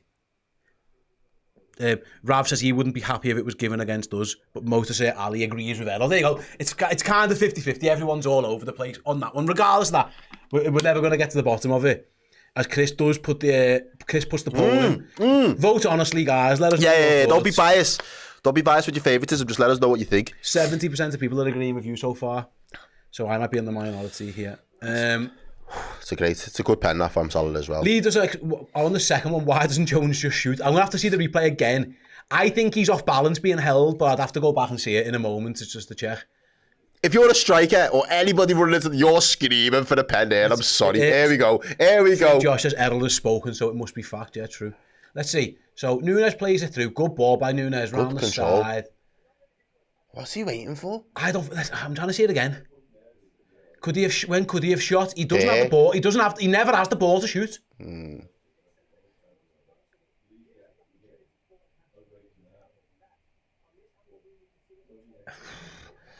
That angle makes me think it's a penalty. I rest my case. This angle makes me think it's not. But how many angles do you want in real time? It's a pen, bro. It's a pen. You can show me that from now until next ever. I am adamant. That right there is a stonewall penalty.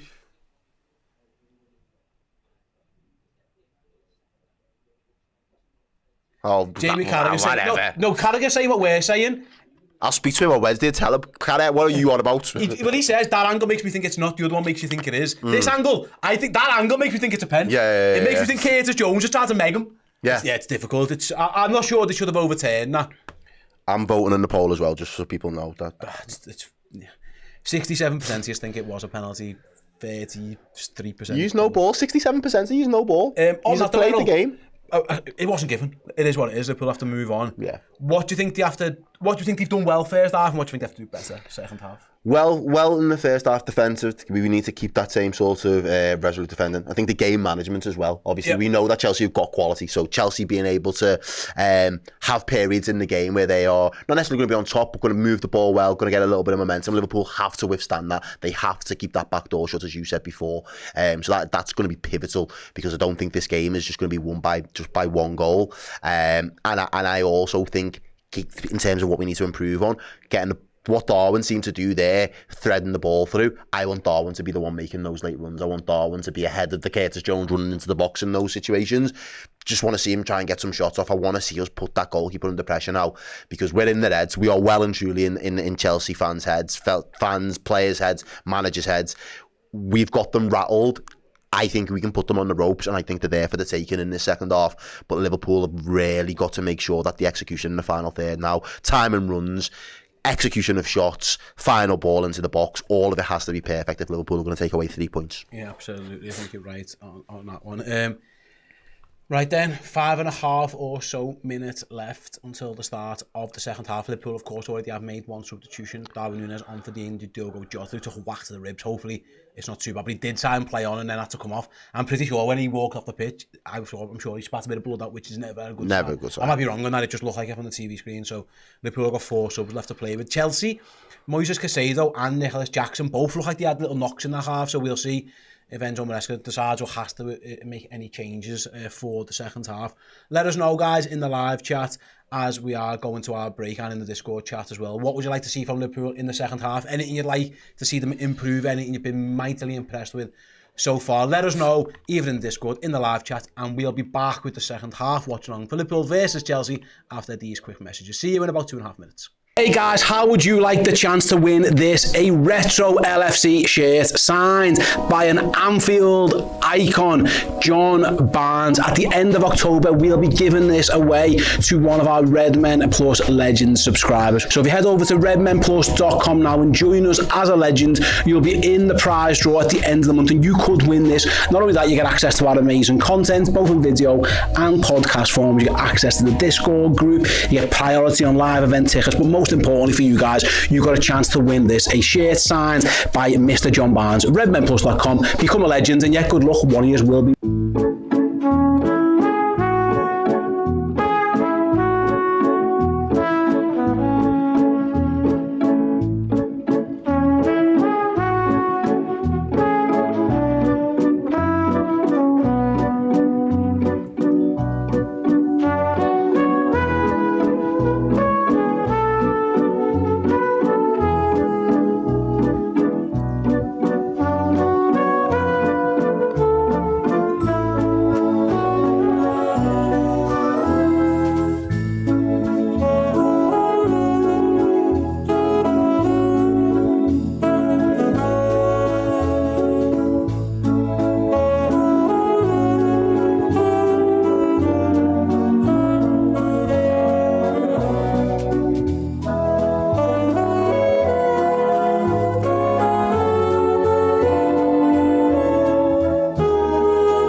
Fuck off. Sorry, that was Chris just insulting me seconds before we come back live, which is fantastic. I mean, technically, you're my boss. Is that a HR complaint? Like, Pending, yeah. Workplace harassment? I mean, I'm the HR department, I think, as well, which doesn't bode well for anybody in this place, so probably not. We can end that poll now. I'll end it for you. 69% of you think Liverpool should have had a second penalty, so you guys agree with Errol for that one. Either way, it wasn't given, and that's kind of where we are. I asked in the chat what you guys have been impressed with. Kevin says Curtis has had 2 clear chances he cocked up. I mean, I think it's been good. I mean, he's been excellent. He won as a penalty, potentially won as a second one. Saves a clear opportunity from when it looked like Cole Palmer was going to score as well. So I think that's a little bit tough, to be honest with you. What was the other guy taking pictures of Dan's bum, says Motor Ali. On the advert, I'm guessing you mean... No, he was scanning the QR code on his back, Motor Ali. He was scanning the QR code on his back. Who else have we got in the chat? I asked you beforehand what you'd like to see Liverpool do different, maybe do better. Shiplu says Szoboszlai needs to step up. Okay. We've had Syed says I'd get Sobo off and get Macaron. You lose a lot of energy if you do that, I think. And I think Sean Arnold Slot said McAllister's been a little bit ill, which maybe is... Everyone's ill at the minute. The flu that's going on, yeah. Let's get him. Those airplane. If he said he felt ill on the plane, which must have surprised us. Yeah, it's that aircon. That'll do you. Robertson's been terrible. I disagree. What? He's been taken on once, one take on, man. Are you mad? He got done once and then learned his lesson the second time and stopped Madueke, so I disagree with that one. Who else is in the chat? Lucho and Macaron, please Says DT at around 60 minutes. Okay. They're lucky to even have the. MK says, should Tosin have had a red card? Say that, yeah. I don't think it was. I don't think it would have been a red, but they are lucky. I think it's because the ball was going away towards Cole. So I don't think that was a red card, personally. I think it was different than the Saliba one where the ball was going towards the goal. Lee, what's THB in currency? Does anyone know? To be honest. Oh, in currency, I don't know. THB, not TBH. Oh, sorry. THB is, what's that? Oh, Thai. It's Thailand. Baht. Is that right, Chris? A little bit of bat. Well, 40 of those, which I think is about £1. Thank you. Thank you very much. Says, Jones has been Liverpool's best player in the first half. I tend to agree. Well, it might be Darwin Núñez. It's been close since he come on. Yeah, Núñez. So, right then. What are we looking at here? I don't know. I saw drying his chairs. Was it wet chairs? That was just have a sweaty arse or something. I don't know. Either way, he's back on his bench early doors. Both sides. How many likes are we dealing with right now? 1-5. There's 3.5 years watching. Let's get to 2K. Liverpool need to win this. I'm talking winning business. You know, the referees ain't about shit. Arne Slot got booked before. A little bit of an emotion. I know. Didn't see that one coming. Chelsea are to make a sub. Yeah. That's interesting. Who's going off then? They're not shopping at Aldi. They're shopping at Netto. Unless it's for the centre forward, because Jackson was hobbling a little bit beforehand. That's interesting. So who's going to go and play up front? We'll find out. Cole Palmer? No. Pedro Neto on for Jadon Sancho. Oh. Sancho's seen a lot of the ball. Didn't do enough with Trent's it though, maybe. Dealt with it pretty well, so it's a new challenge. Stinking and hooked, he's gone. Jadon goes. Oh, Pedro Neto Hey, your own on. half, We're about to kick off for the second half. I'm going to be calm. Kicks off and we're away. Goes all the way back to his goalie. The second half, I am not even going to be emotional about it. That's a lie. And Liverpool go long straight away from Keller. Chelsea clear and to Reds. Throw in left hand side. No, I'm just going to enjoy. I'm going to enjoy this. Thoroughly enjoy the second half. I tried to get some birthday cake at the break there. The fridge just fully froze the wrapper to it. Oh, too much. Yeah. Let it defrost. Yeah. Post-game celebrations. Frank might bring us some in if we score a third. That'll be cake time. Yeah, slice it up if we score 3 there for I go. Until then, I'm not going to get carried away. Yeah. Are Liverpool attacking the cop? Yes, they are. Yeah, we are. That is right, Eddie. Sanchez with the ball last week in front of said cop. First touch for Pedro Neto. Goes backwards. Trent meets him though, stands him up straight away. Get in his face, let him know you are there.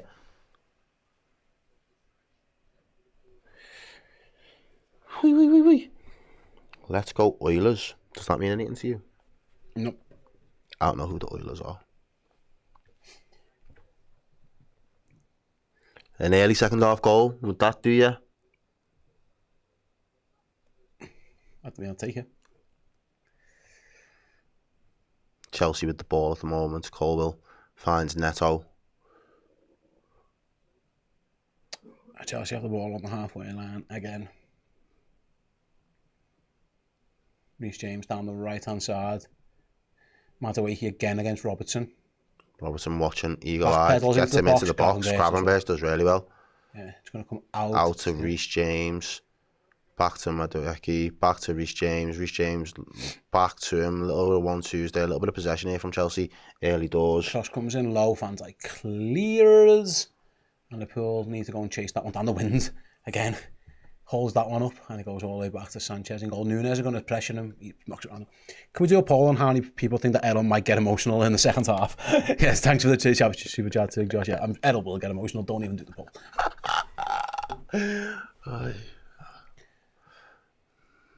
I think both teams have made subs then, so we've got 4 left. As Gusto drifts inside into midfield, finds Casado. He's going to try and find Jackson. Jackson's going to be in. It's Jackson. 1-on-1. Scores. He's offside. Offside flag goes up though. See, I didn't even Did he time it right? I didn't even get emotional. Because I was ready to lose my shit. I'm not going to lie. Let's check the replay. That's far too easy in midfield. Let's check the replay. Far too easy. He's offside. Oh, he's not. He's on. That's a goal. Oh, he's on. That's going to be a goal. That's a goal. Ibu Konate's playing him on. Yeah, he is. He is. That's going to be a goal. Fuck. And you asked for an early first half goal. I think Chelsea are going to have one here, Errol. Yeah, he's onside, lad. It's Konate's He's miles boot. on. He's miles on. Konate's fucking gaping there. What are you playing at? Why is he stick his boot out? Why? It's so tight, but I think he's offside. He's onside. I think he's onside. Yeah. I think that's going to be a goal. Oh, well. Unless he's leaning forwards, I think that's a goal. Maybe, isn't he? I don't know. You're splitting hairs. I think he's that just You're splitting hairs. Onside. There you go. He's onside. That's so tight. He's onside. It's a great run. Done well. It's a great finish. Climbing up straight away, but I think he's on. Sound. I am taking a deep breath. Goal given. There you go. Well played. Sound. And Nicholas Jackson scores and celebrates, and Chelsea are level. Sound. Let's have it. Let's actually. It was a good finish. He was onside by the tiniest margin, but he was. The first replay showed he was going to be onside.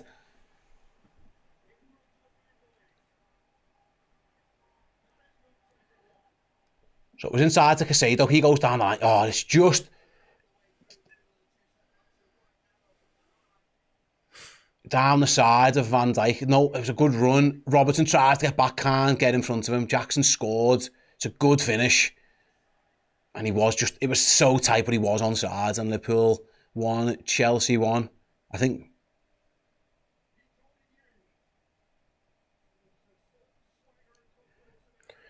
I'm not sure. People are blaming Konate. That's tough. Like I mean, it's just it's fractions of seconds, isn't it?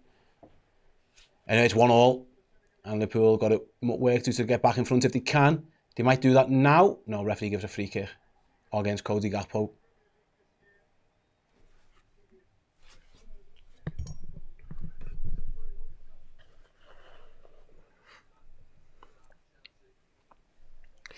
Making more substitutions. Chelsea going to make 3 subs early on. That's interesting, isn't it? This game's there open. Both managers are here to take for the win. And who else is down now? You see that, Konate, before you see what your sportsmanship gets you? You see that? Good turn by Gravenberch. Skips past Casado. Gives it to Gakpo. Cody Gakpo cuts inside, crosses block. He's been a little bit mute this afternoon, Gakpo, for me. Seen him too much. He hasn't really had much influence in the game so far. Liverpool starting the game again. Trent there drifted infield. People are saying, what was Konate thinking? I think he was going to run, decided to step up, and it's just the inches, isn't it? It was a good finish by Jackson. It was a good ball around the side of him. Anyway, here's Salah, ball into the box for Curtis Jones. Yes!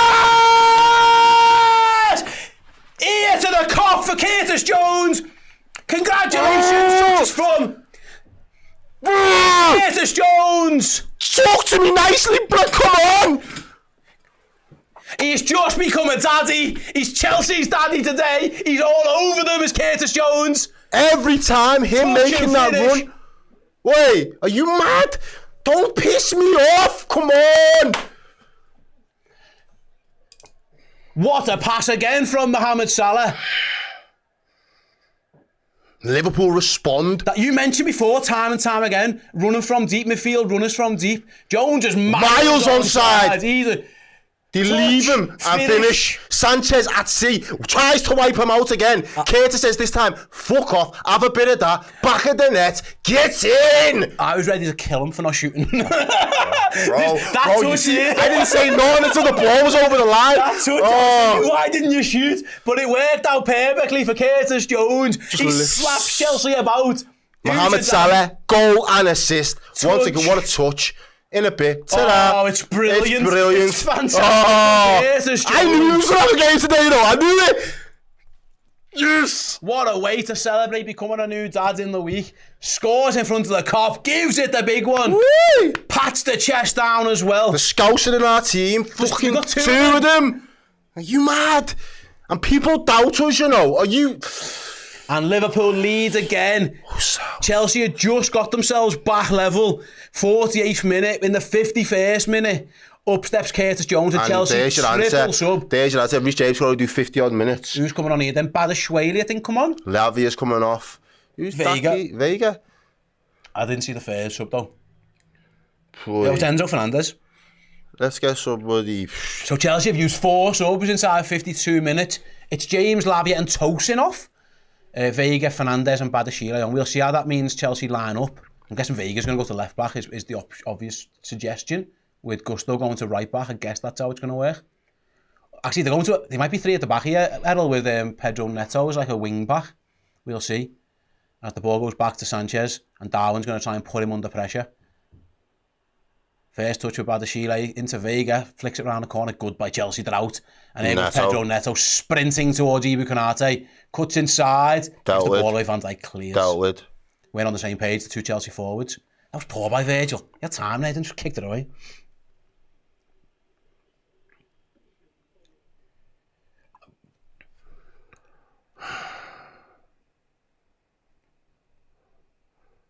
Diane says, I told you Curtis would score today. Get in there, lad. I screamed the place down. Absolutely. Go ahead, girl, Diane. Well played. Who's that there again? Man like Curtis Jones. Finds Gakpo, goes to the big switch to Salah. Can I get there? It does. But it's held up in the wind again. Vegas didn't have a goddamn clue where that was going. He's size of him as well. It bounced over his head.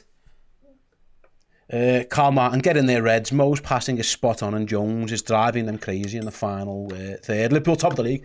For now, keep going. But long ball for Gakpo. Keep going. Gakpo spins. Gusto, does enough. I think Gakpo was offside.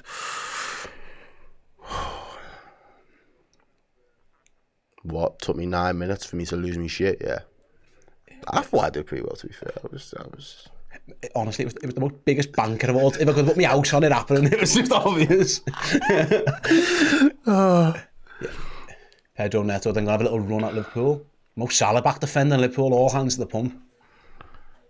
Darwin. They want it, Darwin. It is. He's on one. And again, he's done well. Go ahead, dude. Darwin forced the bad pass. And gives a foul. Are you mad? I think they give a foul on Nunes.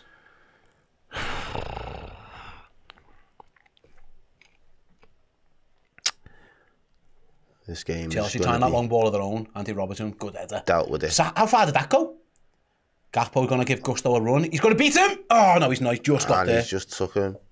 Unlucky. Gakpo took him out as well. Look, Chelsea got the ball. Get up, lad. He's defended well so far, Gusto, to be fair.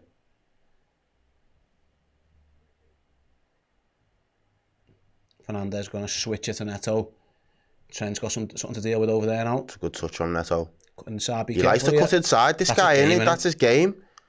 He's got Vega playing out of position a little bit as left back. Back to Neto. Trent could get that. Yes, Trent. Yeah. Have that. Yeah. Have that. His eyes lit up. There was a bit of a loose ball. Trent thought I'd get the play on the man.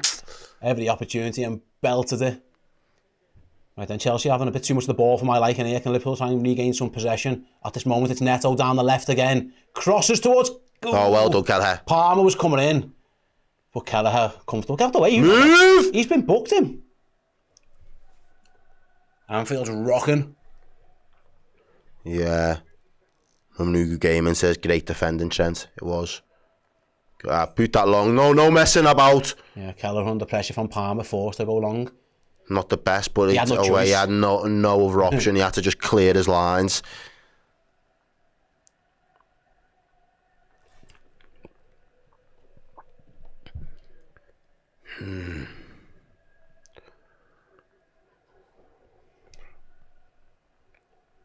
Right then, Chelsea with the ball. They've had a lot of the ball for the last 5 or so minutes, haven't they? Liverpool haven't really been able to get a foot on it. There's Neto again. He's seen a lot of it. He's very wide. He's going to get it. I thought he was going to cross it. Chose not to. Tries to beat Trent to the byline. Doesn't. Alexander-Arnold forces him back. Good defender by Trent. But Chelsea are still in possession. Liverpool can't get it off them at the moment.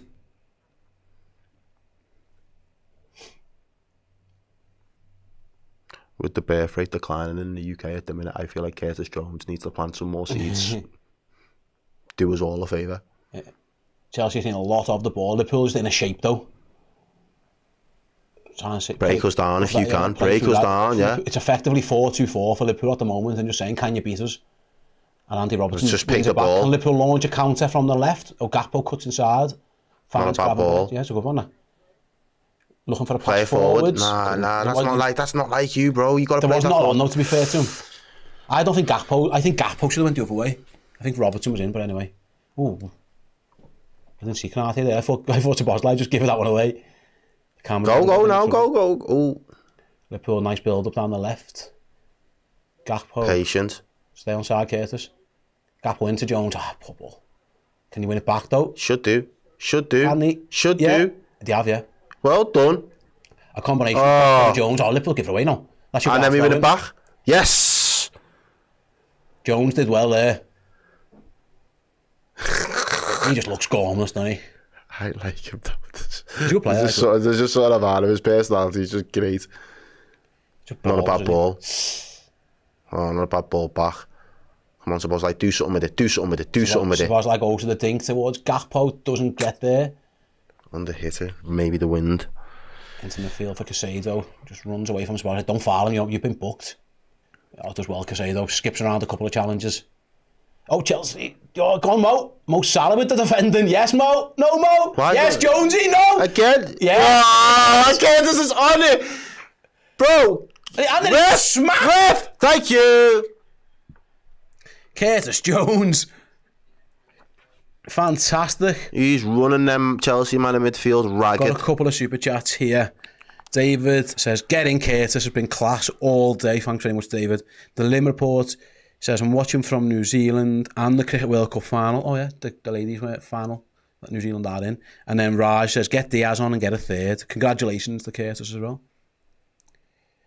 Diaz is on the bench at some point, isn't he? For Liverpool if they want to use him. As Salah goes long. Oh, what a ball. Gakpo, what a pass. What a ball. Gakpo and Akers, what's he going to do? He's going to cut inside. He's going to shoot over the bar. Just got under it.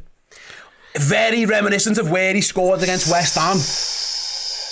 What a pass by Salah. Look at that by Salah. Should do better. The whole pitch is opened up. He's got time to think about it, pick his spot, know what he wants to do. Even Andy Roberts there to try and give him a little bit of a decoy.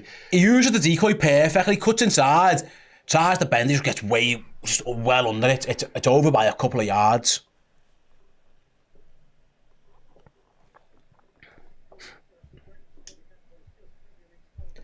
Oh, well done. Canati wins it back to Jackson high up. He was looking for the ball. There was no one on for him.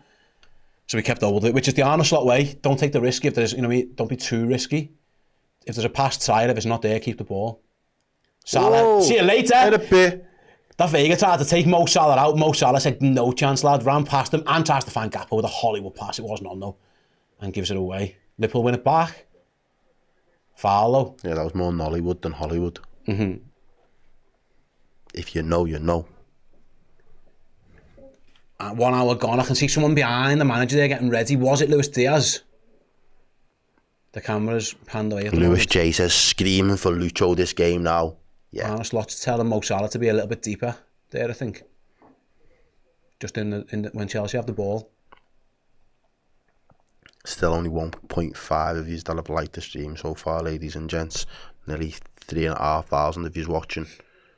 Here goes Neto against Alexander-Arnold. Trent does brilliantly again. And then Ryan Gravenberch comes and helps him out. Fantastic from Alexander-Arnold. He's had a really good game so far as well. He's been brilliant. Ryan Gravenberch goes with a long ball forward. Liverpool might get the seconds though with Jones and Nunes. Just didn't quite get there. It's a good defender on the cover from Colwell. And that stayed in for someone. He's telling them to come on, get up. Jones is saying to his lad, get back. Because Chelsea are on the attack. He was screaming at somebody, wasn't he? I think it was Gakpo, yeah. Get back, Gakpo. Get up and get back. 2 of them were nearly there away. Ball just didn't quite come off. Here's Enzo. Be careful. Finds Neto. Dinked into the box towards the back post for Madueke. Volleys! Straight at Kelleher. It's very difficult, but he's done all right. He's made, to get contact. Innit? Close as you like. It is Lucho time. It's got to be Gakpo, hasn't it? Yeah. Loose ball. Chelsea in a loose ball. Because Trent's been giving it back. Come on, Ray. Come on, boys. Fuck about. Find out. Liverpool give the ball away twice easily there, and Chelsea have got it back. We give it away. They got it back and give it away again. And there's Neto on the edge of the box. Well done. Well. Gives a foul. What? What's that for? Is that a foul? Dangerous shooting position for Chelsea, I see. So you can't use your shoulder no more? I'm not sure that's a free kick, Errol. Does he get the ball? Yeah. Don't think that's a foul.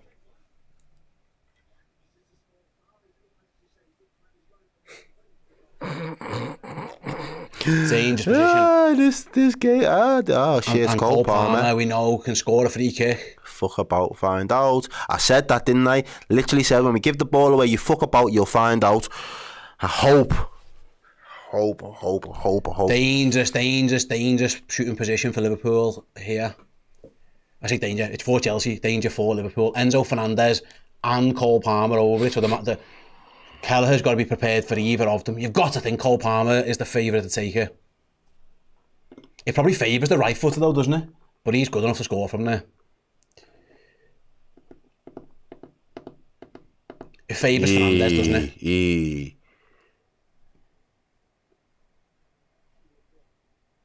Oh, I'm vexed. Right then, it's going to be Cole Palmer. He's going to shoot at the wall. Oh, well done. The wall done its job. I know he's good. That just screamed out for the right footer, didn't it? Yeah. I'm surprised he let the left footer take that.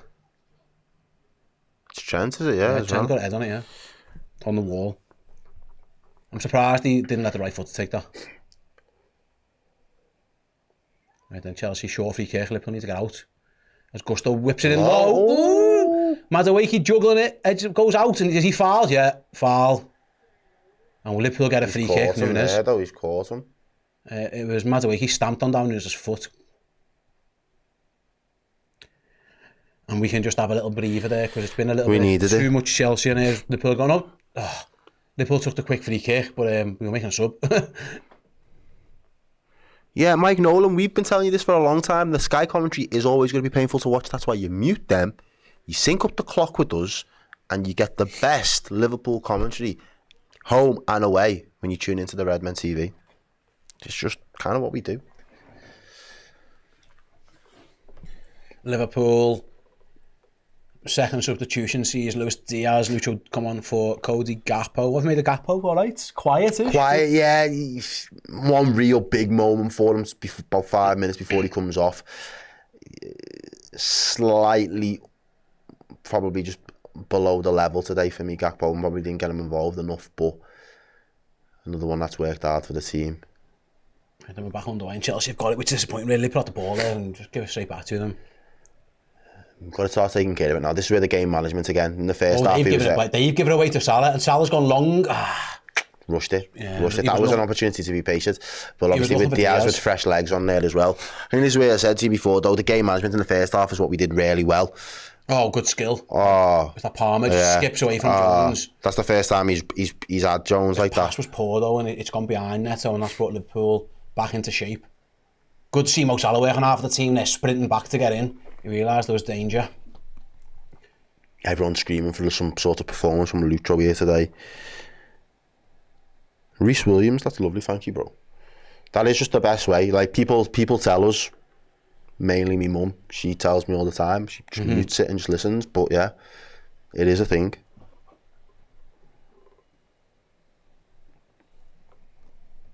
Right then, Chelsea just knocking it round. Liverpool quite happy to sit in the shape for now.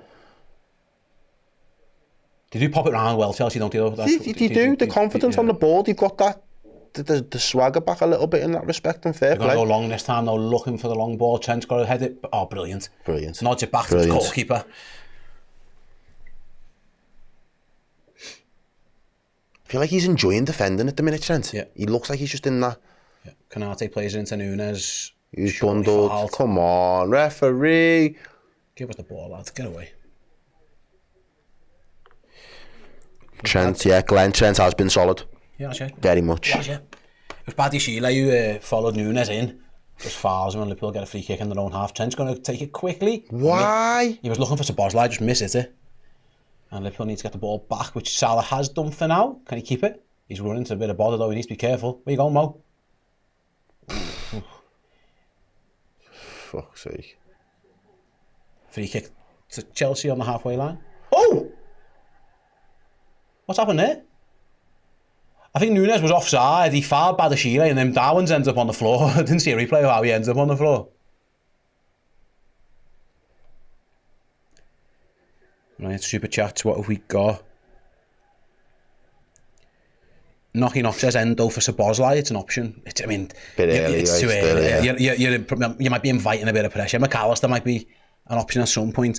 Rai says that Trent's been best season for a few years. I think so. Defensively, I'd say he's been really Here good. we go. What happened? So he slips. Darwin fouls him. How's he end up? Oh. No, I was taking the piss.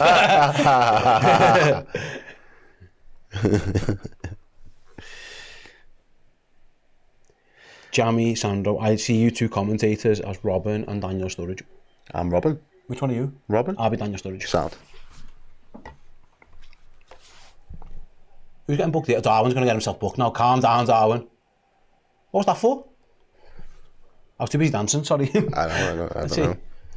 Oh, He's going to say, oh, fucking hell. He gets him back, does he? Yeah. I see. I mean, there's not much in that either, though, to be honest. Is that a yellow card? It's not a yellow. I think it's just because he literally just told them. The ref probably thinks it's a bit of retribution for Nunes, maybe. Anyway, Chelsea. Hey, we're still on for our 3-1. We was a full house at 3-1 here. Mm-hmm. That's what I want to see. Just can't. That's the first thing Darwin's. These less emotions get the better of him. They're just needless.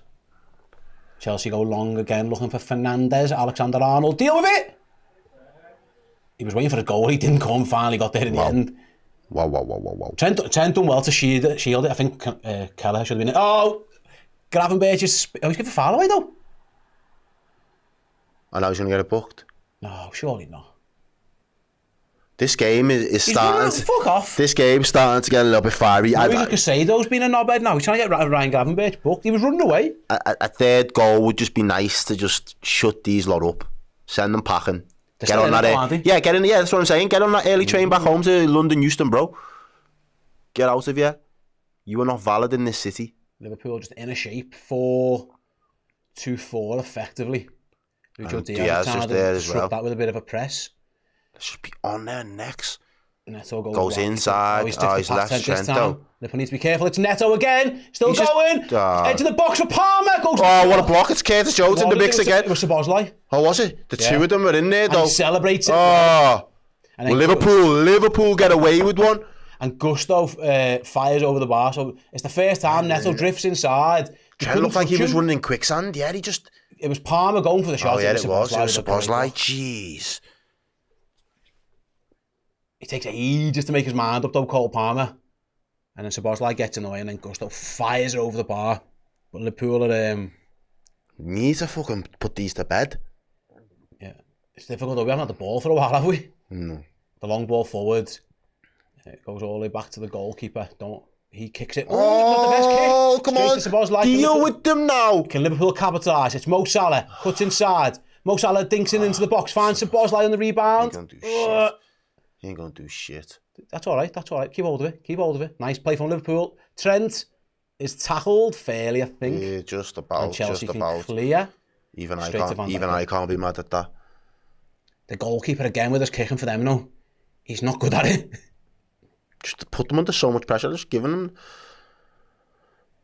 I think Liverpool just need to calm down. Chelsea's shape's causing us a few issues. We haven't quite figured that. Neto's got so much time over here. Ball's back with Kelleher now. Go long. He has to go long because we're under pressure from Palmer. And Chelsea win it back and Liverpool win second ball. Oh, what are we doing? Get it on the floor, lads. Yeah, Szoboszlai's done well. And turned. And done well to find Jones. And he's gone wide. That's what we've needed. Yeah. And then a new out ball. Hopefully a little bit of possession for Liverpool. Yeah, fucking hell. 20 minutes. It's a big 20 minutes coming up here already. Absolutely. I'm sweating. Yeah, it's a good game. I have calmed down. Where's Virgil going now with that? Goes back to his goal. We need a third goal. A third goal is it's imperative. I don't mind this from Kelleher. Just take the sting out of it a touch. I want to get us back on the front foot, though, mate. Van Dijk's that left back goes long. Who's he looking for? There's two men over there. You've got fucking no chance of him getting that. Goes back to their goalie though. Let him kick it. Go and press him, Lucho. Go and press him. He'll give you one. Just towies it up the pitch. Neto winning his header. And Liverpool going at that with Szoboszlai. What are you doing, Dom? What are you doing? Why so fucking casual? Here's Neto sprinting towards goal, going to shoot from distance wide. Yeah, it was a bit casual in the middle, wasn't it? It was miles wide from Neto in the end. Who's he trying? Oh no, to be fair, I think it just took a nudge off Enzo's head. I mean, if he's going to shoot from there, you'll take that every day, wouldn't you? But while it's 2-1 and Chelsea have got this many good attackers on the pitch, and the wind's blowing a gale now, anything can happen here.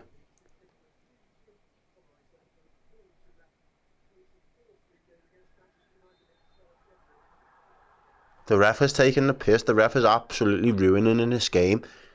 He's an absolute fraud. I thought Casado fouled Diaz there. He's give it the other way. He's a fraud. Let's see it. How's that a foul? He's a fucking fraud, mate. I'm not having it.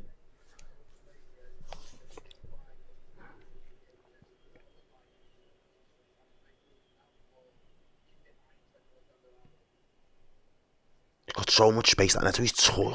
Well, what can you do? You've got to white on his you've got to leave him there and yeah. deal with it when you get to. Here come Chelsea There again. he is. Nah, you've got to deal with it. Goes past Trent, but Salah. Back into defends. Go on, pass it back to him. Yeah. Nothing long. Trent kicks it long. Can Liverpool That'll do. Yeah, we'll take that. We can't get out of it here. Liverpool need to... Chelsea's system is definitely causing Liverpool some problems. But to throw into the Reds on the halfway line. Mate, this is how the next fucking 6-7 weeks are going to be, you know. It's going to be hard, mate. Good teams. Intense. Chelsea are going to bring on Christopher Nkunku. Is that instead of Jackson or to go and play alongside him? We'll find out in a minute. In the meantime, Trent's taking his time over the throw-in. This is not easy. No, good. Chelsea are playing well. Trent fires it down the line towards Mo Salah. He's just threw him on the floor. Blood, give him a yellow now. Apologies, it was that. He threw it. It was Nunes. Give him a yellow now. Yeah.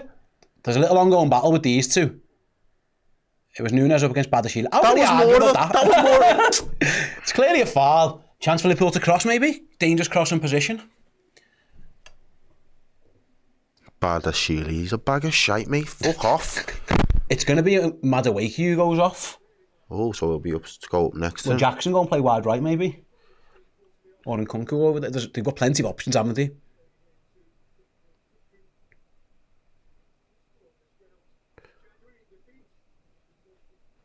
I've got a certain Chelsea man telling me Nkunku's better than Jota. He's that guy. He's clinical. He is a good player. Let's see what he can do when he needs someone the most to step Well, up. his first job is to go and defend the front post because Liverpool got a free kick in a very dangerous area. Sanchez is literally pulling him on the spot. Alexander-Arnold's going to take it. Dangerous free kick and Liverpool get a head on it. Ibu, Van Dijk, Nunes, they're all in there. Cross comes in. It's headed clear by Chelsea, edge of the box. Like Gravenberch is going to recycle it, goes all the way back to the halfway. That's fine. I'm fine with that. And Liverpool going to go long with everyone stayed up, so there's options if they want to do it. They have. I think Robertson's fired into Darwin, good ball. I think Darwin's been great, but we just need to give him some service. I feel Arsenal when he puts a shift in like that, you just want a couple of balls to just land at his feet in the box. Nicholas Jackson putting the pressure on, so Liverpool go long. Robertson just gives it away. It wasn't a good ball really, but it wasn't a good ball by Chelsea either. It's a bit of head tennis going on, no one can quite get it on the floor. Kanate tries to chest it down. Finds a Bosley, finds Kanate. Go! You're gonna have to be brave. Ibu does not want the ball there. He's not about that life, is he? Don't blame him at 2-1 either. Szoboszlai and Salah. Liverpool just trying to keep it on the pitch, but now can Szoboszlai keep that one into the byline, pulls it back. Shit. Enzo gets in the way, just didn't get enough on it, did he? Garbage. Fucking garbage, Chelsea mate. play out.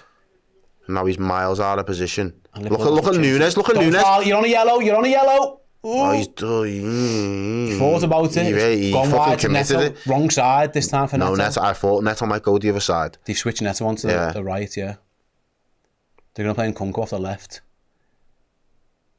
Yeah, this is mad. Oh, yeah. Next 15 minutes, this is going to be stressing it. I think I'll be thinking of McAllister for Szoboszlai here. Or Endo's an option if you want, but that's tough to defend for this long.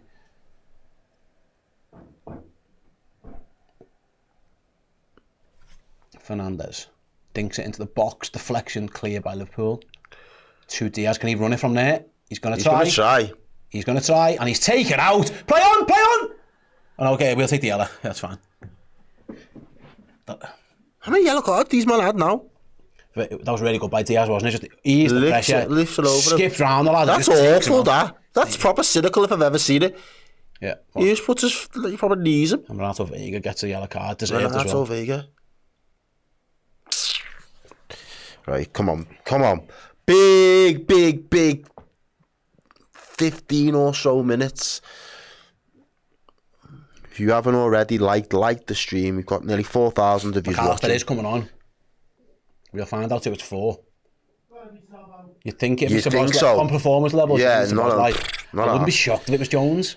No, mate, just fucking get Liverpool want to be a bit more solid, maybe, but we'll find out. As Kelleher just kicks it way too long. Liverpool needs to get the ball on the floor. They want to throw in for now. Liverpool just trying to take the sting out of this, aren't they? You can tell. Alexis is coming on now. Someone else is coming on too, actually. Joe Gomez is coming on. Wow. Wait there, Trent. Let us take... Oh, no, we're not doing it. Okay, we're going to take the throw in first. Into Salah. No, into Nunes, rather. Gives it away. Doesn't hold it up. Yeah, you just got to be careful now. Don't be running around like a madman. Andy Robbo's cut that one out. Done well. And Liverpool on the counter. Done well. Keep going. Robbo, keep going. Keep stretching that rush. Keep stretching. Diaz, you've got to use him, though. He's fine. He's gone past Neto. Diaz to the byline. You have to use Just him. holding it up, innit? Yeah. And Liverpool keeping hold of the ball, which I don't think is the worst thing. No. Game management, as we said it. If this is how it happens, I don't mind it, mate. Like, we want us to push and get that vertical off a game, but if Liverpool can see out... It's dangerous. Games, like, it is. I think that they'll go for the third, but they won't take too many risks. Yeah. Like, if Diaz crossed that, it's a 1 in 10 chance of getting something, so he kept hold of the ball. That's the new way, isn't it? Go on. Is he onside? Jones? Yeah. No flag. Yeah, we're playing on there. It's Diaz. It's the that. box. He could shoot. He does shoot straight at the keeper. Time. He was gutted himself there. He didn't quite get the connection. And Chelsea can break with Nkunku. And well done. Ibu Konate takes him out. And he's going to be... Should get a yellow card as well. Yeah. Fair enough. Did he touch him? Yeah. Konate wasn't happy with it. You take that yellow every day of the week, don't you? Of course you do. Don't let him get off into full... it's a yellow card. Don't let him get into full speed, mate. Yeah. I take that. Joe Hanley says Liverpool are playing dangerous. We are. I'm in agreement with you there. French teammate takes out French teammate on the alpha. It is Curtis going off. You mad? Are you... Curtis gets a round of applause of Anfield. Jones off, McAllister on. Who's Gomez coming on for? We'll find out in a minute. Brilliant by Curtis Jones. Gets rounds of applause, pats on the back of everyone. I think they've asked McAllister just to sit a bit deeper. It's Trent. Alexander-Arnold goes off. Surprised at that. He just took off the two. Surprised at that. I'm scratching my head. Obviously asking Gomez to defend one-on-one against Nkunku. That's the idea.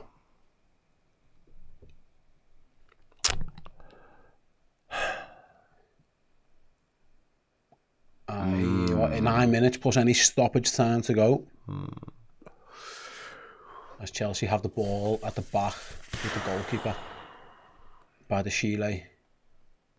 Chelsea's knocking it around. Mate. He's a bag of shite. They knock the ball around well, do Chelsea. Andy Robertson gets back and nods it back to his keeper, and if he wants, Kelleher can take all day with that one. And then Cole Palmer pushed him under, so now he picks it up. Yeah, all about Natas. They were bizarre subs. Yeah, I'm not. I think it must be an energy thing, but I'm with you.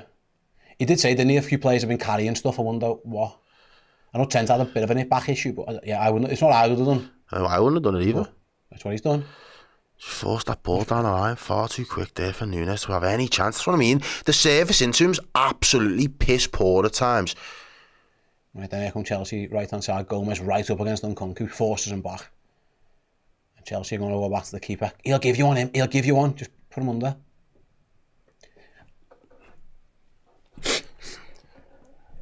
I don't want that fucking 2-2. Chelsea with the ball in their own area, going to try and play out. I think he might just... Is that going to go out? He's kept it in. You got the ball. Oh, you take it. Get up, lad. Yeah, throw in. McAllister's first challenge on Gusto. You got the ball, lad. Get up. Gusto's laying on the floor. Get up. He tackled you. Get up. Or get off the pitch. This knockoff French Montana looking with the... Just...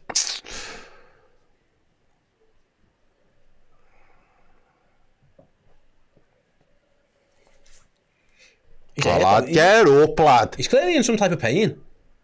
He's just rolling him a yard off the pitch. McAllister won the ball. Clearly gets the ball. Then he catches him.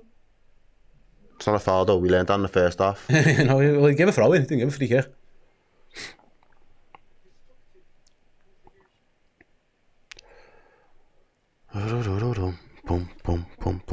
Boom, boom, boom, boom, boom, boom. What everybody saying, sir? For what it's worth, Chelsea have got no subs left.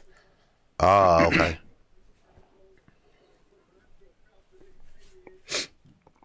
Yusuf very nervous, 10 minutes, squeaky bum time. Can be more than 10 minutes now Red, because, yeah, he's down for a minute. Curtis is defo the man of the match for me. He took it really well, didn't he? Just seen a replay of his goal, takes a touch and just flicks it with the outside of his boot. There's not to keep it get closer. I just thought he should have shot first time, but Yeah. he never. He took it under control and it was a good finish in the end.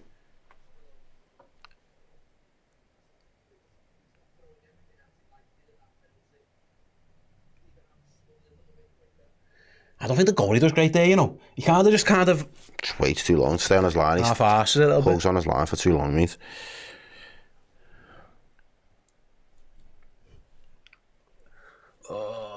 Anyway, we're back on the way.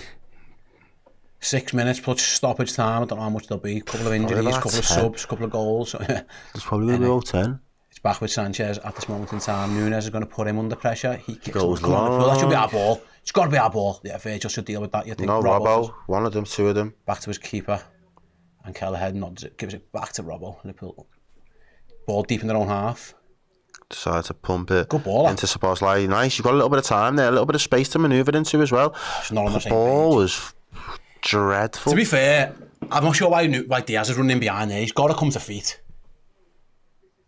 And Chelsea have got it back. Yeah, Jamin says I missed the classic 3 minutes for stoppage time. They've gone now. Those They're days are days. long gone. You hated them when you were losing, loved them when you were winning.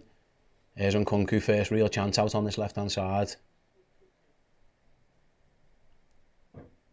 In behind towards Gomez, going to have to deal with it. Doesn't, Corner. gives away a corner. He dealt with it in the end. I think he was half waiting for his goalie for a second, didn't come, so he just conceded the corner, which I think's fair enough. Liverpool have got to stay switched on now. Look how windy it is there. Got to stay switched on. Chelsea They're have trying to play short. They Wake played- up, wake up, they wake played- up, they played- wake up. They played short, wake up. Liverpool need to get out. Gusto's going to have time to cross towards the back post. Great header by done, Gravenberch. Can Gravenberch, you yeah. prevent a goal kick as well? Yeah, the corner Rave does. It's a throw-in, we'll Throw-in. take it. He wants a foul, he's not going to get it, but he'll take that. Throw into Chelsea.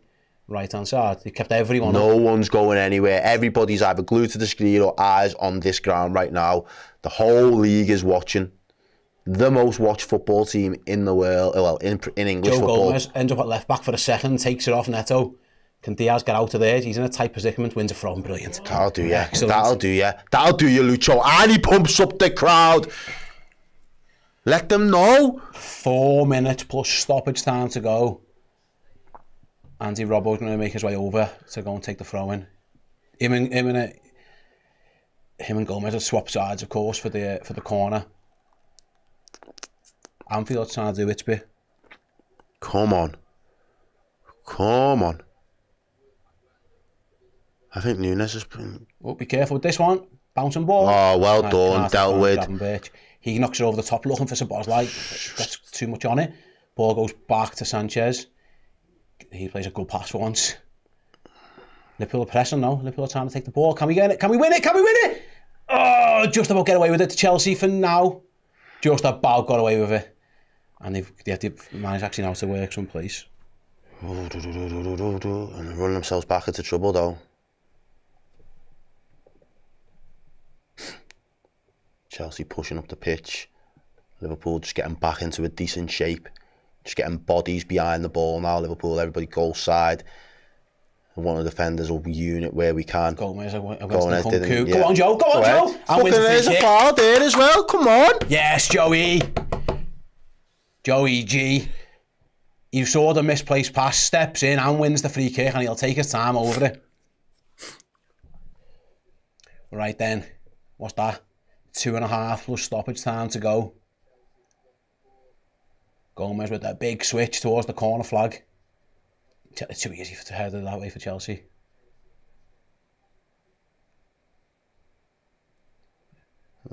Chelsea go long, but into the wind, it just comes straight back towards them and goes out for a throw into Liverpool on the halfway line. Ay. Big couple of moments here for Liverpool. 3 points on the line. Andy Robbo throw in halfway line. Goes backwards, good baller. Back to his keeper. Cole Palmer's going to put Keller under pressure. So he kicks long. Come on, Liverpool win now. The wind again, just took that for miles. But it doesn't matter. So Boslai's got it, chests it down, takes his time, which is good, and finds Gomez. That's it. You can take your time as well. We ain't in no rush. We ain't in no rush. Liverpool's keeping the ball here. Back with Van Dijk, don't mind it. Turn. Oh, Robbo's touch wasn't the best. Nah, but we're keeping hold of the ball. Liverpool just taking the sting out of proceedings. Yes. That'll do us. Van Dijk goes long, Vega knocks it out for a throw-in. Mo Salah smiles. He bought that, didn't he? Yeah. He just let him nod that out. He was like, I'm not challenging you. We'll have to throw in. There is literally, we are entering the 89th minute. What are you saying, Exeter? Stop 7. It. 7, right. I'm just getting, because it always fucks me over this Sinjay time. I'm going 5. Salah and Vega having words. So Nunes. Oh, fucking hell. That's the last thing. Oh, Lord have mercy. Like pouring pet. Right, lads, we've got a fire here, some petrol. We need to put oil in the fucking chip, man. What's he doing? We need to put this little fire out. We've either got the water or the oil, and you've gone down to the oil. Look at him laughing. Oh, he's absolutely bonkers. He just seen it and was like, I'm having a bit of that. Regina says, totally chilled. When Steer Errol do the watch along, we win. Hope not. Fingers crossed, Regina. Hope you're right. And hope you're well. And thanks for coming on the show yesterday. It was good to see you. Right then. It was. Long ball forward from Chelsea. Liverpool heads it clear. It's Szoboszlai. Come on. Liverpool going to go for a third. Szoboszlai got time to shoot, just runs into trouble. Wow, what's He couldn't make his mind up in time. He's Man on!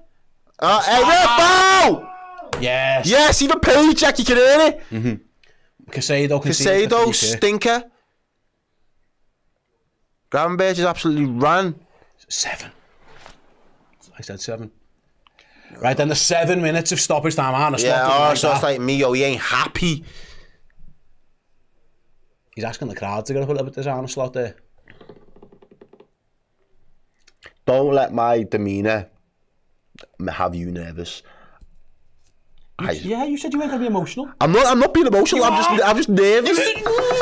What's that? That's 7 minutes is a long time. No, you're right. It is. Yeah. It's a long time. I've been telling my wife that for years.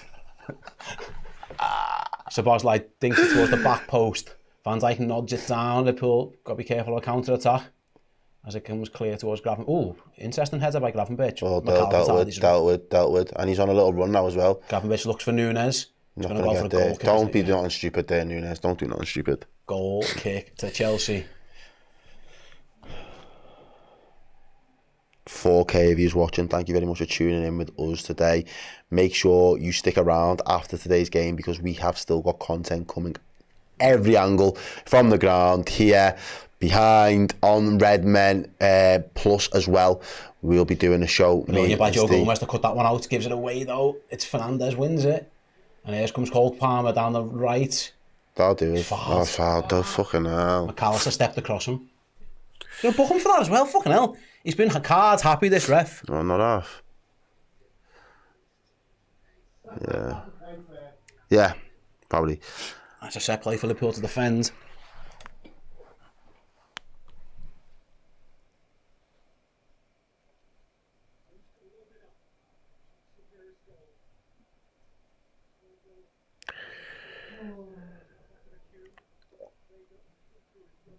It's Cole Palmer. He's going to deliver. Shot or cross? It's going to be a cross, hasn't it?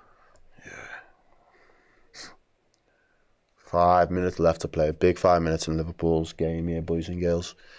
Navy. Lads and lasses. Cole Palmer delivers it in. Heads that goes over the bar. It's Vegas. Big chance from Vega. Got under it though. Big chance that, isn't it? Massive. You might not get many more. Better than that. Let's see it. It's a decent ball in. Canate just about does enough, I think. Just about does enough. But yeah. Over the bar. Gutted.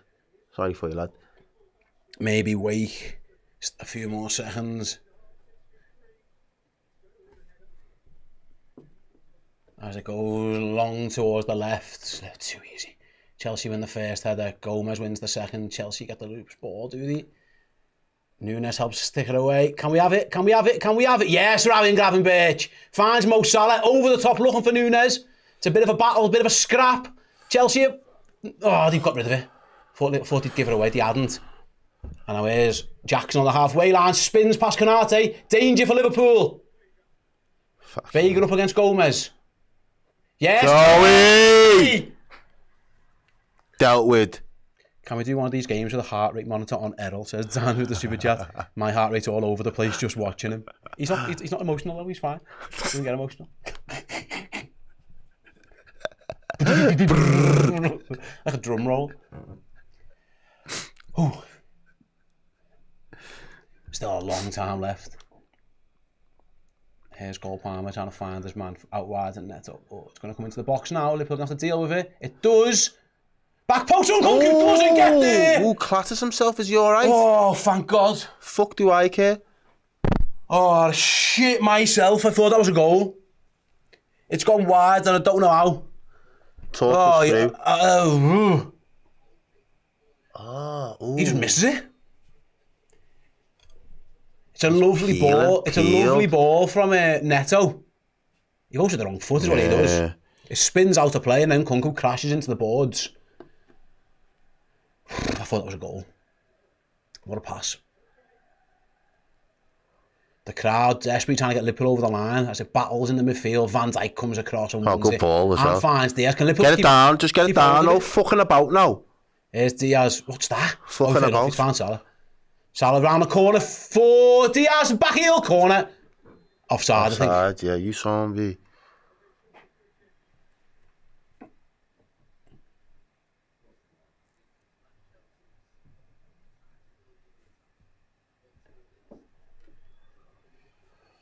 Chelsea going to throw everything at it now. The kitchen sink's coming out. Absolutely. Here's Palmer, come very deep on the ball. Maybe times.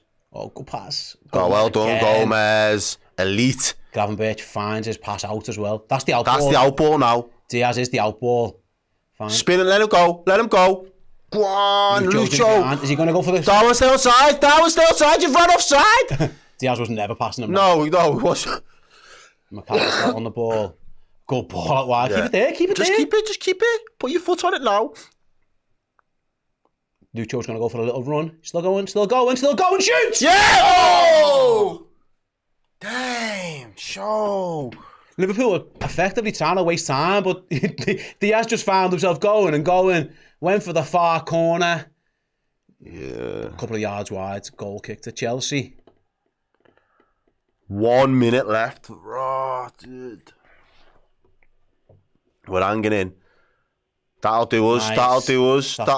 That'll do. Lovely. Now get it in that corner flag now. Oh, why? Why so? Diaz undersold Robertson, so Robbo's just forced a wellier up the pitch. Goalkeeper has it in his hands. It has to go long. Chelsea have got no time left to mess about. Liverpool really big performance. The game management's been a little bit skew-iffy, but if we get this over the line, Steve Hoare, come on, Liverpool, it will give us a fantastic. Yeah, and we've done it again. Who's that? Nicked it. McAllister just takes it off Cole Palmer and finds Diaz. Corner flag, Lucho. Okay. Why did you do that? Much. Oh, he's that done was well. it. What? Ref's fuming. Slot's fuming. Everybody's fucking fuming. You're taking the piss. It was never a foul. Anyway, Chelsea have got it on the halfway line. They've taken it quick. That was never a free kick. But it's given Chelsea one more opportunity.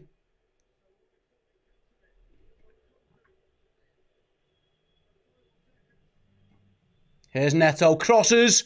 Van Dijk. No! Oh, yes! Robertson with a great block. Blow your fucking whistle, you scruffy bastard. Yes! And the full-time whistle goes, and an angry Anfield erupts. And Liverpool 2, Chelsea 1.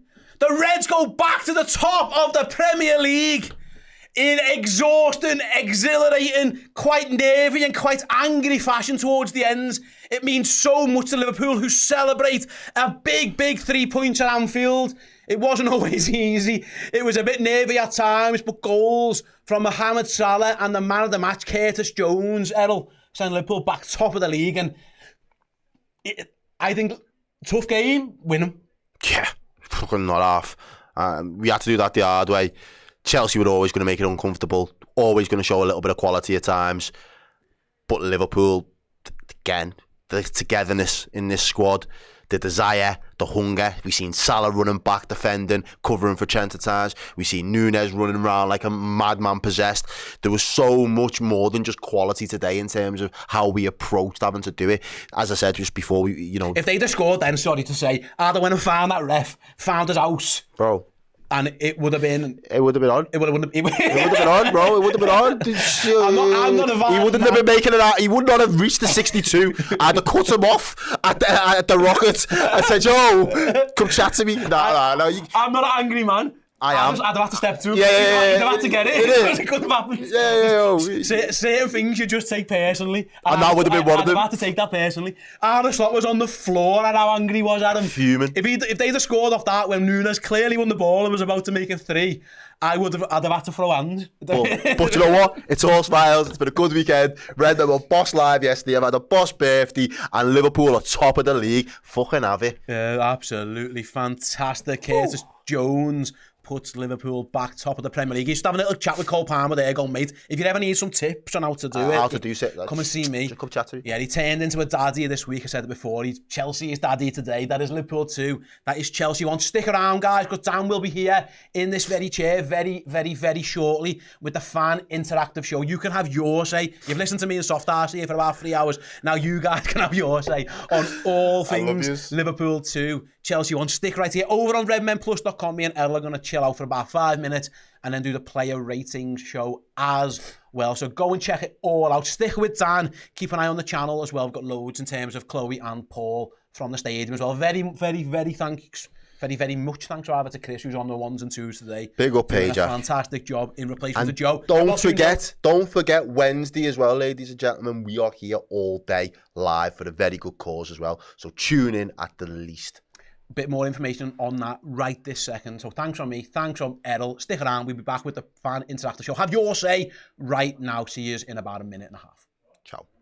So we are going to be doing a 12-hour charity live stream for Zoe's place in the Children's Hospice in West Derby in Liverpool. If you are from the area, you will have seen it in the news. If you're not from the area, they have about 30 days, less than 30 days actually, to raise about another £5 million for a new building, and they need to have that fitted out so that they can move in next year. It is the only one of its type in and around this area, and we need your support. So we'll be doing a charity live stream. We're going to hopefully try and get as many big guests as possible. All proceeds will be going into a specialist fundraising pot in our name for obviously Zoe's place. So that'll be next Wednesday, the 23rd of October. We're going to go from around about 10 a.m. in the morning to around about 11 p.m. at night. I know that's 13 hours, but we'll work the timings out another point. It is massively important to each and every one of us, but most important to the city and the people that live in the city and the support that these families get, because if this shuts down, they will not be getting any support from anybody else, and they're currently looking after somewhere between 30 and 50 families. It is a baby's hospice. They do incredible work, and we want your support. So we will be doing a 13-hour live stream. Obviously, any ad revenues from YouTube and stuff, we'll be throwing that in. Any super chats, we'll be throwing that into the pot. But we will have a Just Giving page set up where you can donate, and we'd love you to. And we want some big guests as well. We'll make it worth your while. It will be an entertainment show, and we just want you to support us in supporting them.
There we go. Hi everyone, welcome back to the Redmen TV and your post-match content after Liverpool beat Chelsea 2-1 in what was a mental game, to be honest, wasn't it? It was wild, it was fully enjoyable, actually, obviously with the end result being as it was. There's a moment there towards the end, especially when that ref gave that free kick against Darwin on the slot and Nunes both collectively lost their minds. I think the less said about the ref, the better for the next 20 odd minutes or so, to be honest with you. But yeah, what a result, what a performance. Anfield absolutely bared its teeth and then some, I think. Yeah, unbelievable. Obviously, cheers, mate.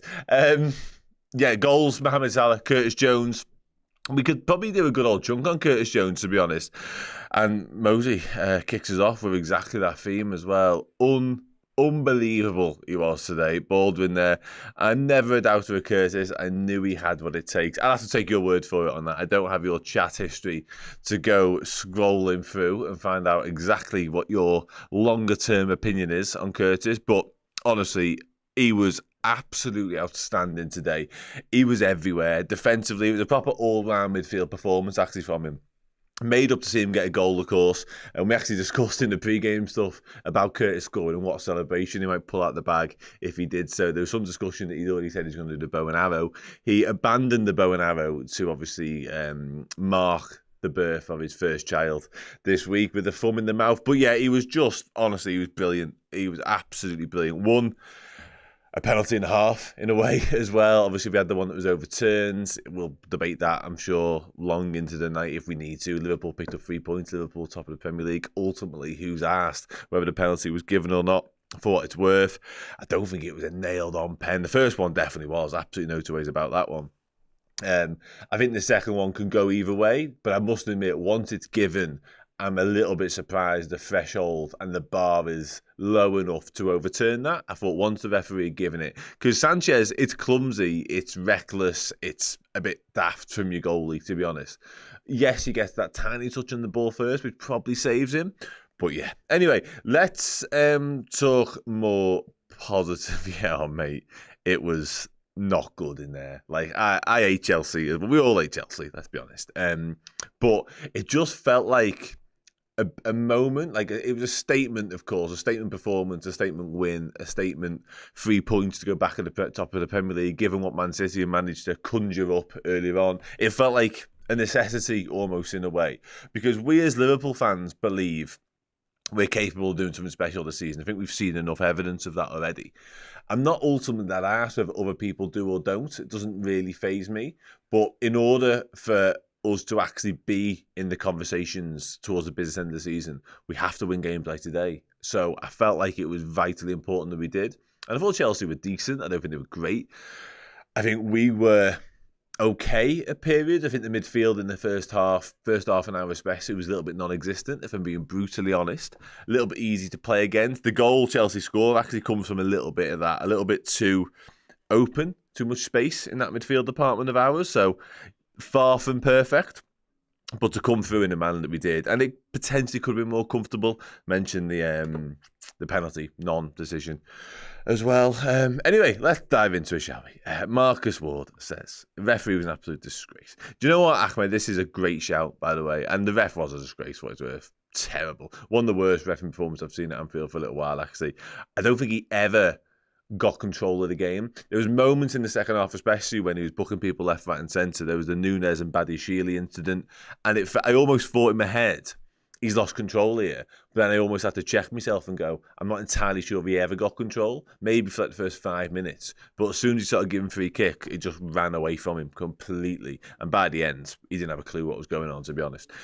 Not a single clue. Mr. Chick Flick asks, who do I think was man of the match?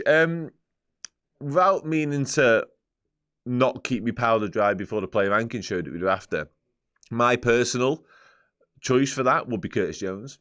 I thought him, Mohamed Salah, goal and assist, obviously is in that conversation. I thought Salah's all-round game was on it as well today, to be honest. I think it was a proper performance from him. I thought Gravenberch got better as well as the game went on. I thought by the end, he was one of the main protagonists as to why we got over the line with all that game management stuff. He was turning people inside out for a laugh, like he so often does, of course. Thought Trent was brilliant as well, to be honest, defensively especially. Another kind of strange performance from Trent, whereby he's not anywhere near as influential in an attacking sense. He's not pinging 40, 50-yard passes left, right and centre like he so often does. But again, every time he's called upon from a defensive standpoint, there was one shaky moment where him and Kelleher got a little bit caught up with each other. But other than that, I thought he was boss again. Kept Jadon Sancho absolutely silent, so much so he had to get dragged. But yeah, I agree with you, Michael. I think Jones was man of the match. And Jack's also spot on. I thought Gomez came on. And speaking of subs, somebody, Ahmed, a moment ago, mentioned Darwin Núñez and his defensive work rate. Boss. Unbelievable defensive performance from Darwin Núñez. He was like a man possessed the minute he got on the pitch. He was just unrelenting everywhere. And not just in terms of what he was doing and all that work rate. It was the quality he showed once he had it as well, because there was one pass he played for like a 40, 60-yard ball. I'm sure it was into the path of Cody Gakpo. It was like Xabi Alonso-esque. It was unbelievable. I had to almost I asked Frank in there, with one of our assistant producers, was that Darwin? Didn't feel right. Anyway, Abdu Demi says, Trent is playing like a right-back. Our midfield is good enough. I agree with that. And I touched on this before the game started, actually, because it's interesting how he is just playing more like a conventional right-back right now. And you obviously touch on the midfield there, which is full of technicians, which it hasn't always been the case. And Jurgen Klopp's Liverpool was so heavily reliant on the full-backs and creativity from them areas. It's not the case anymore with Arne Slot. But I do still think Arne Slot will know how brilliant Trent Alexander-Arnold is with the ball at his feet. And I do still think he'll want to get him into positions and into areas and on the ball enough to influence games as well, because you don't want to say to Trent, okay, I want you to be more normal right back now, which he's clearly capable of. He's proven that once again today, but his ceiling is so high in terms of on the ball. You don't want to take that away from his game, because you're taking away everything that's made Trent what he is today in a weird way. So it's an interesting dynamic that, and Lolly makes a point here, Bradley's a better traditional right. I tend to agree with that point. But what makes Trent so special, what makes Trent Trent, again, is what he can do with the ball. So if you stop that, I don't know what it looks like. But that's a conversation for another day, because he was exceptional, absolutely exceptional defensively once again. I really think he was. No, that's true, but I think that's been the case all season, Rob, to be honest with you. I get your point, and the wind was why you seen Plazzy Bags every now and then just strolling across the screen. So it's a fair point, but I think it's been all season long, more or less. I don't think he's been anywhere near as at the heart of things from an attacking point of view. Defensively, brilliant, but he's not the Trent running games from right back like he has done in the past. You know what I mean? Anyway, Charles J says, we need to wrap Gravin in cotton wool. My God. Yeah, absolutely. Yeah, he is integral to what we do right now. Absolutely. A lot of people talk about Dom Szoboszlai in the chat, so we'll speak about it for a minute. Nicholas as well. Work rate is a minimum in this team. Sobo isn't working harder than any other midfielder, and his passing is championship level. Nothing on the Jota injury, by the way. Absolutely nothing on that whatsoever. I'm waiting to see if Arne Slot says anything in the not too distant future.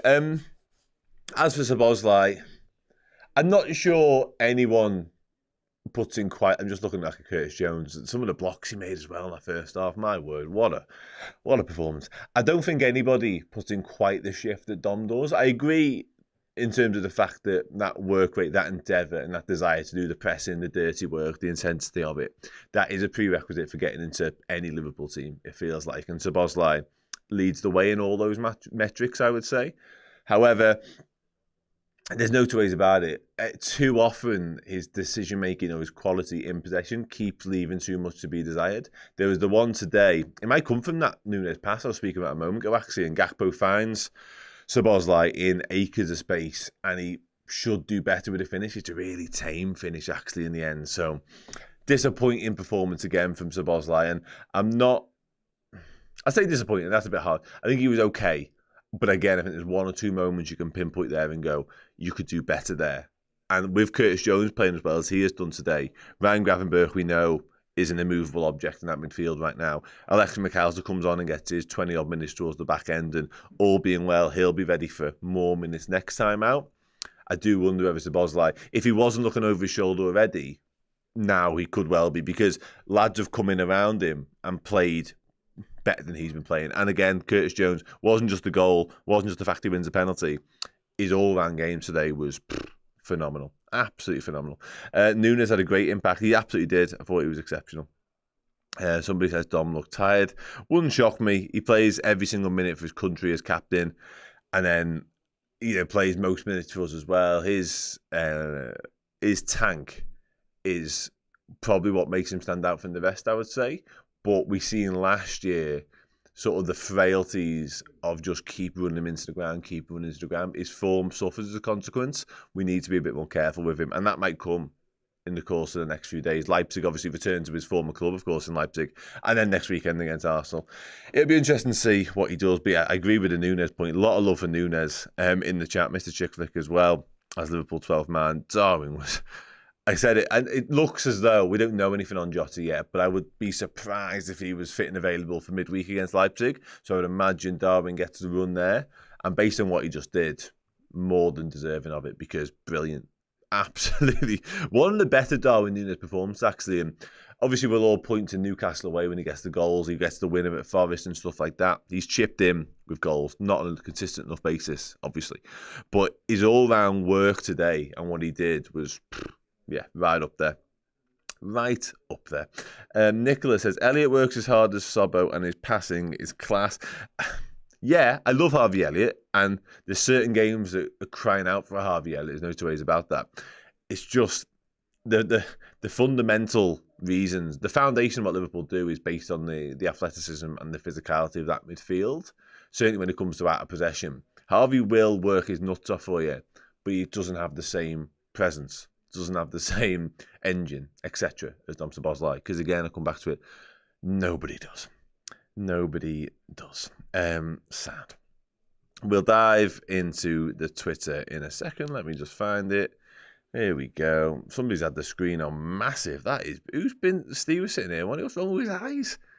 Dear me. Right, let me just dive into my own tweet. Scrolling down. Here we go. Craig Everton, somebody who I went to Fulham away with last year, kicks us off with John Brooks is fucking livid that we won. For anybody that doesn't know and spent the entirety of that game calling the referee a wanker or various different swear words, John Brooks was the referee of that game, and Craig believes that he won't be happy with it. Another Dan says, less said about the ref the better, and thankfully it didn't cost us at the end. Shout outs to Jones, Nunes, Mo and Grav again, who are all excellent. Our depth this year has proved to be strong. Just hope Jota is okay. On to Leipzig before the 6-pointer. Yeah, absolutely. Bliss says, great win, but my God, we have to have a conversation about Sobbo. The amount of times play broke down through him again. I do wonder whether it's such a fucking simplistic analysis point for me, but I do wonder if he's working so hard out of possession sometimes that his brain's a little bit fucking goose by the time he gets hold of it, because he has an absolute abundance of quality. I'm certain of it. I've seen it with my own eyes. Like the start of the season he made last year was just out of this world, but I don't know if he's doing himself a disservice. Maybe he could be a bit smarter with his energy uses. I'm not sure what it is, because for whatever reason this season generally, the point is right. It does leave a lot to be desired when he gets his decision making's off, or when he makes the right decision, the quality's left wanting. Yeah, and it's so frustrating with Dom, because I'm not having the general slander that he's just not a good player. I don't believe that to be the case at all. I think he is an exceptional footballer, actually. But it is frustrating when you're not getting that out of him, you know what I mean? And I said it earlier on, if anybody wasn't here, I think his place is under threat now, because of what Curtis Jones has done today. Providing McAllister is fit and available for proper minutes this week, there's a proper conversation around Dom Szoboszlai. There just has to be. Forza Liverpool says, big win. Performance was patchy at times, but very well organised display. Yeah, I think patchy's fair. I think it started off really tamely, actually. It grew into a proper barnstorm of a game. I think Anfield played into that. And it was interesting how when the first penalty came around and we obviously scored it, the ref had made probably his first sort of clutch of poor decisions in around that, and I tweeted it at the time actually from our account. It was like he poked the Anfield bear, and all of a sudden I think Chelsea had an attack, maybe Madueke got around Robertson, and it kind of unnerved Anfield a little bit as well, added to the fact that the ref was starting to be proper shit. Liverpool then went on the attack, and all of a sudden the noise went up a notch or two, a level or two. The atmosphere started to really kick in, and I think Liverpool, the players, got on board with that a little bit and were fueled by that a touch. And on the flip side, Chelsea and Levi Colwill in particular, his head was in the bin for 5 minutes there, and we sensed blood and capitalised on it. It's a shame we couldn't have put the game to bed in that instance, because it felt like there was an opportunity to do so there. But all's well that ends well. Pastor Nom says in Twitter, it wasn't pretty, but got the W, which is the first time I've ever said that out loud, so I apologise. Hope Sobbo knows he's only playing because he runs a lot. Footy-wise, he's been shocking. Has to do much better. Salah had a very good game, but he doesn't have to play with the headline pass every time. Just play it simple at times instead of overdoing it. He's doing a pretty good job of doing the old headline pass. The assist for Jones was special. And he was unlucky not to get another brilliant assist, actually, when he finds Gakpo out in acres of space on the opposite wing, and Gakpo cuts inside and gets the finish all wrong, to be honest with you. But yeah, Salah once again today, and I think Salah's got the numbers to go with the performance today. I think a few times this season we've been saying he wasn't great, but he walks away with the match-winning goal, the match-winning assist, whatever the fuck. Today, it was all there, I think, as a collective. He warranted staying on the pitch for 90-odd minutes and essentially wins the game for us. So, Mo Salah. Doing Mo Salah things. Matt C says, a good win, not at our best. Filthy if we drew or lost. Pleased there wasn't an international hiccup like Forest. Yeah, and I think the not at our best point is right, and we're not firing all cylinders yet. I wouldn't really expect us to be under Arne Slot, if I'm being honest. It would be, 3-4 months into his proper reign as Liverpool manager. I think if we were the finished article, I'd be concerned at this point. I think there's still a lot to learn. We're clearly learning on the job a little bit still. It was a fascinating watch how towards the final 15, 10 minutes of the game, that game management mode kicked in. There were still moments of attack. I mean, Diaz in particular wanted to wrap the game up with a goal. He was trying his hardest to do so. But more often than not, the choice of pass was really telling. There was a couple of moments when Gravenberch could have gone forward, but instead turns back to Robertson, to Van Dijk, whoever. And I do think that is just kind of learning on the job and just seeing out games in a bit more of a smart way. Something we did at our best and the best version of us under Jurgen Klopp, but we lost a little bit last season. Man United in particular. Let's just have a couple more Twitter comments before I dive back into the YouTube. Conor Mallon in Twitter says, my poor heart. Yeah, it was a little bit fucking too close for comfort towards the end there, wasn't it? Dean Foley says, that was way too tense, but my God, what a win. Jones sensational, Salah fantastic, Trent defended well. Have that, Gary, you twat. I don't know what Gary will be talking about, but I'm here for it. Okay. Marcel, a Chelsea fan. I'm going to round off on Twitter with this one. I work it out as I go. As a Chelsea fan, if you are the worst team and still win, that is the title. Okay, I've got it. Yeah, no, absolutely. Yeah, the playing not at you. Well, I don't think we're the worst team, actually. I don't agree with him. Playing not at your best. Thanks very much, Mr. Chickflick, by the way. Just seeing that comment. And finding a way to win is something. I don't think that's finding a way to win. What Man City did earlier on was found a way to win. I thought we were good value for that. I would just say it wasn't perfect. But I'm not having Chelsea with a better side necessarily. I don't think Chelsea can be particularly hard done by. And the way the players acted towards the end of the game, I think there was a little bit of relief from Arne Slot from Liverpool. But I think that was more because we knew how important it was to pick up 3 points. So we knew just how significant it was to do so. There was a bit of a cup tie feel towards the past 15, 20 minutes. But I don't think Chelsea can walk away from that thinking we were robbed of anything like that. If anything, I think we slightly edged most moments in the game. And actually, when it comes to the referee, who clearly has a big sway into which direction a football game goes, just based on his judgments throughout it, I felt like we were hard done by and got the shit rubber green when it comes to that as well. So, and yeah, Petros here, Chelsea only had 2 shots on target. Yeah, exactly. I'm not sure. Yeah, Chelsea could have been playing with 10 men. That's a really interesting point. I actually don't think that's a banker red card, but if you just cast your mind back 24 hours, that judgment is immediately clouded. So yeah, and it was so similar, wasn't it? Let's be honest about it. It really was. It really was. Can we talk about... No, I don't want to talk about John Brooks. He's a bell end. I don't want to talk about him. And I don't swear often for people. I know I've swear a few times in this, but I'm not a big swearer, but I don't want to talk about John Brooks. Slim Moran says, the XG's there. And, I mean, if there was ever a clearer indicator of A, who was the better team, and B, how the result should have gone, there it is, in black and white for everybody. There you go. Diane Butler. Curtis Jones had one of, if not the best game for Liverpool today, was involved in so much and should be proud of how he did. Yeah, absolutely. I made up for him as well. I wonder whether how much of his celebration, the initial part of it when he was essentially giving it to the cop, I wonder how much of that was about the critics, because he'll be well aware of the critics, of course he will. I'm not suggesting for 1 second that the critics are coming from the Kop, or even anyone inside Anfield for that matter. But there was definitely a sense of a let-off of emotion, and it's been the emotional week for him as well, hasn't it? Let's be honest, with his newborn baby and stuff like that. But honestly, I was just over the moon, and it was a goal that his performance warranted as well. Like, I thought he was genuinely superb throughout from a defensive point of view, getting us out of trouble as well time and time again. He started the first big attack and the first big chance that we actually had by playing his way out of a tricky, properly difficult area. So yeah, made up for Curtis. Made up for him. A lot of people talk about the ref.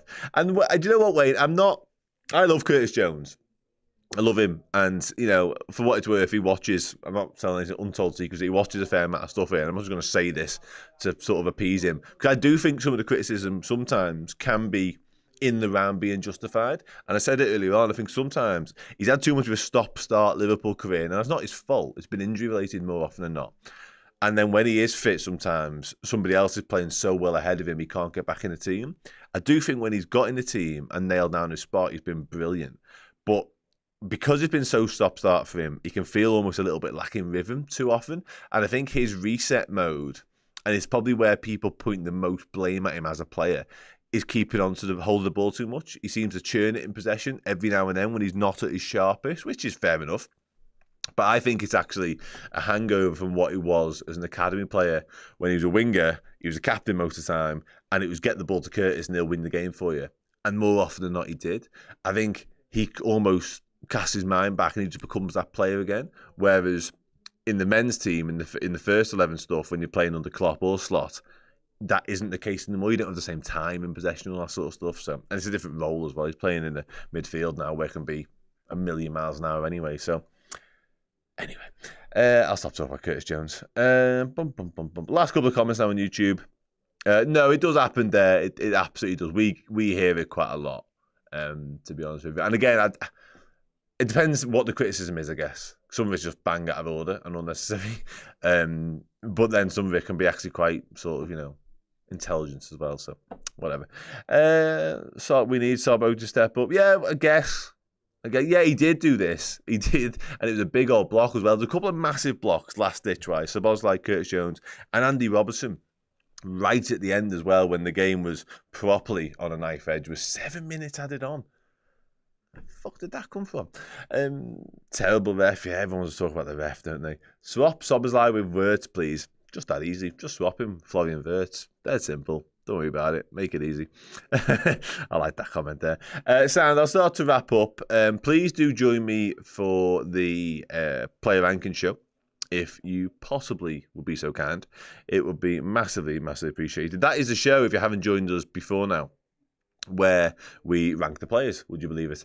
We rank them from boss sound to Messing, and the manager for that matter, and we award the man of the match. It's all going on. It's all happening. So do join me for that in like 2 minutes as I begin to wrap up this one. But before I do, I have a super chat from Momo Sissoko. Beyond me, how we want Mo to be the one sold. Well, none of them are going to get sold, ultimately, Momo, but I take your point. I'm not going to dive into a proper contract chat now, am I? I haven't got time. We just won. We're top of the league. Have I got time to be doing this? We have a player rating show on Plus, by the way, YouTube. Let's just, Juan Alviso, the defining games and the calibre of games aren't going anywhere, are they? We're going to have to strap ourselves in for the next, 6 weeks? Not including the international break. Just dead quick. Trent's priority, because he's 26, he's got the prime of his career and the best years ahead of him. Virgil van Dijk's next, because central defenders tend to have a slower rate of slowing down, because if they do lose a yard of pace, they're so experienced by then, they're so brilliant, that's already in their head and they can just read the game a little bit smarter. And Virgil van Dijk is Virgil van Dijk, and he's a captain. Mo Salah is third on that list, not because he's not boss, because my word is he boss, and for what it's worth, I'd keep all of them. I don't care how much it costs. However, he's third because I just wonder if we tied him down to a 3-year deal at 300 grand a week. In 3 years' time, are we still getting the same output for Mo Salah? Possibly, but that's a bigger question mark than the Van Dijk and the Trent ones for me. Anyway, That's all I will to say on the matter, Your Honour. I will not be taking any further questions on contracts. Sound, thanks for the hat, love. This is from fredsforreds.com, if you want to check that out.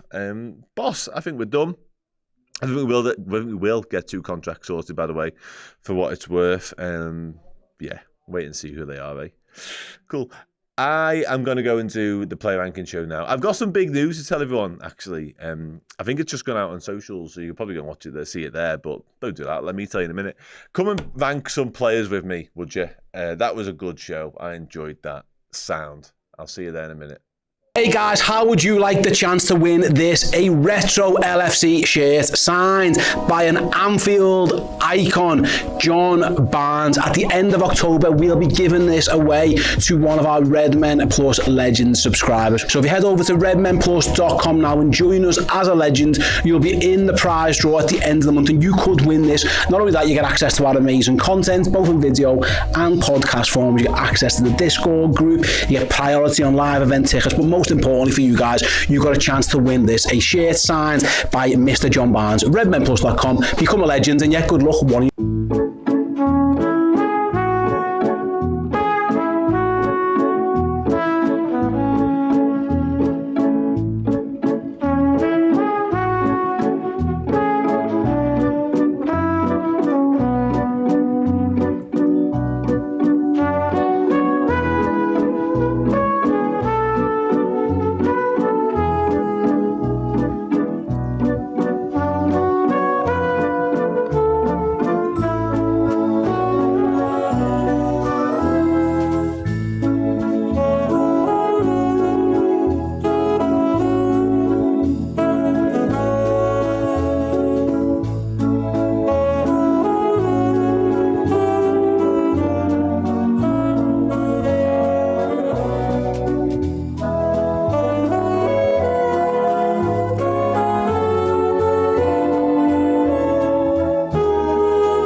Are we good? Yeah? Hi. Welcome back to Redmen TV. It is your player ranking show, and I am going to judge all the players below. I'm not going to do it, actually. I'm chatting shit. You're going to do it. Let's dive straight into it in that case, shall we? From boss sound to your messing, I'll pick a player's face up. You'll tell me where to put them, and then we'll all move on with our lives, and Liverpool will remain top of the Premier League. So yeah, shall we do that? Let's do that. Kievan Kelleher. Once again, I'd love to know if somebody could tell me in the chat what his record is now against Chelsea. Because I reckon he must have played them 4 or 5 times at this point and won every one, I want to say. Absolutely loves playing against them. Hates Chelsea as much as me.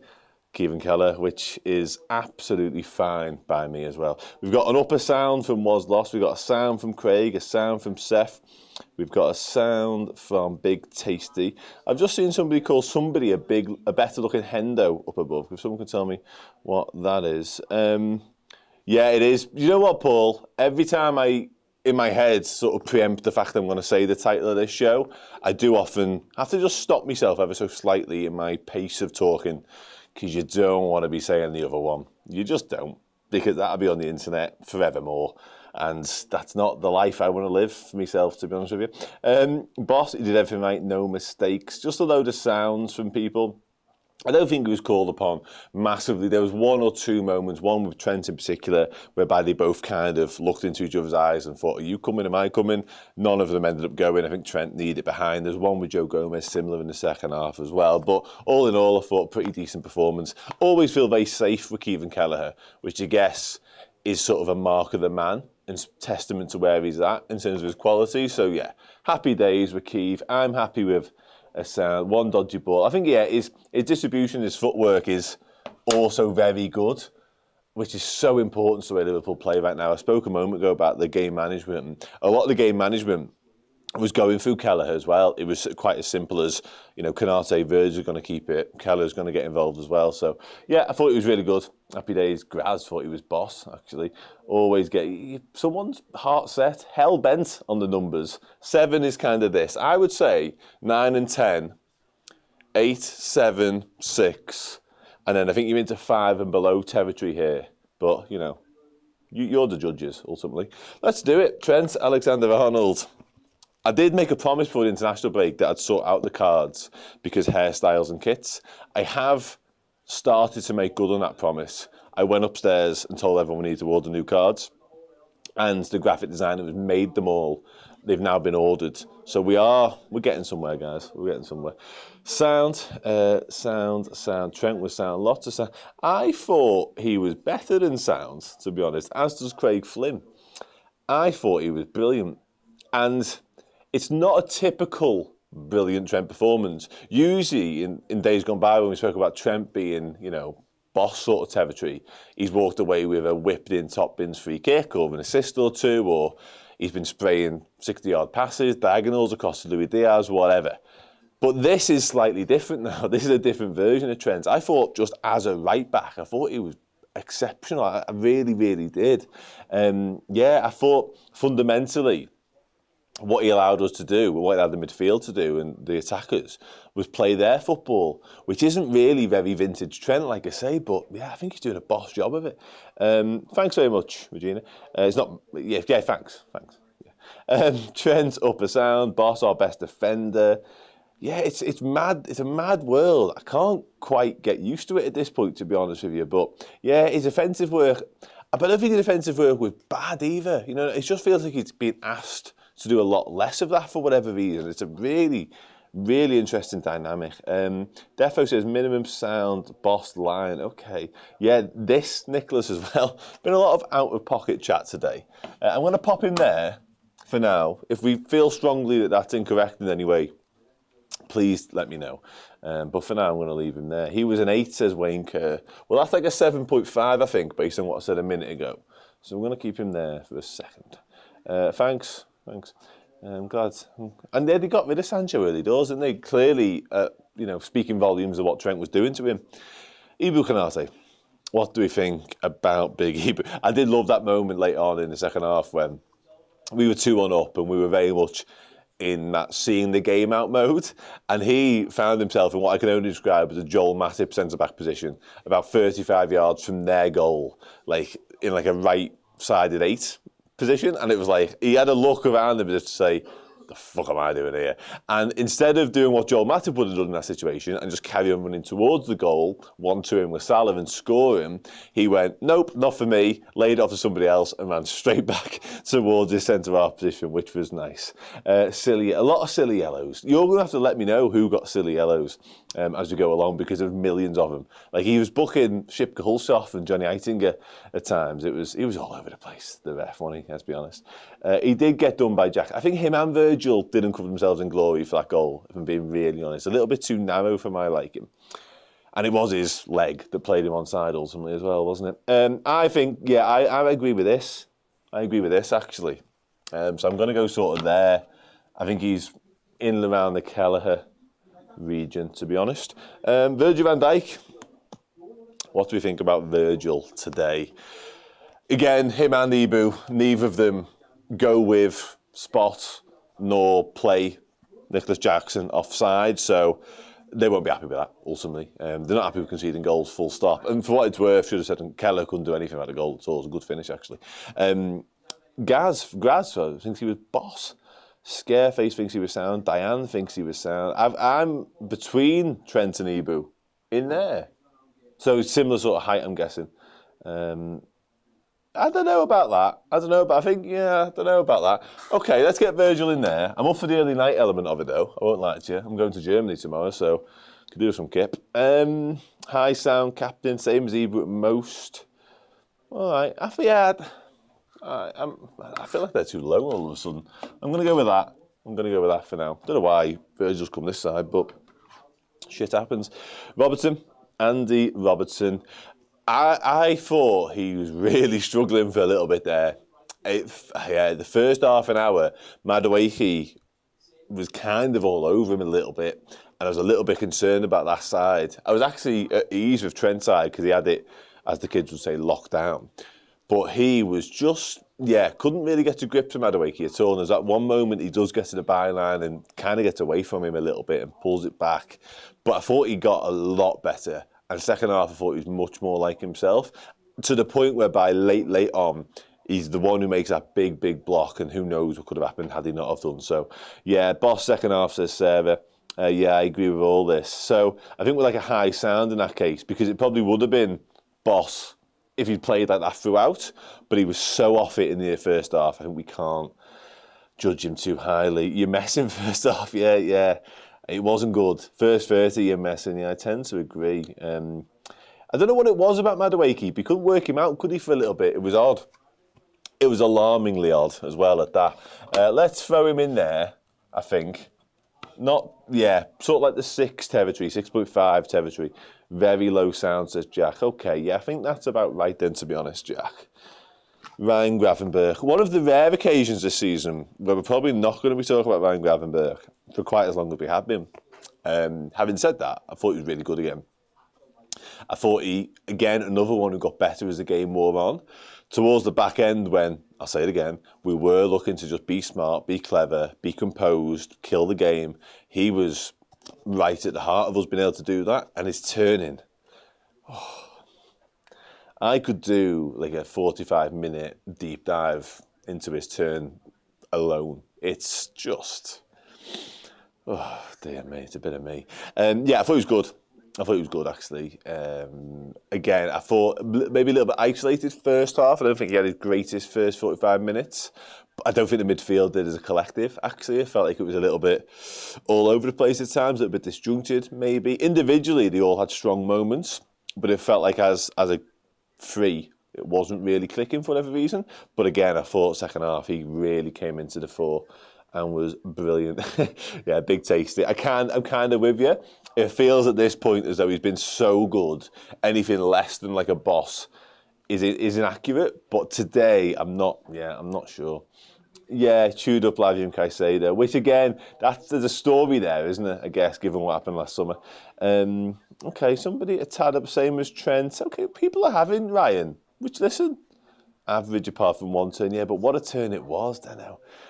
Between the centre-backs and Trent. Okay. All right, then. So, are we saying alongside, I have to move him and then do that? Is that right? Yeah? Is that right? Okay. Tell me if it's not right, but I'm going to move on anyway. I don't want to go too early on Curtis. Feels like I'm, doing something I shouldn't be doing too quickly, but let's do it anyway. Curtis Jones, so I'm just fixing that terrible magnet. I told you we need new cards, and I'm the one that, I work here, but I'm saying how bad they are. Yeah, Curtis Jones. Boss. We'll have a chat about man of the match later. For now, should we just all agree that he was brilliant? And I'll put him on boss, and we can all carry on with the night. I feel like that's at least just sort of where boss. Better than boss, says Ryan Hills. Jones was boss. Big tasty man of the match. Boss man of the match. Yeah, boss. Okay, yeah. The truth. Oh, that's I see what you're doing. 8.5 out of 10, which would have us in that case, I think about here. Something like that. That might be a bit harsh. That might be a bit harsh on Curtis. Hassan says boss. Nathan boss. Yeah, we've got a lot of bosses. I'm not going anywhere near that comment. The temptation to do a daddy joke on Twitter was unbearable. But thankfully managed to avoid it. Yeah, he was boss, and let's be honest, probably man of the match. But we'll do it later. We'll do that later. I'll put him a bit higher. He's not got the greatest magnet in the world, so if he slides down, I cannot be held accountable. Here we go. It should be fun. Dominic Szoboszlai, ladies and gentlemen, what do we think about Dominic Szoboszlai? Don't just throw words at me. We'll do, but make sure they're one of boss sound and you're messing. If we can, please. I knew. Nearly messing from Freedom Jeremy. 3 out of 10. Oh, you're messing. Low sound, same as Robertson. Craig, was it me and you who spoke about this earlier? I must admit, I didn't think he'd do the bow and arrow. That might come. And maybe if he'd scored another one, perhaps. I think he got lost in the moment. You can see how much it meant to him. I mentioned it earlier on. He ran to the cop. He was giving it the absolute big one. He was overawed with what had gone on, actually, I think, given the week that he's had. And he was always going to honour the birth of his child in the goal celebration. I was always certain of it. I think in the fullness of time, he might actually think back and be, I should have done the bow and arrow. But again, you're just not thinking clearly, are you? When you just scored in front of the cop, what turns out to be the winner against Chelsea, you can't be held accountable for your actions at that point. God knows I couldn't. I'd probably be arrested for mine. Yeah, okay. I prefer talking about what Curtis Jones could and couldn't have done. Apparently, Curtis said he would do the bow and arrow celebration, which Mo Salah has obviously made his own recently. If he scored, he said he told the child it, apparently, but he didn't. Again, he's had a kid this week, I'm sure. It'll all be fine. Yeah, Szoboszlai, low sound at best. I don't think I've ever put anyone in your mess in, and I don't think I'm going to do it today either. I'm going to pull rank on this one. Again, good job. I didn't use a W instead. I don't think he was very good. But I don't think it was bad either. And that block, man, I'm sorry, yeah. And right at the end, when Chelsea are looking to build up some sort of momentum or get some sort of attack going, he's all over them and he's just making life difficult. And I know running isn't exactly, what keeps you in football teams, because it's everyone should run. But he does do it a lot. And he does do it better than most people. That pressing, that off-the-ball stuff, that out-of-possession stuff, it is a joy to behold. And there's no two ways about it. I said it all earlier on. He needs to improve, A, what he's doing in possession, B, his decision-making, and C, that execution, because it's not clicking for whatever reason. And we know he's capable as well, which is what makes it all the more frustrating. Should score today, potentially, or at least should do better with that chance. I don't know if he should score, but he's got to do better. He's got to work the goalkeeper more than he does. And again, one or two passes, awry, astray, underhit, whatever. But yeah, he probably does need some rest, to be honest with you, because the international break is kind of a rest for Liverpool, but he goes away and puts in a similar shift for Hungary every single time as the captain. So it's tough. It's tough. But I will say this. I don't know if he's going to be in the start line for Leipzig because of how good Curtis Jones was. If Alexis McAllister's ready to start that game, make your own minds up. And likewise for Arsenal as well. I think if we have Jones, McAllister, Gravenberch, yeah, that could easily be the midfield three for both of these games coming up, to be honest. Elliott back, I think, in about 3 or 4 weeks' time. I don't think he's quite as close as people may hope to actually getting back out there and playing football for the Reds, to be honest. But the signs are good on Javi Elliott, don't get me wrong, but I think we're a few weeks away yet from seeing him back out there. Mohamed Salah, the inevitable Mohamed Salah, by the way. It's, yeah, fella's a joke, isn't he? Goal, assist, potentially could have had another assist with that silly Cody Gakpo pass that he played. And again, I thought his all-round game was miles better today. Not the usual malaise post-international break hangover Mo Salah that we sometimes get. Thought he was out of this world. Thought he was brilliant. Honestly, I did. A constant fawn. And we had a conversation before the game started about Chelsea having some sort of plan. Malo Gusto, naturally right-footed, cutting inside, making life difficult for Salah. Didn't see any of that. So they tried to double up on him once or twice. He was strong. He was holding people off. He was using the ball smartly. Proper Mo. Proper Mo selector. Loads of Boss, lower than Curtis. Good all-round game. Absolutely agree with that. Boss, just below Curtis. Loads of people saying below Curtis. Best game in a while. Yeah, I agree with that as well, actually. Sound.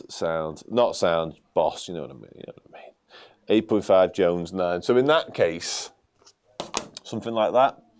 Yeah, something like that. Happy days.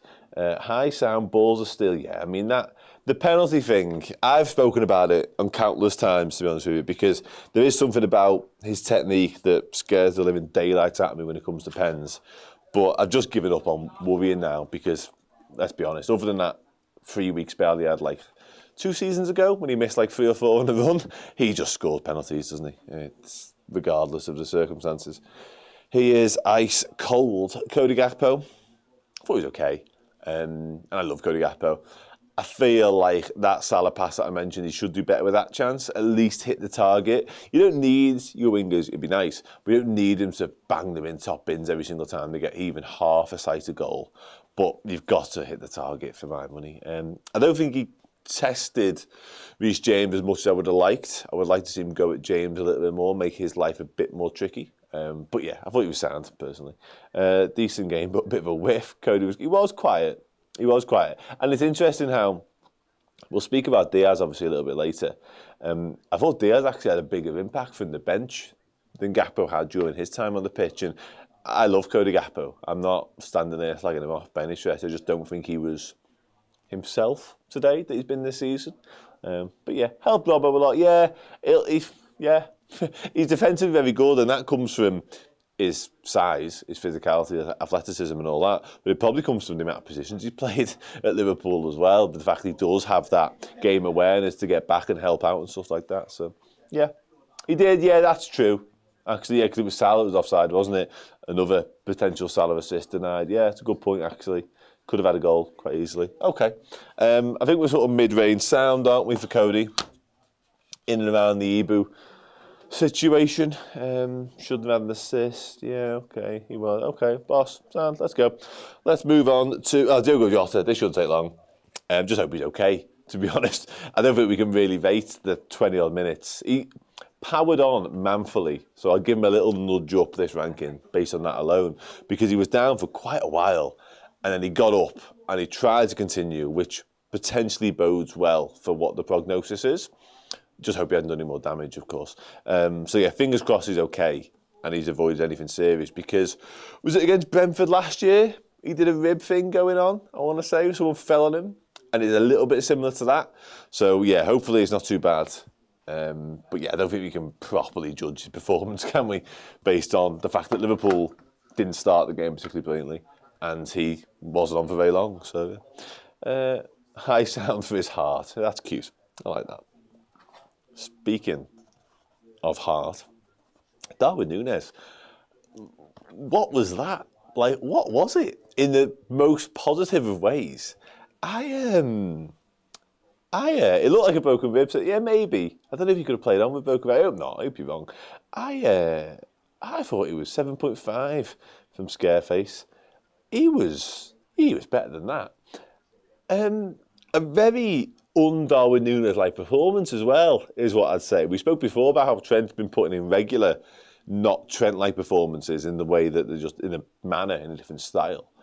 Darwin was all over the gaff today, and almost everything he did was really good, including falling over when Badiashile just leant into him. I thought that was hilarious. Very nearly got himself far too embroiled in the thick of the action towards the end. I was starting to panic a little bit that he might get himself sent off, because he got booked for a foul like a minute after the altercation. Then he had a bit of go at the referee. Then he got a foul given against him, which was never a foul, by the way. Had another go at the ref. And there's a moment when he's chasing back. It might be by Caicedo late on. And he looks like he's so tempted to dive in and try and win the ball. And I was thinking, you're a striker running back to your own goal. You've already been booked. Don't do it, Darwin. Thankfully, he didn't. So all's well that ends well. But yeah, I thought he was brilliant.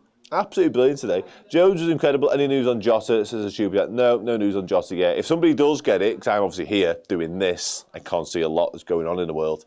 Do let me know. But hopefully, Dan's and Rio on the bench for Arsenal. I don't think Dan's will be available for that, to be honest. And Rio Ngamoa is 15 years of age still, I think. So I don't think that'll be happening either. As exciting as that lad is, by the way. Boss from Núñez, more of the same, please. Yeah, his all-round game today, to come back to the point, I thought he was wonderful. I genuinely do. And it was almost instant. Like, it was plug and play. He was at it. He was on it. He was like a man scorned by the fact he wasn't starting. There was no getting up to speed with the game. There was no, how am I going to play this? It was meant to be Jota. Now it's me. What does that look like? He just went in there and from the minute go was on it. Winning tackles, winning duels, playing passes in behind. That was unlucky not to win us that second penalty with that pass round to Kirsch. Yeah. Proper performance. Núñez was spicy. We don't have a spicy. That'll be a nice addition at this point. Let's actually put him on the board now instead of me just talking about him, shall we? Between Mo and Grav, low boss. Yes, I think so. Every single game. Yeah, honestly, I was so... He was fired up, guys. Yeah, maybe a point-to-prove situation. I'm not sure what it was. Maybe the fact he was back with Uruguay over the break and he was just happy with his life, I don't know. But whatever it was, I'm here for it, and I want more of it. Slightly below Mo. I can't have him as impressed as I was. He didn't score nor get the assist to win the game for us. So yeah, slightly below Mo Salah. Yeah, that as well. Oh, proper game. Let's do Alexis McAllister next, shall we? Gave away that free kick. Probably another one needlessly booked, I want to say, off the top of my head. Nunes way too high. You Scrooge. You know, we're near Christmas either. Maka was sound, upper sound. Okay, I'm happy and content with upper sound for McAllister. And it felt like a good time to introduce him as well, I will say that, because it was that period whereby you want that cool, calm head, being there, seeing it, win it all, Alexis McAllister. And also the game was proper needly by then. The ref, as I mentioned earlier on, had lost complete control. Free kicks left, right and centre. He's never one to shy away from all that stuff. So yeah, I thought a good time to introduce him and a decent performance to boot as well. Let's go there with you. Joe Gomez I've got Joe Gomez. Mid-sound, I like that. Dan, did you see how Nunes pushed out? Yes, I seen that. And he basically went and got involved and there was a kick-off going on. I was like, I'll deal with this, step aside. Again, terrified of him getting sent off, to be honest with you, especially with Jota likely to miss a couple of games. Joe Gomez, right back, came on for Trent. Yeah, really good actually. Won duels. There was a moment when, it was like 90-odd minutes, 91, 92. Gravenberch did brilliantly further up the field, won his battles, and then we lost possession. It came to Joe Gomez, and he was asked to do the same, and did exactly the same, even better, to be honest with you. So yeah, I thought, it was a really smart change from Onslaught, which we'll talk about in a minute, but I thought it worked brilliantly too, because Chelsea were going for it, weren't they? And he's a centre-back by trade. And as good as Trent was defensively, he's a centre-back by trade. So when it comes to actually one-on-one duels, one-on-one defensive situations, you want him on the pitch, don't you? And it worked. So, yeah. There was that moment with Kelleher. Again, I'll bring it up, where I panicked a little bit, I'll be honest. Yeah, I agree. Absolutely agree. Lots of boss, lots of high sounds. I'm going to go high sound. I'm going to go with Deno because I upset you last time, so I'm going to make you happy this time. I'm all about making people happy on this show. All about that life. He's going to go there. Arne Slot to finish. Where are... Oh, no, Luis Diaz to finish. Looking at me longingly, going, what about me? I just said he was brilliant a minute ago. I agree with myself. He was brilliant. And just... What I will say is, when we seem content with our lot and just happy to say, 2-1, that'll do. Everyone stay calm. Let's keep the ball, not give Chelsea a sniff. He was like, no. He's far too much fun for that. He's all about the vibes. He wanted to score, and he wanted to score in style. And to be fair to him, he nearly did, but he was all about that counter. All about making it 3-1. I don't know if he thinks it's going to come down to goal difference or what like, but he was not content. But what he was really good as well. Yeah, Lucho sound. No news on Jota still. That hasn't changed in the past 5 minutes. If he texts me, I'll let you know. Sound, I think a high sound for Lucho, sound boss line from Craig. I like you, Craig, you'll do for me. And there's space there, so everyone's a winner, ultimately. And speaking of winners, God, I'm good. Arne Slot, not stuck on by paper. I said we're getting new cards, everyone relax. There'll be a Christmas present to me from me, I reckon. Yeah, really good. Again, team selection-wise, with hindsight, I don't think he'd look back and regret anything necessarily. Learned his lesson from what he didn't do against Forest and actually made some changes after the break, freshened it up a little bit, let the lads who travelled further have a bit more rest. Perfect. Absolutely perfect. What do we think? Where's he going? We'll do him. And then we'll go man the match, and then we'll all go home and enjoy our Sunday nights with our families, friends, and loved ones. What do we reckon? We've got a boss. And what I will say is, we just touched on, you got your yellow card as well. And you know what? He was livid. When that free kick got given against Darwin Núñez, poof, head lost time. And he meant a lot to him, that win, you could tell. So I like that. We're seeing a bit more charisma from Arne. Not to say it was lacking or there was an absence of it. I think he's okay with it. But it's definitely starting to come out, isn't it, now? More and more interesting. Top of the league, Liverpool. So, yes, he deserves a what? A matching... He deserves a lot of things, Arne Slot, when it comes to this card. And what we've got is not it. I'm unashamedly telling you that that is not the answer to Arne Slot's card. I'm happy to own up to it, like, it's bad. But for the purposes of putting him on the board for now, it's what we've got. So he's going to go there, and he's going to be happy with it, and so are you, because that's where he lives. Got things right, tactically brilliant, won the game, buzzed off his head, got yellow carded, brought Joe Gomez on at the right time, shut the game down brilliantly. Do for me. Finally, I've got a man the match card. This won't take long though. We've had a good few debates about this year. The other week it was Gakpo, Van Dijk, Gravenberg. It's mainly been Van Gravenberg, to be honest with you. But I don't think it's going to be that tricky this time. Yeah, it just is, isn't it? To be honest, just is. Yeah, maybe. Yeah, Jones man the match. Jones man the match. CJ Gomez man the match. I was just thinking in my head, I probably won't see another name suggested here, and there it was. You're wrong. Ultimately, I love you to pieces, but you are incorrect. But it's just Joe Gomez, isn't it? Let's be frank about it. It's obviously rewind, but Kelly was boss, Dan.